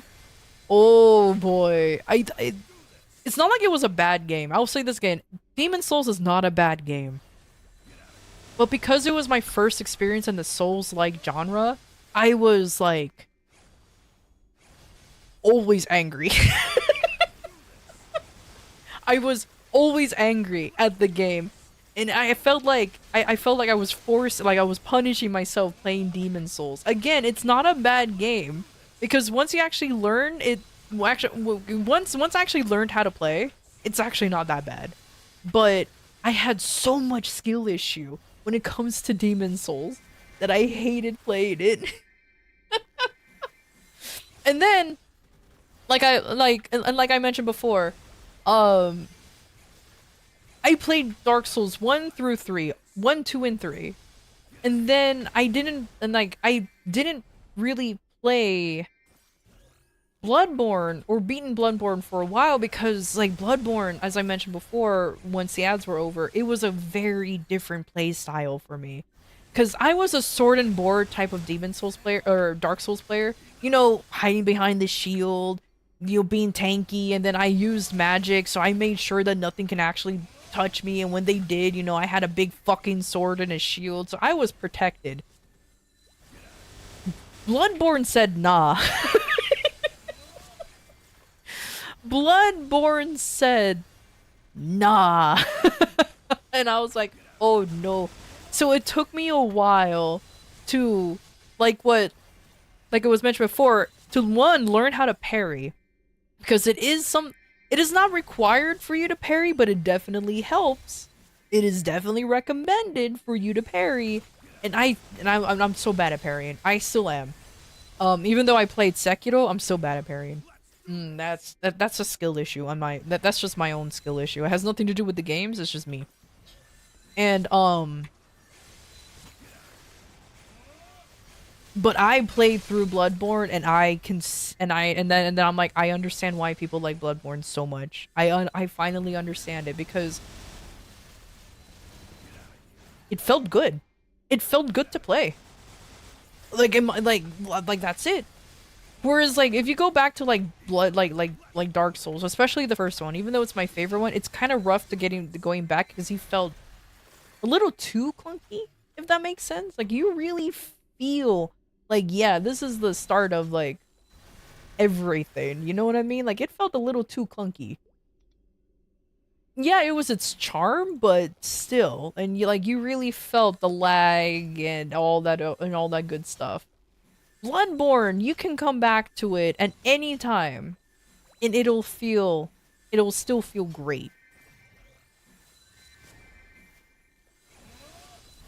Same thing with Elden Ring, to be fair. Like, I will compliment Elden Ring till the ends of Earth. Like, that is FromSoft magnum opus, is Elden Ring. Whoops. But yeah, it's like, yeah, it's like one of those. And then of course I played Sekiro, which is not a bad game. Sekiro Shadows Die Twice. Not a bad game. Not at all. No. I really enjoy the game, but it was another learning curve, because it didn't function like any of the Soulsborns. Not at all. It was like, I even had like it's its own category. Like, it's not even like, I don't even want to connect it to the Soulsborne games, because it's its own category. But it did teach me how to parry. Was I good at it? No. But it did teach me how to parry. But yeah, it was so good though. It really, like Sekiro, it was so dang good. Yeah. Oh, again, it's a really good game. It was only my own personal skill issues that made me have a rough time with Sekiro. But when you get the parries just right, and they get staggered, and you do the attack, oh, it's like peak. It's beautiful. It's mwah.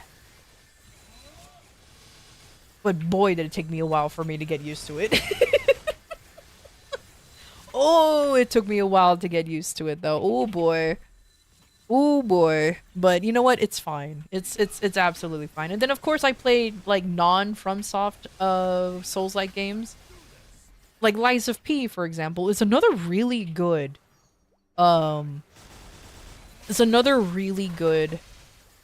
Souls-like game. I highly recommend that one. That one's actually really good.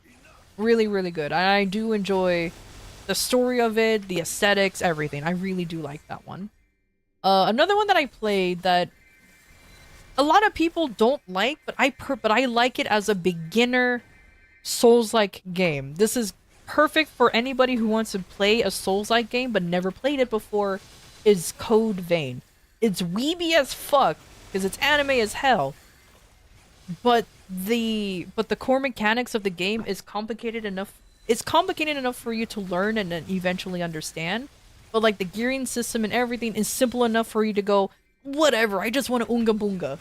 And you do that. And you just do that. I always recommend, and you can have you can make builds once you're comfortable with the system, you can make your own unique build. You can do whatever you want, and it's like it has enough depth for you to make a build, but it's also simple enough for you to go. And it's not the combat, but its build system is also simple enough to go big item, go boom. You know what I mean? Like that's why I recommend it for like new Souls players, because it is still difficult.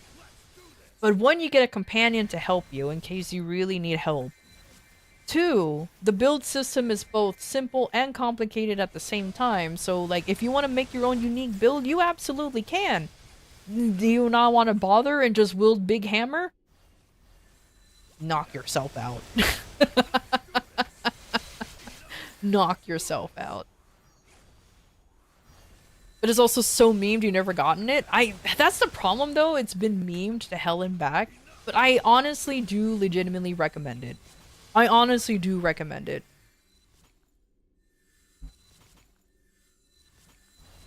The Lies of Pinocchio. Lies of P, I like again, I really recommend it. It's really good. If you have a chance to ever play it, I highly recommend for you to get it and try it out. It's really good. I highly again recommend it. What's another Souls-like that I do enjoy playing? Oh, Neo 1 and 2. Neo 1, I liked it. Kind of rough. I felt like it still needed more polishing, but Neo 2, is good. Is good. It's good. Another game that require you to learn how to parry a little bit, and I wasn't good at it, so I had a much rougher time than normal. But it is still good. Top 5, yeah. Yeah, 100%. Like, Neo is another good one. I really recommend anybody to play that one. For sure. There you go. Hello, how you doing? Thanks for stopping by. You wait for the next sale for Vang since you know damn well that it gets like 90%? Oh yeah. Wait until it's like dirt cheap, dude. Obviously. It takes a like I feel like it takes a while for it to go on sale, but when it is, it's recommended.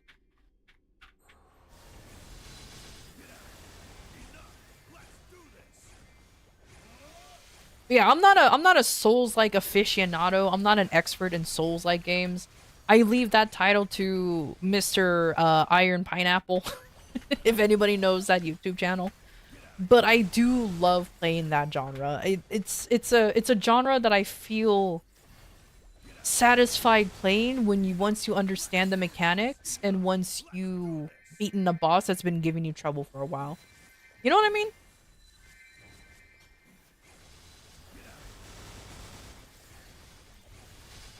Neo, the world ends with you? No, it's pronounced... Oh, sorry, it's spelled this.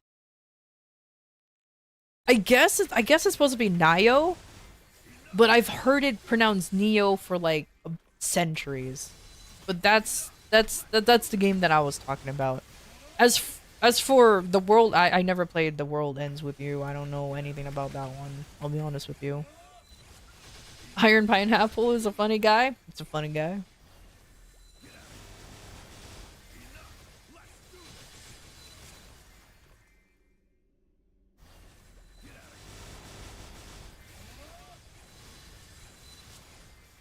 But yeah, I don't know anything about Neo, to be fair. That's one game I don't know about. I never played it, and I haven't seen anything about it.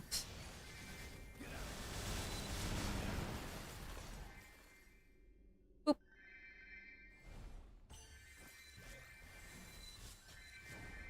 But yeah, like... But as I mentioned before, like, I love playing Souls-like games, but I very much hesitate to call myself, like, an expert in playing them and everything. No, I'm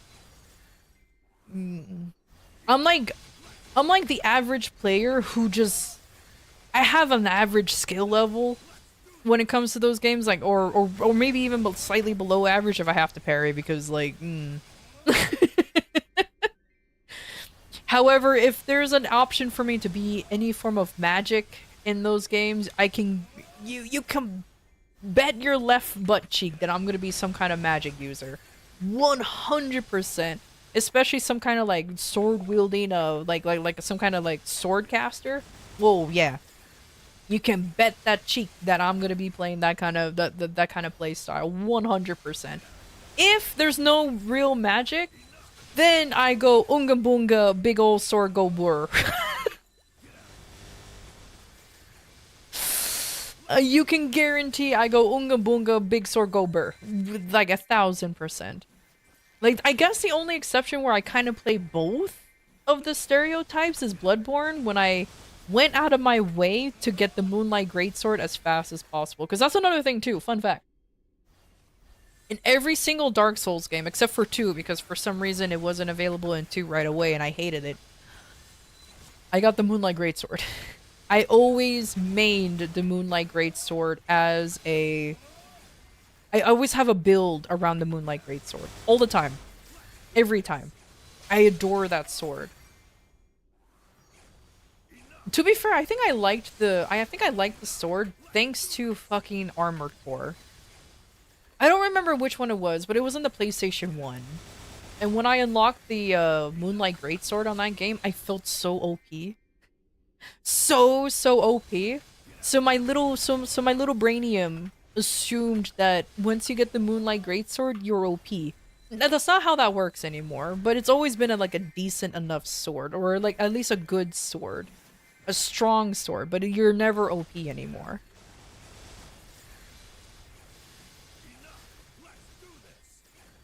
Was it bugged in DA2 release, or do you not consider the Moonlight Sword they're the real deal? No. In Dark Souls 2, there was... God, there was something about it as to why... Like, you could use it, but there was... I don't remember what it was. But the Moonlight Greatsword on that one, like, was... I remember I had to wait until, like, the DLC came out to use the true Moonlight Greatsword.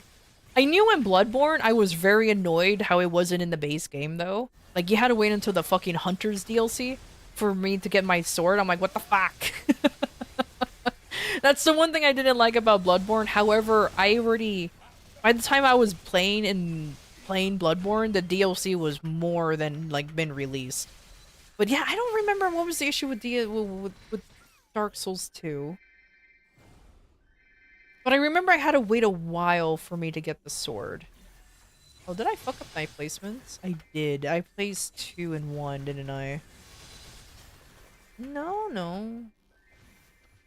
Oh, I did place 2 and 1. Oh, that's awkward. Okay, that's fine. Back in my day, it was the strongest weapon in Kingsfield. Oh my god. Did you unironically play Kingsfield? Bless your heart, man. I've heard of Kingsfield, but I never played it. But I've seen people play it. I'm just like, oh my god, this is... I mean, to be fair, Kingsfield is the precursor to the Dark Souls series. To be fair, it is the precursor to Dark Souls. So, mad respect for Kingsfield 1 and 2. You ever play Kingsfield? You're just joking? Okay. I mean, heck, I wouldn't be surprised. There are some people who are genuine, like, FromSoft fans who actually went back and played all of their games. I'm a FromSoft fan, but I can't do that. I can't do that. Kingsfield scares me. I fear no man, but that thing scares me.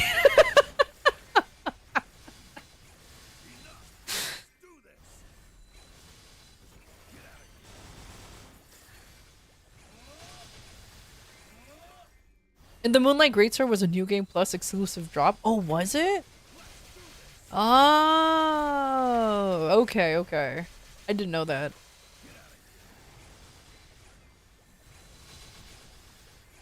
Could help you through your fear of Kingsfield? No. I'm good.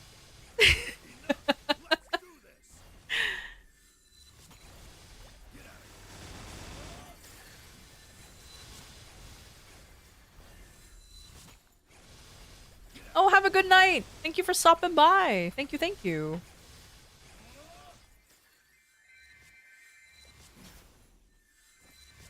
But yeah, like now here's just like my own personal gripe. I played Lies of P on stream and Bloodborne. But back in the day, I think it was only like a year and a half ago at this point. Like it hasn't been that long. I think it's almost 2 years now. I had a manager who had told me to not play the Souls-like games or any Souls-like games because it's not good for engagement. Because I lock in too often, if that makes sense. Like I'm pretty sure some of you guys have seen when I play Warframe. If anybody of you seen me play Warframe, I lock in pretty quickly. I turn on gamer mode like almost instantly. Maple Story I don't really because this is what I do like 90% of the time, so it ain't that deep. But when it comes to like other games that actually requires me to push more than like 2 buttons, I'm just like, oh fuck, hold on. So like and then she's like, you shouldn't like play any of those because like I don't have good engagement, I don't really read chat, and I'm just like, money's fun though. But yeah, I did play a lot of Elden Ring on stream though. Maple Story baby game, no need to lock in. Exactly, Maple Story baby.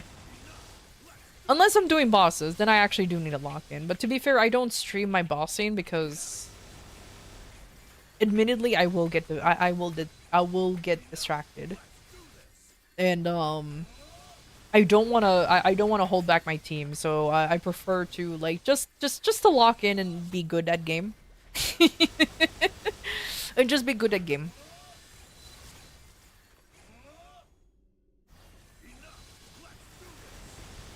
Your main takeaway is that you had a manager? Oh, that's fair. Had one a long time. Well, because I used to be in a what do you call it? In an agency, a VTuber agency. But I'm not anymore. Unfortunately, the agency just kind of fell apart. Still friends with a lot of with a lot of the folks who were part of the agency. It was small, so it wasn't like that big of a deal, but it was definitely like a business venture for the owner, who was also who was also the manager. It was just too much for them to deal with, especially on their own. So it's like, oh, that sucks. You were a corpo? Corpo is a term that I don't want to say because we weren't exactly, like I said, we weren't exactly big, but I was in an agency at one point.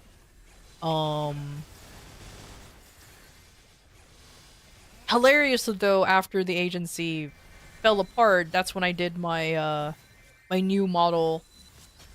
Oh yeah, a slight rebrand, I should say. So, meh.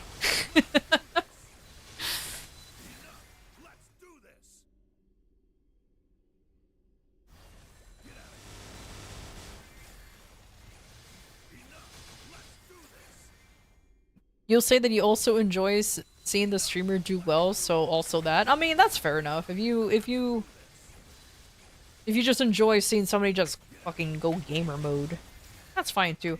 What I should do is like turn on like a toggle or something that shows I'm in gamer mode, so that way when I'm quiet, y'all know when I'm locking in. Though to be fair, I'm pretty sure you guys can realize when I am when I'm just staring at the screen, being very quiet and squinty. To be fair, I'm pretty sure it's kind of easy to figure that out. I was bald? Bro, don't share that. What? Shh. Shh, what do you mean? No, that was supposed to be a secret. How dare you?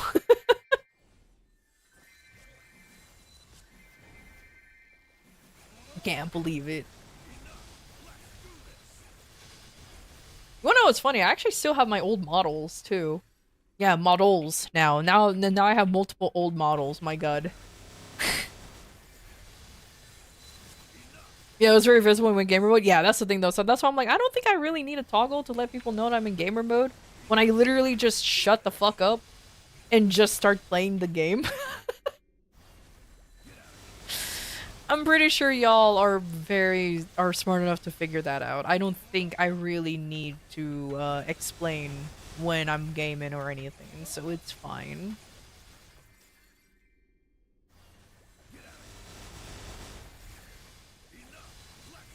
But yeah, hilariously, I do still have my older models, and I think I can switch them.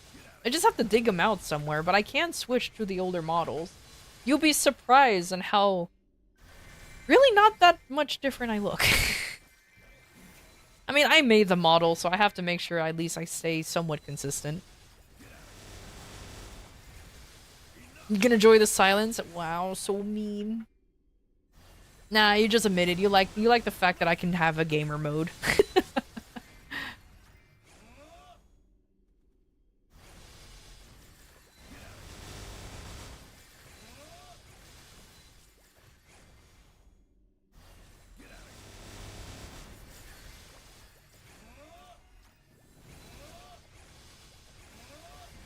But also some nerdy ass 90s gamer glasses would be hilarious. Oh man, are you talking about those stupid those stupid 3D glasses that for some reason people thought were like really cool looking? So every time there was like a futuristic ass movie, somebody's always wearing 3D glasses for some reason.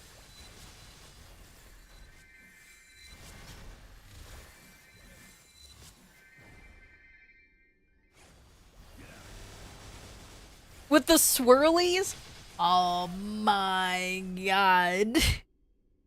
You know, I could actually get those swirly glasses, to be fair. I could.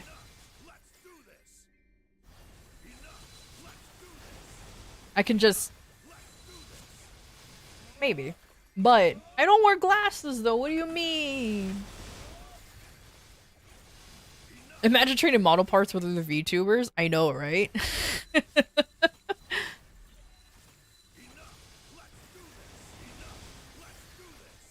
You know what you're talking about? You just said there was stuff like that back then? I mean, that's fair enough. But hey, at least I have these cool glasses. Look at that. Look at it. I like to think I'm cool.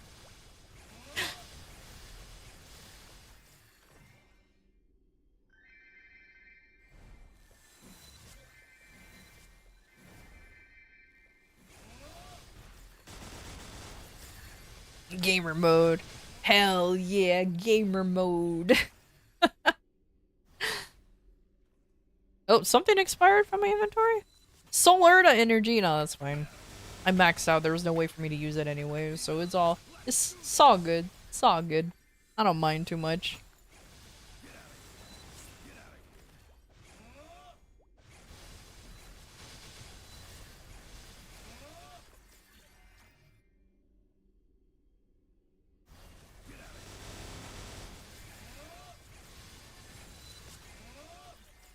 No, I'm getting there. I'm slowly getting there. In my grind.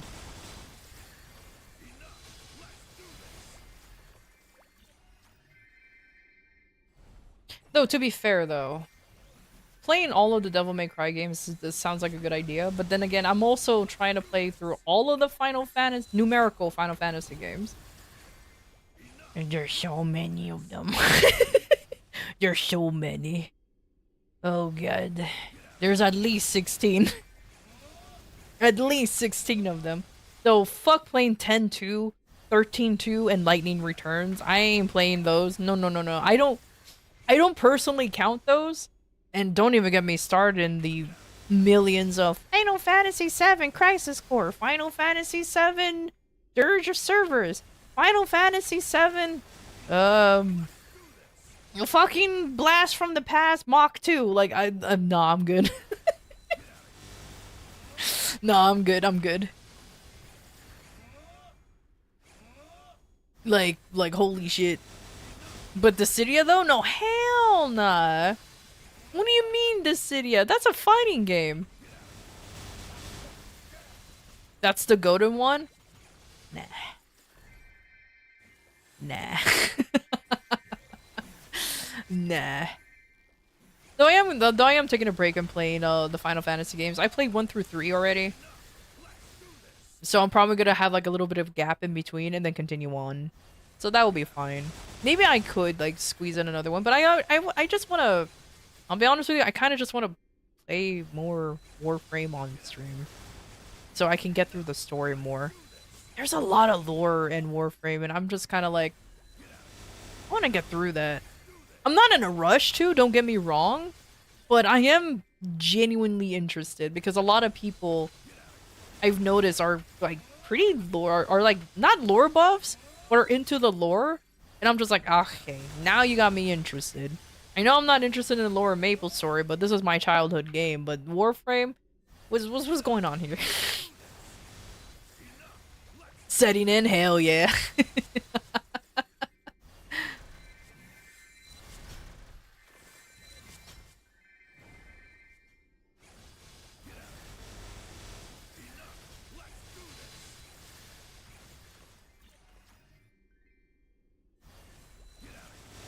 The lore of MapleStory is so big. I mean, it does have about 20 years worth of lore to go through. And mind you, they're still like revamping the lore? Revisiting the lore because like it didn't really have a lore from in the beginning. It was just kind of like its own thing. And then after like basically a MapleStory's rework, now we have lore.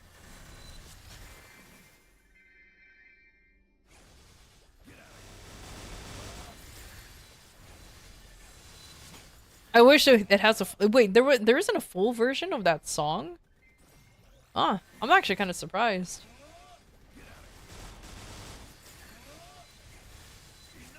But yeah, like the lore of MapleStory is that you are a bold guy in your undies and decide to become a god.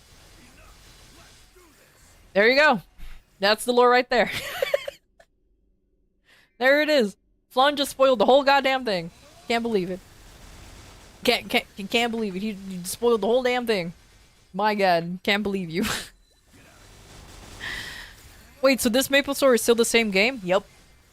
The same game that most people have played in their childhood is literally the same thing. The only thing it did is just it went through a revision, a revamp.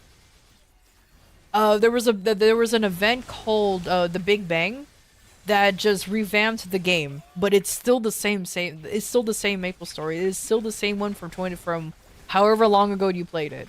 This is not MapleStory 2 or 3 or some rehash. Nah, it's literally the same fucking game.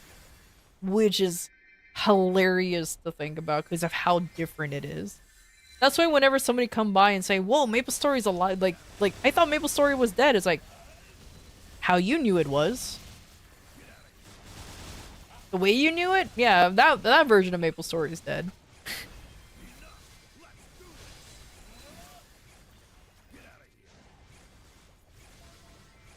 But at least they're releasing the classic version so folks who just wants to play the good old-fashioned way officially can. So that's pretty cool. It's dead when you get addicted to it. True. Very, very true. It's dead when you become addicted to it.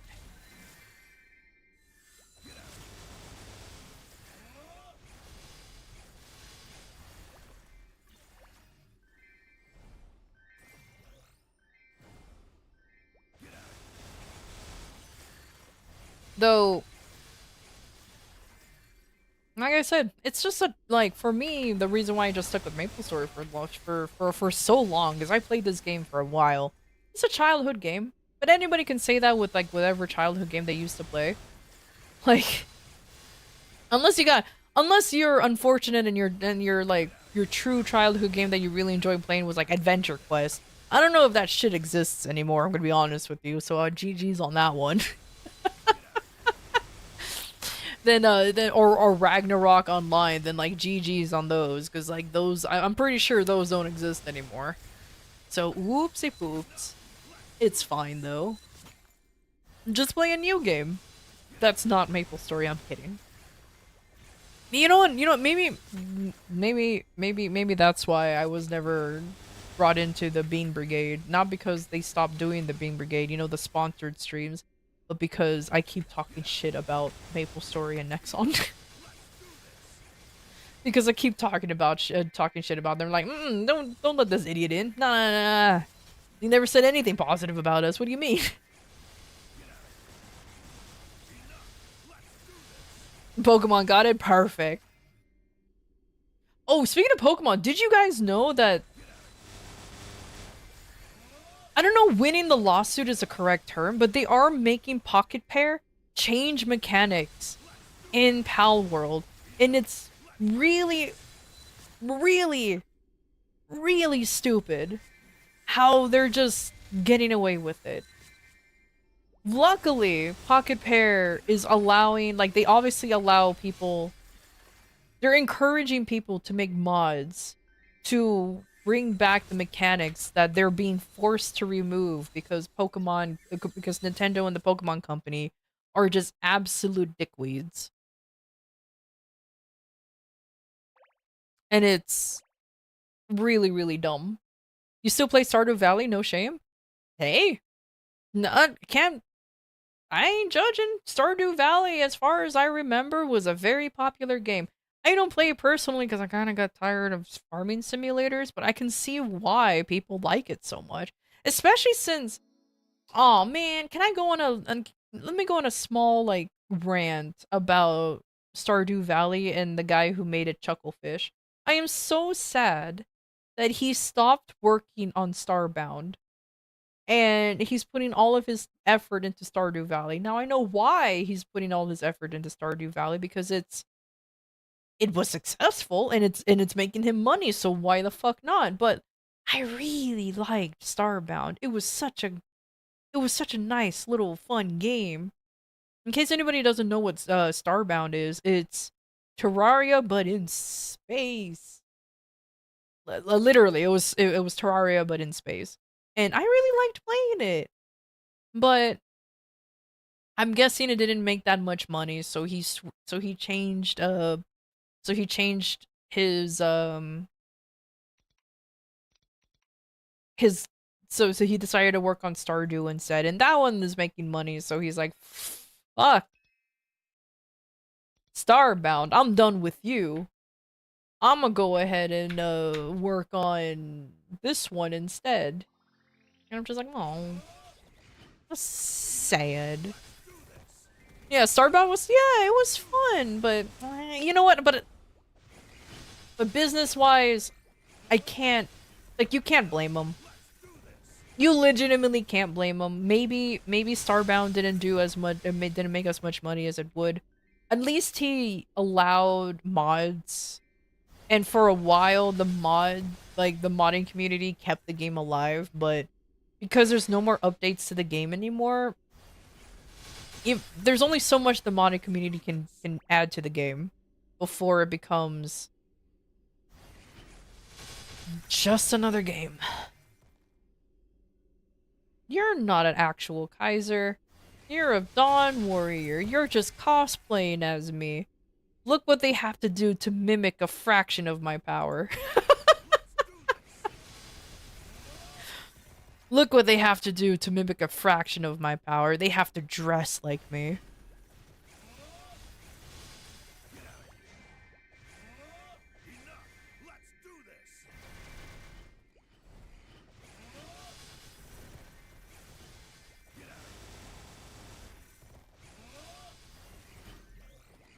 Just like Kane is a thief? True. Shush.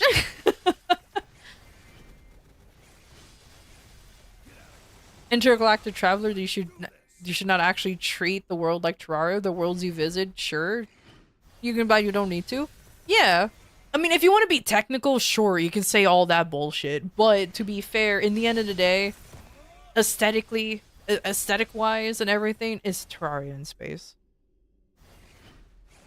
Sometimes you don't need to go that deep. Sometimes you just need a very surface level thing to sell something to someone.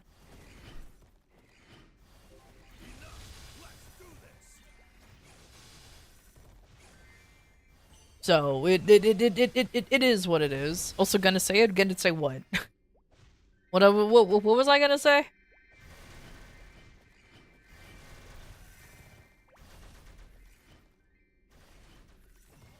There, did my dailies. I'm going home now.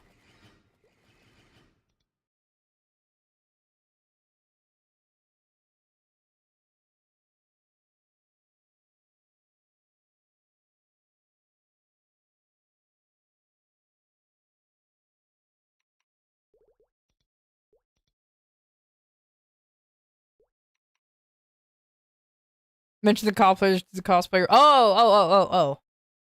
No, that's as much as that's as far as I'm gonna go. It's fine. That's as far as I'm gonna go. Oh, I forgot about this. Oops. Oh well, who cares? The game is good. Not a big fan of the genre, but man, you enjoyed your time there. I mean, that's fair enough. At least there was a good. At least you enjoyed it, you know. But oh well.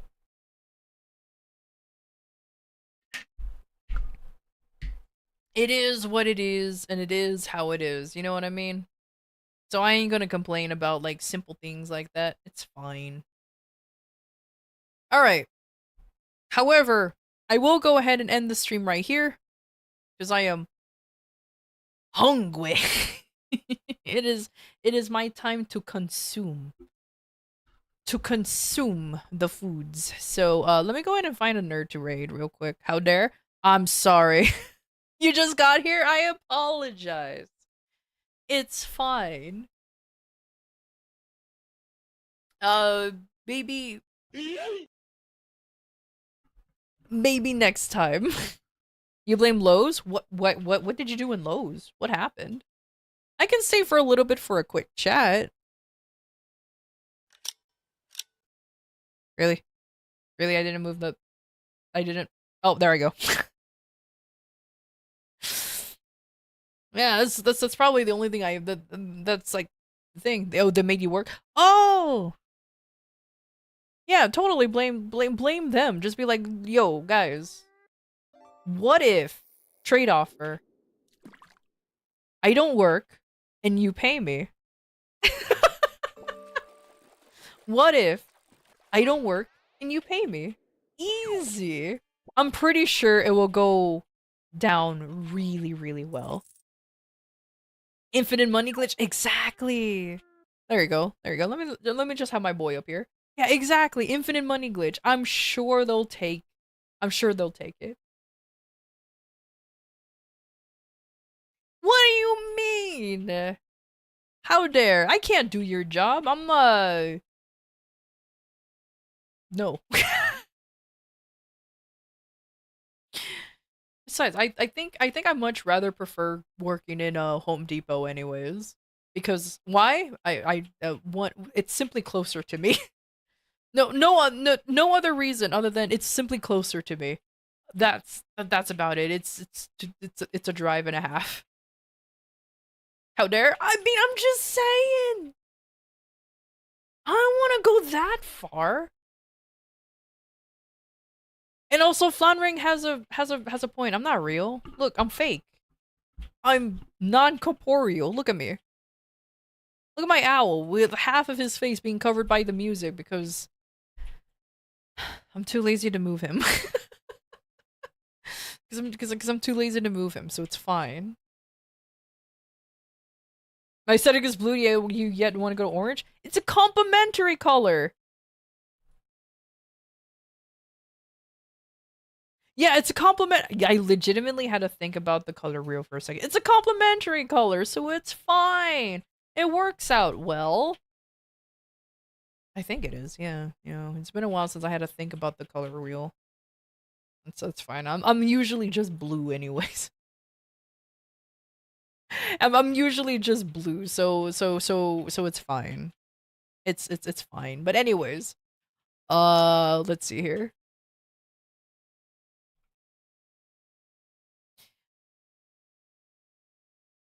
Oh my god. Maybe I won't get fried chicken. I'll be honest with you. Maybe not. I'm tempted to. Don't get me wrong, but I don't know if fried chicken's the way to go now that I'm thinking about it. Maybe I need to be healthy. Maybe I should just get like a salad.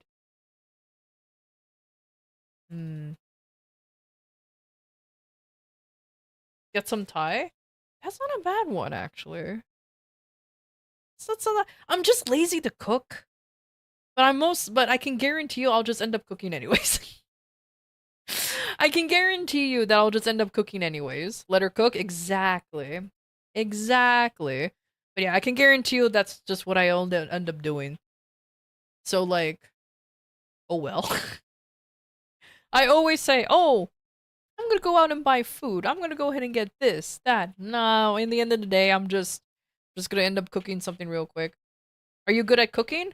I like to think I am. So far, nobody has told me my stuff is utterly disgusting, and people go back for seconds. Go get AM/PM gas station food. Hey, you make Kappa, but unironically, some AM/PM places has pretty decent food.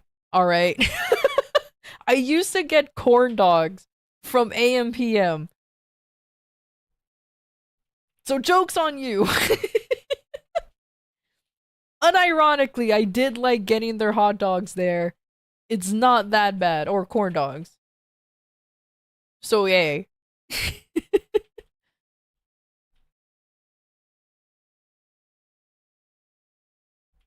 Though actually, I went to 7-Eleven a lot more often for food. Hilariously, 7-Eleven was like the gas station place that I went for food when I used to work nights for a while. I never had... Cook don't get rusty, your wife says? True. Though, yeah, unironically, I used to go to 7-Eleven for food, and I guess I have like an iron stomach or something, but I never had an issue eating food from there. Though I will admit that 7-Eleven did had pretty, like, they always, like, rotated the food, so maybe that's why. Who knows? But anyways, I'm gonna go ahead and start a raid, and we're gonna, hopefully, they're still live. No, they're about to end too. Oh my god, okay. Son of a bitch. Fuck it, let's do a re-raid. Let's do a re-raid. Okay, let's just do that. Oh my god, I was not expecting that to happen. Boop. There you go. Let's do a re-raid with Cal again. Or Jimbles. So let's go ahead and do that. So anyways, thank you everybody for stopping by. I super appreciate it. Cal again, yippee. Yeah, exactly. Be nice to her. She's a good little lad, okay? But yeah, my schedule for next week will be out tomorrow, but I can guarantee you it's gonna be 2 days of Warframe and then 2 days of Maple Story. The Vindrash guarantee. But either way, thank you everybody for stopping by. I super appreciate it. I'll see you guys later in the week. See y'all next time. Take care.